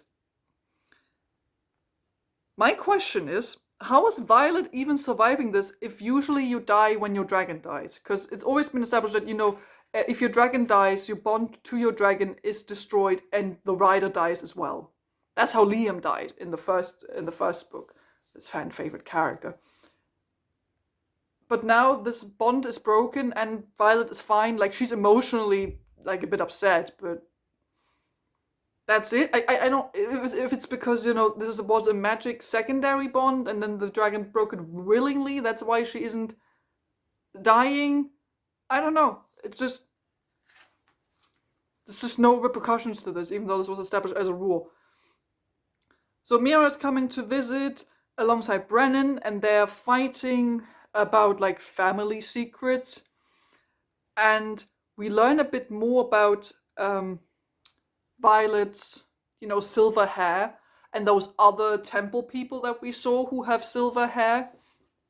And it turns out that like Violet was maybe secretly like sent off to a temple, like by her dad, I think. And the dad took Violet to be dedicated because I think he wanted like to fix her chronic illness or something. That's all we get on this, by the way.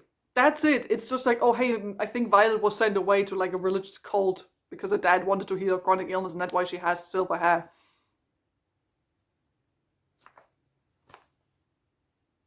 Like, is this like having any bigger impact on the overall story? Like, this is dealt with, again, in such a surprisingly nonchalant way, where you feel like this should be big news. This should be like a huge fucking deal. And it just feels like it isn't. It's just like, oh yeah, the siblings are fighting, but then it's like, oh yeah, dad sent me away to be dedicated, whatever the fuck that means. We do not know what this means. And it's like, okay. Like, Violet's hair turned a bit silvery. That's all I can tell you. That's all we're getting. So I guess that mystery was solved. Oh, and at this point, Mira also finally learns about Xaden being a Venin, and understandably, Mira is angry about that she wasn't told sooner, because, you know, her sister is dating an evil murder magician. But apparently that's fine. Mira and Brennan leave, and then Xaden comes to visit Violet, and they take a bath together and presumably smooch. I don't know. The scene cuts away at that point. Chapter 55, we're doing more school stuff. We're still doing school stuff. We're, by the way, only roughly 10 chapters away from the ending. We're still doing like normal school shit at this point. Like, they're learning about, you know, runes. They're being taught about like how runes works.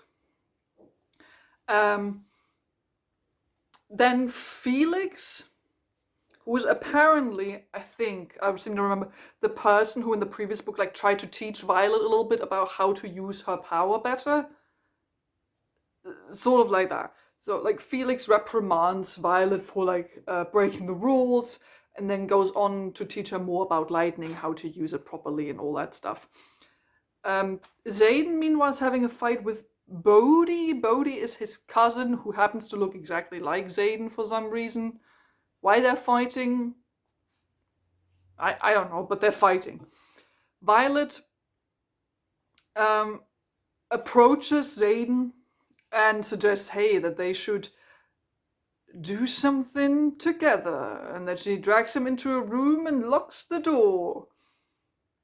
My note is, I swear to God, if they're having sex again. Chapter 56. Violet is in Xaden's dream again, and the sage now directly talks to Violet. And I'm like, are these dreams becoming self-aware? Like, is the dream aware that a second person is there? Or is it because, like, the sage is also aware that dream walking is happening? I do not know how the dream walking works. I have no idea. Also, isn't Andarna's bond power gone? Andarna broke the magic bond with Violet. Why does she still have the magic power from that bond? That's how this shit is supposed to work. You get a magic power because you bond with your dragon. Why does she still have the magic power if the bond is no longer existent? Simple logistic questions. Every editor would ask this, because this is just the most simplistic logic shit that I would be asking if I were to edit your manuscript, Yarros. Please just let things make sense. Explain stuff. Just for once, think about what you're actually implying with your words. So Garrick then arrives, and he delivers a message from Theophany, from the evil Venom bitch. And the message is like, hey, bring Violet and bring Bodhi, I think, or something like that, or she dies. And who they mean is Mira. For some reason, Mira got kidnapped off screen at some point. But now they have to go and save her. So in chapter 57, they're like having a meeting to discuss their plans ahead. One of the teachers, Kaori, or whatever their name is, apparently can do like 3D holo projections. Like, it's mentioned that like I have no idea, that they like pull up projections of the map, and I'm like, does Kaori have 3D projection powers? Or do you have like a, you know, dystopian 3D projection tape where you press a button and like a projection comes out? And if you do, you have this kind of technology? And if it's not technology, and if it's the superpower, what kind of superpower is this? Or are you like building a 3D model with tiny blocks? I don't think so, because I think it's literally called a projection. I'm like, what? What? What are we doing here? Like, are you suddenly introducing technology we had no idea existed in this world? Do these people have electricity and we just didn't know? And they find out that they have to go to a location named Dreyfus. No idea. I don't know if it's the portal, if it's on the map. I don't know. There's just lots of talking and planning, yada, yada, yada. And it's like, hey, bring Zayden's brother. I think that's what the message said. And I think they mean that it could mean Bodhi, because, you know, they look like brothers. But then they're like, oh, hey, maybe actually Theophany means to bring Jack. Because, you know, Jack is also a fellow Venin, and Jack also in the previous book was like, oh, hey, guess we're brothers now, blah, blah, blah.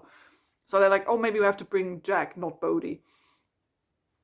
And then Violet is like, yeah, now I'll do whatever it takes to save Mira and go save my sister. So then in chapter 58, they arrive at the location where Theophany is threatening Mira. Like it's sort of like, imagine Game of Thrones season 8, where Cersei is threatening like the translator woman on the bridge. That's sort of what it feels like. And they talk about like what like which brother they were supposed to bring and who wants who, and then they're like suddenly throwing out a name, and they like and Theophany is like, oh, what, Berwyn will be disappointed. Berwyn will not like this. I'm like, who the fuck is Berwyn? I'm gonna read this to you. I didn't ask for either of you to attend. I thought you requested brothers. Next time be more specific about who's invited, I suggest. And yet you didn't bring the brother he wanted, Theophany sighs. Berwyn will be disappointed. A thin line of blood appears along the edge of her knife. He's on the way, I say quickly. Berwyn, Zayden tenses and his focus swings southward towards the city again. That's where he needs to be, in position to save as many people as possible. But he's made it clear he doesn't want to leave me. Yes, hence the term brother, Theophany glances my way. I won't make the mistakes with you Berwyn made with Jack. He spills a sage's secret too easily. So, again, some of this dialogue is confusing. And also, I think Berwyn is the sage. Like the sage Violet and Zayden have been dreaming about, the sage Zayden talked to at the end of Iron Flame to get the Venom powers. And they'll just be like, oh yeah, you know Berwyn, the bad guy. I'm like, this is the first time you're using the name.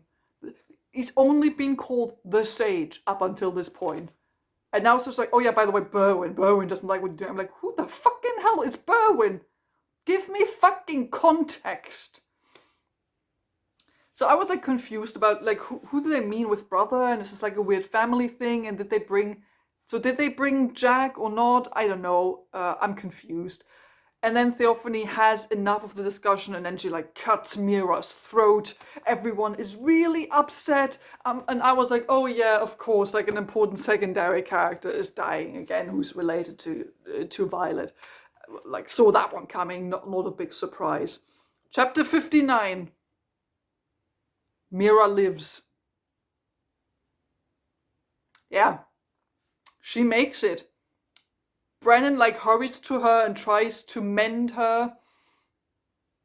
And Sloane arrives to help with some of the others. And Sloane, because she like can like reuse transfer power or something, she like pulls from Dane's power to give it to Brennan, and Brennan is able to heal Mira.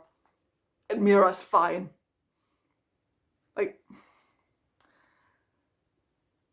Yarros couldn't even commit to the bit that she has been setting up in every book.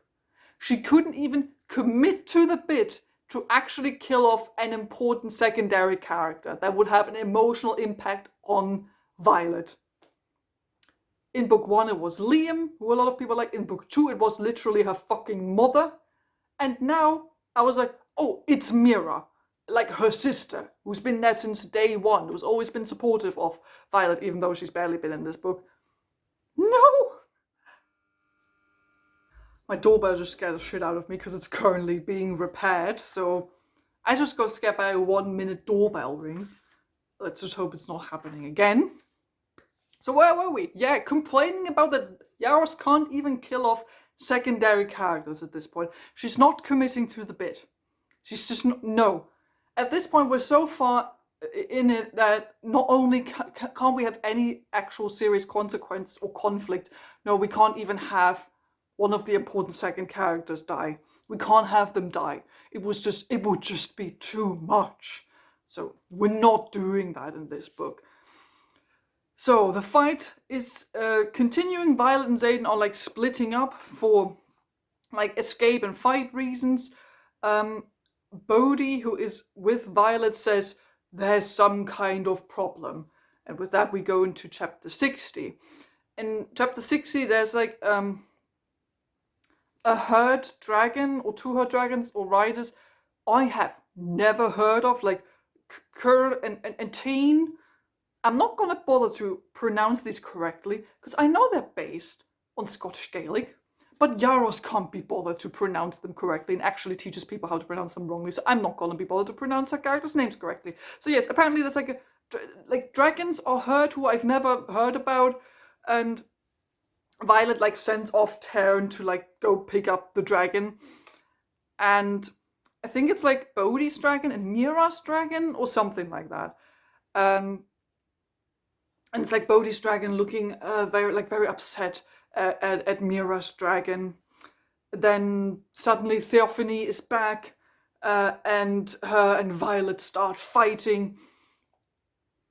And then Bodhi, whose superpower we haven't heard of before, he reveals his superpower. Bodhi's signet power is basically counterspell, like from D&D. It's counterspell. He's just like, damn, you're not gonna use a magic power now. That's his power, basically. Seems kind of OP, if you ask me, honestly. I feel like just send Bodhi out everywhere. It's just gonna fix all the problems you have with magic. Also, like, how the fuck does it work? Like, how the fuck does your dragon give you the power to negate other dragons' powers? Magic, I guess a wizard did it. I don't know. So they finally have the realization that Theophany is not a lightning wielder. She doesn't have lightning powers, but that she's actually able to wield storms. You know, as in the power Violet's mother had. They reveal this like it's supposed to mean anything, but it doesn't really. Like, because they're not dealing with it. I'm like, okay, so she has storm powers, but she's channeling from the earth, so it's not like she has a dragon bond and that's how she got the storm power. And we don't know if the storm power was like one of those unique powers that only one person in a generation has, and that's why Theophany now has it. And even if Theophany doesn't have a dragon, Theophany is just able to do nature storm power shit for some reason. And we're not gonna really find out like why she's able to do this, because Theophany, spoiler, is not gonna make it through the end of the book. So Bodhi gets picked up by his dragon. Theophany keeps mocking Violet and like toys with her. And then we just get the hint that, oh, someone's arriving to help. Chapter 61. Rhiannon's POV. We're now 5 chapters before the ending. We're switching POVs to a secondary character that has not been important in this book. I know I've said I want these books to be multiple POVs because that would just work for a bigger fantasy story like this. But now, Yarros is just throwing in random POV changes just because she wants us to know that some random other shit is happening somewhere else and Violet doesn't happen to be there, so we need to switch POVs real quick for one chapter. Consistency? Hello? Is it a thing Yarros is aware of? Is it a thing her editor is aware of? no idea. So we're now suddenly in Rhiannon's POV, and she like has her priorities straight. She knows what needs to be done. There's like a dozen wyverns that are attacking, and they're basically we're just getting some fighting, and that's it. And then we switch back to Violet's POV. This Rhiannon POV was literally pointless. It was just to let us know that Rhiannon and some of her friends are fighting, which was implied. So yeah, chapter 62, we're back to Violet's point of view. She's still fighting Theophany, and apparently, like, you know, like we get a little bit of Venom world building. Like apparently, Venom are unable to feel love, and you know, Violet's worried about that. Maybe what's going to happen to Xaden. But who is that nearby? Turn and Zgale, I don't know, like Xaden's dragon, you know, the dragon couple. And Terran picks up Violet, and she sees Bodhi's dragon nearby.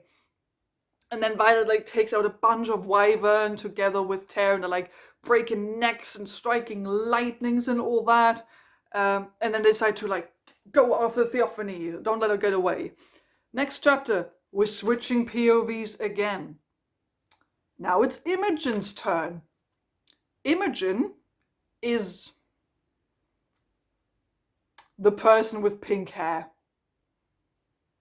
That's it. She's just one of the many entourage characters who's not been important in any way, especially not in this book. But we're getting her POV now. So she says that, she thinks that Bodhi is in trouble. And there's more fighting, they're outnumbered, and the fighting's just like very long-winded, and I'm too tired to like really follow all of it at this point. They have to like go and save a tower that's being attacked, and then someone named Quinn gets stabbed, and Imogen is real upset. Apparently, I think she and Quinn were besties or something. And Quinn is like the one tertiary character that ends up dying in the finale. And I'm like, who the fuck is Quinn? Who the fucking hell is Quinn? I have no idea who this is. They have not been relevant to the story, to Violet as a character, to Xaden as a character. They have had no impact on this story in this book or any of the stories of the previous book. They are a nothing character who we know nothing about. Apart from, I think Quinn is queer. And that's the person that dies in this book. Hooray! Like, the emotional impact I'm supposed to feel, I guess, is just non-existent. Because I have no emotional impact, like emotional connection to these characters whatsoever. And we're literally only switching to Imogen's POV just so we know that a tertiary character dies. That's it. That's the only reason we're switching to Imogen's POV, and then it's just like some random tertiary character who we don't know and have no attachment to who dies. So we're just literally basically switching POVs to cover character deaths at this point. Like Yarros was like, oh fuck, I need like a character to die, but Violet is like hanging out by herself. So I don't know. We've never done POV switches before, except for like usually the very last chapter, which is told from Xaden's POV. Just like randomly switch to Imogen's POV. She sees a character dying. Is no one bothered by this? How this has no structure, the logistics are just off, if they were ever existent. And as Quinn is dying, she's literally like, oh, tell my girlfriend I love her, please. Just like a whole death monologue like in a movie. Again, this means absolutely nothing. Apparently Quinn and Imogen were besties, and that's the first time I've heard of that, because neither of these two are characters. Imogen was sort of in the story in Iron Flame. If her and Quinn were besties, this was not established well in any way, shape or form.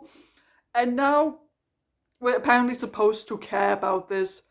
And then Garrick arrives to help them, and that's how that POV chapter ends. In chapter 64, we're switching back to Violet's POV.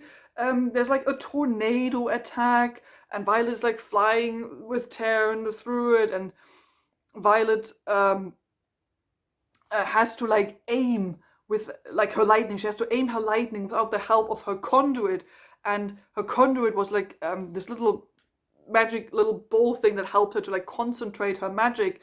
And she's like, oh fuck, I've not been good at wielding without my conduit. I'm like, it's almost like maybe you should have trained that at some point, because her conduit is broken or something at some point in this book. And then she's like, oh fuck, I have to use my powers without the conduit. I'm like, yeah, maybe you should have trained for that scenario, for this very likely scenario where your conduit gets broken and you do not have replacement. Maybe you should have trained for that, like actual real life soldiers train for worst case scenario. Maybe you should have learned that.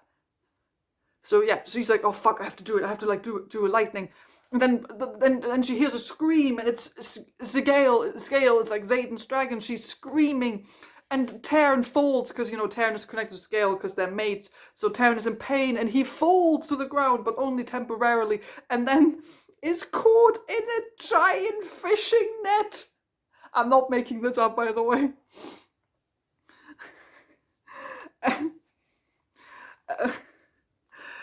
Like Terran falls as a giant fishing net, but don't worry, it's fine. They managed to get out surprisingly easily, and they managed to catch like Scale as well. My note is, why the hell is this so easy? Again, there's no conflict, there's no true danger, there's nothing. Suddenly, darkness arrives, and I'm like, ooh, is Zayden arriving? Is Zayden channeling his evil magic?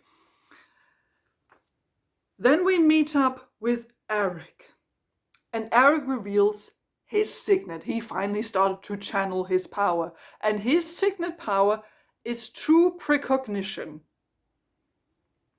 So he can just like see the future, I guess. And at some point, I think previously in the story, he like gave Violet a dagger and like told her to strike in the darkness. And now Violet's like, oh fuck, that's what he meant. He has true precognition, or whatever it's called. Precognition. Again, I wish this meant anything. Also, I feel like if Eric knew this, because we don't know when this power actually truly set in, I just feel like, could you have used this power earlier maybe to like deal with some important shit? I don't know. And just as things are looking bad and Violet is like trying to do something, the clouds rip open and Andarna is back. Because Yarros doesn't have the balls. So like Andarna is just back. It's not even that big of a deal. It's sort of stated in a very underhanded way. It's like, oh, and Andarna is back. It's like, oh, cool, nice.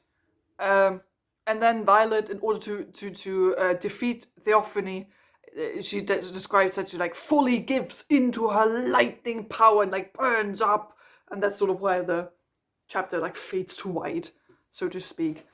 Chapter 65. There's only 2 chapters left, friends. There's only 2 chapters left. Fucking Zayden POV, because there always has to be at least one Zayden POV chapter. So apparently it's him thinking about the Sage. Like him and the Sage apparently have like a bond. And I think Zayden is now with the Venom, or like with the Sage or something. So, and then he has like a new brother that's hanging out with him. We don't know who this is. We don't know if it's like Jack, who we already know, or if, like some people are speculating, or maybe it's Bodhi, who is like this new Venom brother or something. I think a lot of people assume it's Bodhi. Could be, I don't know. We don't find out in this book. The Sage ends up like killing a dragon with one of the daggers. And Scale, so Zayden's dragon, ends up getting caught. And the dragon getting caught is apparently what does it for Zayden. And he's pushed over the edge and he gives in, now for realsies, gives into the Venom power. And he kills wyverns, he frees Segale, and goes to face to see what happens to Theophany. And Scale says that it will be Violet's decision that will determine their fate. And that's where we leave Xaden. And the cliffhanger ending for Xaden is the exact same one that we had at the end of Iron Flame. The cliffhanger ending for Xaden is he turned Venin. But for real this time. Are you fucking kidding me? Are you kidding me, Yarros? You're pulling the same stupid cliffhanger twice?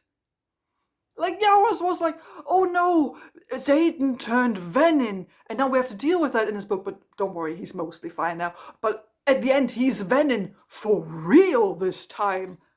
This is cheap. This is fucking cheap. You tease this at the end of Iron Flame that Xaden is now potentially evil, that he might give into the dark side, that maybe Violet actually maybe has to work against her boyfriend because she can't fix him.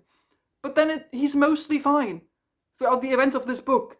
Only for at the very end for Yarros to be like, but now he's Venin for real. And I'm like, he was supposed to be Venin for real at the end of Iron Flame. And you just basically ignored that. Only to give me the exact same cliffhanger ending for his character in this book. This is cheap. This is disappointing. I would feel absolutely cheated as a fan of this series. But we're not done yet. Chapter 66. The final chapter. It's back to Violet's POV. We have a little bit of a time skip. She wakes up. People are celebrating that they won the battle. The town Drythus or whatever it's called is safe. I don't care. I don't know if someone lived there. We find out that 6 dragon eggs were missing or are missing. So there better be some badass evil dragons in the next book. Yarros, there better be some evil dragon nonsense in the next book. We find out Violet did end up killing Theophany, so much for that new antagonist who was only here to be like, haha, I'm an evil Venin, and Violet, you suck, and then she dies. We learn nothing else about her, about if she has a connection to Violet, why she was able to wield the storm powers that Violet's mother had. Nothing. Theophany just died. Insignificant villain. Also, she was just here for this book. It's not like we heard about her previously and now she finally made an appearance in this book. No, she just turned up at the beginning of this. It's like, aha, and then she died.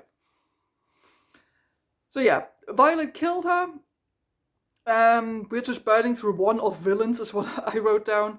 And then Violet notices that she has a ring on her finger and she notices that it's Xaden's ring. And then it's revealed that Xaden and Violet secretly got married off page. Huh? What was that? Oh, the Lightlock series called They Would Like That Cheap Plot Twists Back. This is literally the exact same shit. Violet and Xaden got married and Violet does not remember because Imogen erased her memory as requested by Violet. And that's how the book ends. With this cheap-ass plot twist that they got married, which was so heavily hinted at. I know I shouldn't even be that mad, but it's so cheap, and I can't believe how similar it is to what happens in the stupid Lightlock series. Are all these books just coming? Are they just all copying each other? This is not even intertextuality. This is just copying shit. Because that's what Romantasy does, I guess, when it comes to popular books. So they got married. Great. Off screen. And Xaden is like, oh, don't come look for me. You're now in charge. She's in charge of Tyrrendor, or Duchess of Tyrrendor, or whatever the hell. this is so fucking cheap. And I don't know if this will have actually any greater impact on the overall story. But this is how the final chapter of Onyx Storm ends. I'm gonna go take a break now and have some lunch. Thousands of tears later. Okay, I had a nice long lunch break. I had a veggie burger, which is quite tasty. And now I have enough energy to finish this. Okay, so here we are at the end of the review. And now, as always, just a little summary of the most important points that we have discussed during this review, just so we're all well aware of what kind of bullshit we have just experienced. Okay, so summary. The writing. The writing is bad. So Yarros still doesn't really know how to write about people in their 20s, about soldiers who are at war. Like, least of all people who are like in an epic fantasy world. Like, she writes this kind of story with the same tone of voice that she writes her contemporary romance stories with. And I'm not like saying that it has to be Tolkien. I'm not saying that it has to be like all medieval-ish or that it has to be like Shakespeare or something. But you know, the vibe is just off. When you pick up a fantasy book, you just sort of, as a fantasy fan, you expect a certain kind of tone, a certain kind of vibe. Especially since, you know, this isn't set during like a modern contemporary world. No, this is a world that doesn't have electricity, that doesn't have computers, it doesn't have internet. It has castles, people who are training to like use weapons like swords and spears and daggers. And yet they all talk like they're 15-year-olds on Instagram. Like, you didn't really hear it that much during this review, but for example, Violet and Xaden, when they talk to each other, they will often have a reply that sounds like how I text my girlfriend over WhatsApp. Like, Xaden will like proclaim how much he loves Violet, or that he's having like a particular issue, and he's like proclaiming something emotional, and then Violet will literally be like, same. Like, this happens multiple times, either with Xaden or with Violet, that someone will say something and then the other person will reply like, oh, same. I'm like, what? Are you teenagers on the internet? Why are you talking like this? So it maintains this overall YA vibe, and it is only really considered adult or new adult because Violet and Xaden are constantly horny for each other and occasionally have sex, and the characters swear occasionally. Like, that's what makes it adult, apparently. But, you know, apropos horny and sex, you know, the sex scenes in this, the way they're written and implemented, it's not good. Like, Yarros will use these sex scenes as filler in a book that's already mostly filler. Like, it feels like whenever she doesn't know what else to do after, like, a mildly important scene, or if she doesn't know how else to fill page time, she will be like, I don't know, Xaden walks into Violet's room and they start making out. Like, that's what it feels like. These sex scenes are always random, out of nowhere. They don't feel like they're connected to the overall story or to the romance. And it feels like in the previous books, like, the spicy scenes were the best part of those books, like, writing-wise. And I'm being generous here. But even the way the sex scenes are written in this book feels worse. Like, the descriptions somehow feel even worse, and they weren't that great already in the previous ones, but now it just feels even more boring, even more vanilla, even like more basic. Like I said, the sex scenes in this aren't very exciting. Because like in general, Yarros' writing style just seems to have gotten worse somehow. Like, I can't really explain it, but it just feels strange. I'm just gonna quote myself here from my Goodreads review, because I think I put it quite well here. Her writing felt juvenile and simplistic before, but now it just feels straight up confusing at times. The way entire passages are written feels irritating, as in I didn't understand what some of those sentences were even supposed to mean. It also doesn't help that large parts of this book are just filled with dialogue. So yeah, that's what I spoke about before. So not only does the writing not make sense because it feels like no one proofread this, no one edited this, but then you also get like walls and walls of dialogue. Like you will have entire chapters where it's like 5+ characters hanging out, and then it's just dialogue without any interjections, without any descriptions, without any indications as to where they're going, who is joining the scene, who isn't there, who is there, and you're like completely lost. Like you just start zoning out because you just have to basically read what feels like a theater play, but not a good one. And it all feels even more like a mess because not only is the writing style confusing, it is confusing because there's just no context given. Like I said, there are often no descriptions or interjections to explain anything. But like entire passages feel like in this book, like the book is telling you, oh hey, yeah, you know what this is, right? You know what I'm talking about, right? I'm like, no. Why are you pretending like I know what you're talking about? Like, there will be moments in this book where um, like names or places or history facts get like name dropped, and the characters will act like we as the readers know or have heard of what the people are talking about, and I'm like, no, could you like give me context? Could you explain this a little bit more? Like there's nothing. Either Yarros just assumes that you remember every single little minor detail that she's ever mentioned at some point in these books, or she just straight up doesn't know that she hasn't told us about some of this stuff. Like the worst example of this, like with the no context, is what I told you about. Is like the names, the name dropping in this is like so bad. Like every single person that appears in this book gets a name, and it just is not necessary. Yarros has created an unnecessarily big cast of characters that she just doesn't know how to handle because Violet and Zane are the only two important characters and everyone else is sort of hanging out. And because every character is named, it feels like, oh, this is someone we should know about, but not really. And then sometimes she will just mention names and he's like, oh, hey, it's that person, that person, that person hanging out in class with me. And it's like, oh, yeah, you know who this is. You know who Violet's hanging out with. I'm like, no. I've never met these people in these books.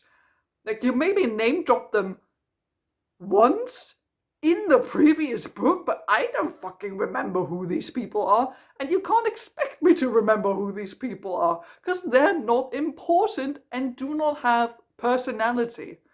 So in terms of the writing, basically, you know, some people commented, not just in Goodreads, but also under my previous reviews, that some people thought, are those books like maybe written by AI? And you know, I used to think, okay, that's going a bit far, but not saying I'm agreeing, but it feels a little bit more likely. So in terms of the story, it feels like there isn't one. Honestly, this entire book feels like it's 500 pages of nothing but filler, only to get us to a point where we basically were already at the end of Iron Flame. Like, it just feels like Onyx Storm is a series of events that happen. They may or may not be connected or related to one another, but it's just like the characters are stumbling into one event after the next, and then they just sort of react to whatever's going on. This is especially egregious with like the beginning chapters of this book, and what I mean by that with beginning chapters, the first 20 chapters of this book, as you might have realized, are pointless. They're completely pointless. They're just like filled with nonsensical school stuff, discussions that are not important to the story, introducing elements that are seemingly important but will never be mentioned again at a later point in the story. And they just dangle this idea of, oh hey, we're gonna go look for the seventh dragon breed right in front of you, only to ignore it for the first third of the book. And this is filled, this in-between time is filled with stuff that's like seemingly important, but then turns out to like not be important at all. So like, here's a list of things that do get mentioned as potentially being important, maybe, but then turn out not to be important in any way. So, for example, we go through a lot of trouble to talk to Jack about venom nonsense. like, we'll never see Jack again after that one interaction. He does not turn up again, and his information doesn't really help Violet solve anything. Then Violet messes with the wards, you know, to make the Griffin flyers wield their magic, and she goes through all this trouble to go through this immense risk to tear down the defenses of the school. Like, what are the consequences of that? Like, the Griffin Riders can wield their power, but and the danger is, like, maybe the school is in danger. What happens? They spend large parts of the book away from school, and the Griffin powers never become important. Or the fact that the Griffin Flyers can now wield their powers inside the wards, where Beskaya is, doesn't become important again. Then, Prince Halden is introduced, literally the heir to the throne, the first son to the king. Halden is introduced as an ex-boyfriend to Violet, and that's all he is. He's Violet's ex-boyfriend. He's not a character, he's a plot device who's only there so Xaden can feel jealous, and so Halden can cause one mildly relevant, plot problem when they have to go save him, and then he gets swiftly replaced by his brother, and then Halden's out of the story. Then we get that Xaden is now a teacher at the school, and then he's not allowed to date Violet. What happens? They make out all the time anyway, and then Xaden quits being a teacher later in the book. So this was never a problem to begin with, and it does not have an impact on Xaden as a character or on the overall plot. Oh, and this whole thing about, you know, Violet being offered to, like, a religious group or to a religious cult as a child because her dad wanted her to get fixed because of her chronic illness. Like, what was that? This gets discussed, like, once with her siblings, and then without any proper conclusion, and, like, never comes up again. Even though we're literally there at the location at the culture where those people live who live in this religious group cult or whatever, where Violet presumably was. Nothing. It's just like, oh yeah, she was offered to them as a child because her dad wanted to fix something, and that's it. And then we never speak about this again. You know, this is what I mean. This is what this book is just filled with, like, filler nonsense that is like, ooh, could be important, but then like, oh no, forget it, not important. Let's move on. However, of course, Yarros tries to maintain, like, your interest in what's going on, and the way she does this is she constantly ends these chapters, as you've noticed, on cliffhanger endings, very random and cheap cliffhanger endings for almost every chapter, and they usually happen out of nowhere for no reason, and it feels like a cheap fan fiction writing trick to, like, keep your interest. Like, I know it's like a common writer's advice to, like, end your chapters on a cliffhanger. But, you know, Yarros is taking this too far and way too literal, because she always dangles these characters on, like, the edge of death for no reason.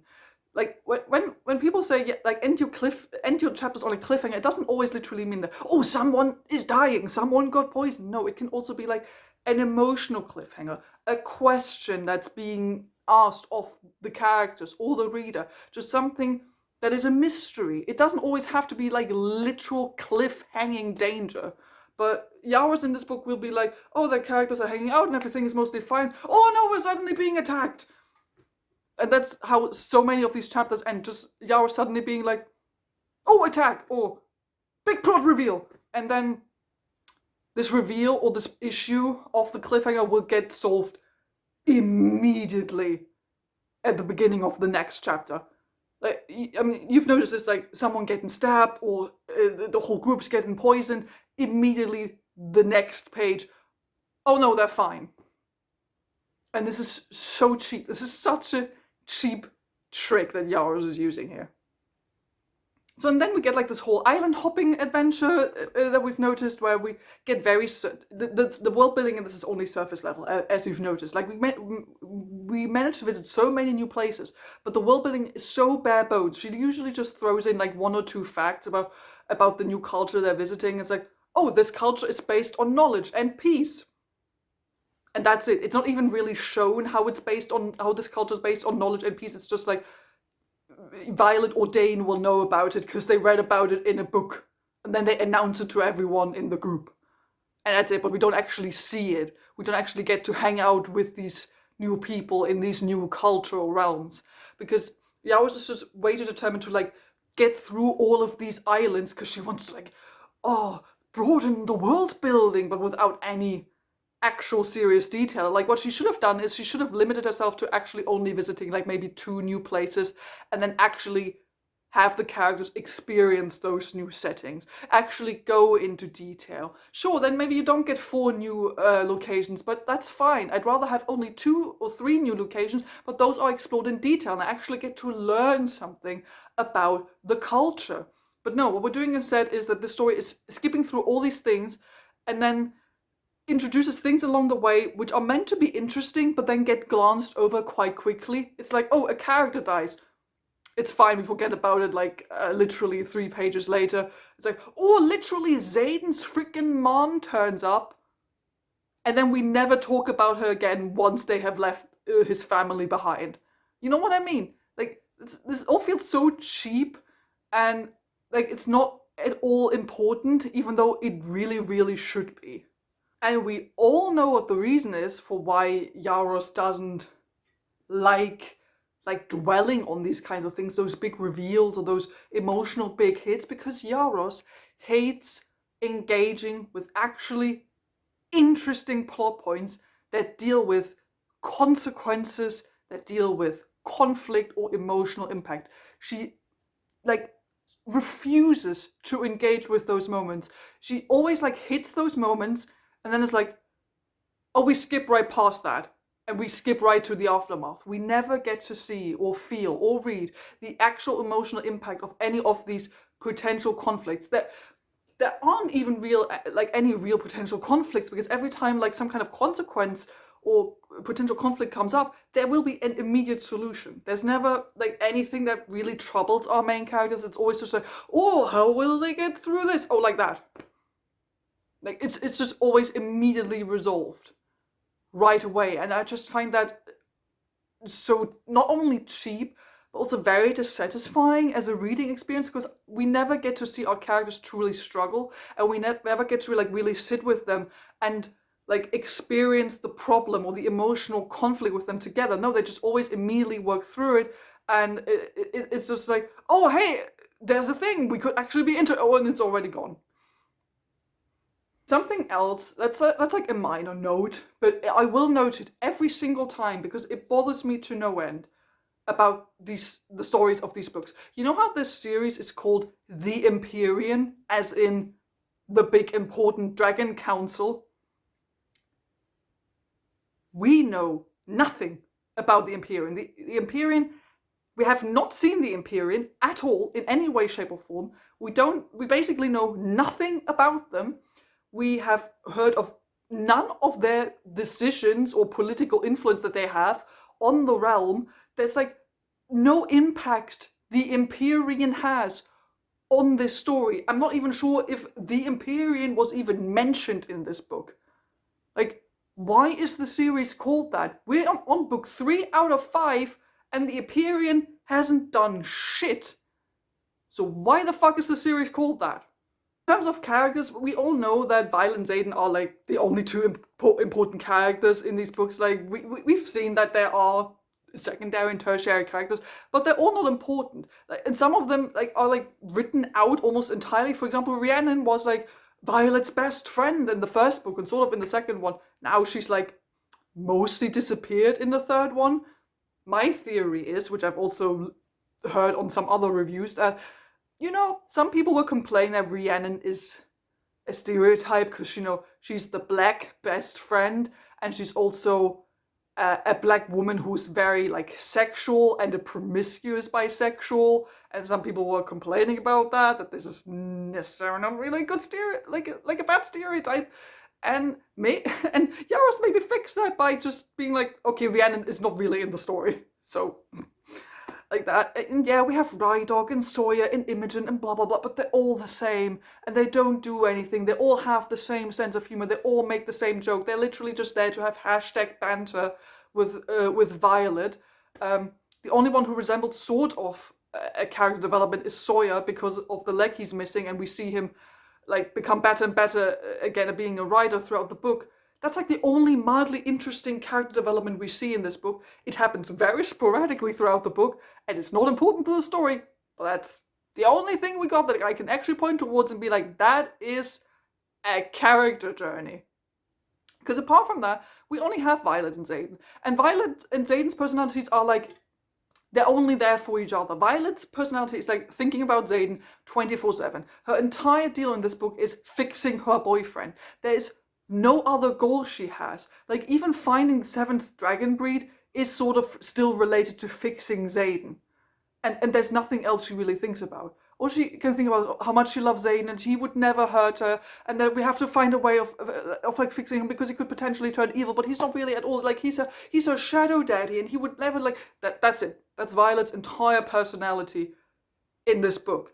And Xaden isn't really that much better. Like, Xaden, I hate this man more and more as the book continues, because Xaden is just the most moody, shadow, edgy boy that's ever edgied. Like, he's even more of a moody boy in this one because he's turning evil, and that means like he's just being more angry and more jealous than he was before, which isn't even that out of character. And the rest of the time he's just thirsting for Violet. That's it. Like, this man, I'm convinced this man has no other personality apart from his girlfriend. And his love for her is so annoyingly obsessive. Like, it's not cute anymore. It's just not cute. He will go on like, oh, I don't care about anyone else. We could lose this war. We could not find any dragons. This entire continent could burn to the fucking ground. As long as you're with me, Violet, that's all that matters. And I'm like, that is not cute. That's disturbing. Because their whole relationship is basically just about sex. Like, honestly, I feel like this is just getting worse and worse with each book. Like, it's mostly been based on like lust and like lust at first sight. But I feel like this is getting worse with each subsequent book, that they're just like all about lust and obsessive pining. Like, that's it. Like, sex is literally the most important component to their relationship, and it's the entire core of their relationship. Like, so much so that, I mean, we've heard it, that they're literally saying to each other in this book that the sex is just inevitable. Like, it has to happen. It is never enough for them to just be in a room and hang out together. Like, it's never just enough to like just hold hands or kiss. No, it has to lead into sexy actions, because they're just so hot for each other all the time. Like, it's literally a plot point in this book that they can't have sex for a couple of weeks. That's literally a plot point in this book that is a source of trouble for their relationship. The fact that for a few weeks they can't have penetrative sex because their emotions when they shag are just so strong. Xaden could not keep himself from channeling if they had sex. And again, I know sex is part of these stories. I'm not opposed in general to smut, even though I maybe don't like reading it in these books. But it's not like I don't read smut at all. Heck, I read fan fiction regularly. It's not like I don't enjoy smut now and then. But the thing is, the fan fiction smut I read, I like because I like the characters and the relationship dynamic. I do not like Xaden and Violet as a couple. I do not like them as characters.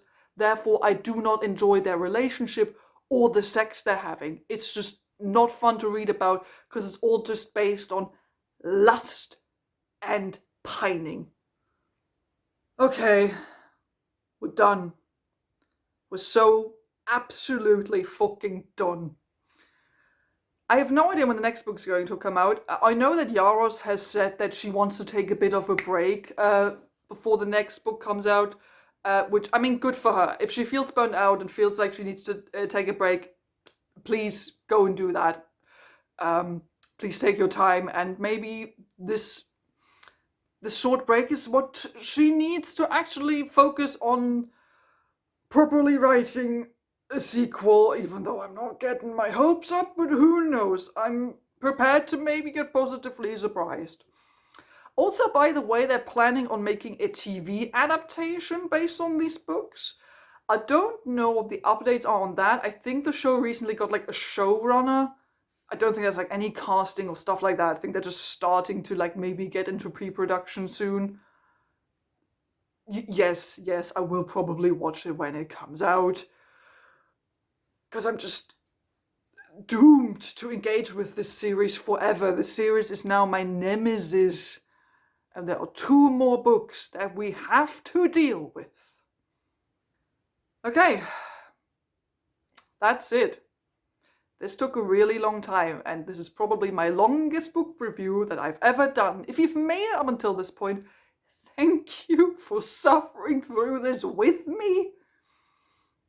I hope that we're all okay, mentally and physically. If not, please go and have something nice to drink and hug a plushie or something. We all need it right now. Thank you so much for making it all the way through this. Please feel free to tell me down in the comments below what you thought of this book, whether you have read it or not, or if you've read any of the other books in the series. Just let me know your thoughts and opinions down in the comments below. As always, I love to hear from you and discuss the story with you. There's a lot to talk about, I think. So just drop a comment down below and let's talk. So that's it from me. Again, thank you so much for watching. If you want a more abridged or shorter or written version of this review, check out my Goodreads or my Storygraph. Links for those profiles are in the description down below. I tend to write reviews for all the books I read, so make sure you check that out. Thank you so much for watching. Again, don't forget to like and subscribe if you haven't done it already. And I'll see all of you very soon. Goodbye.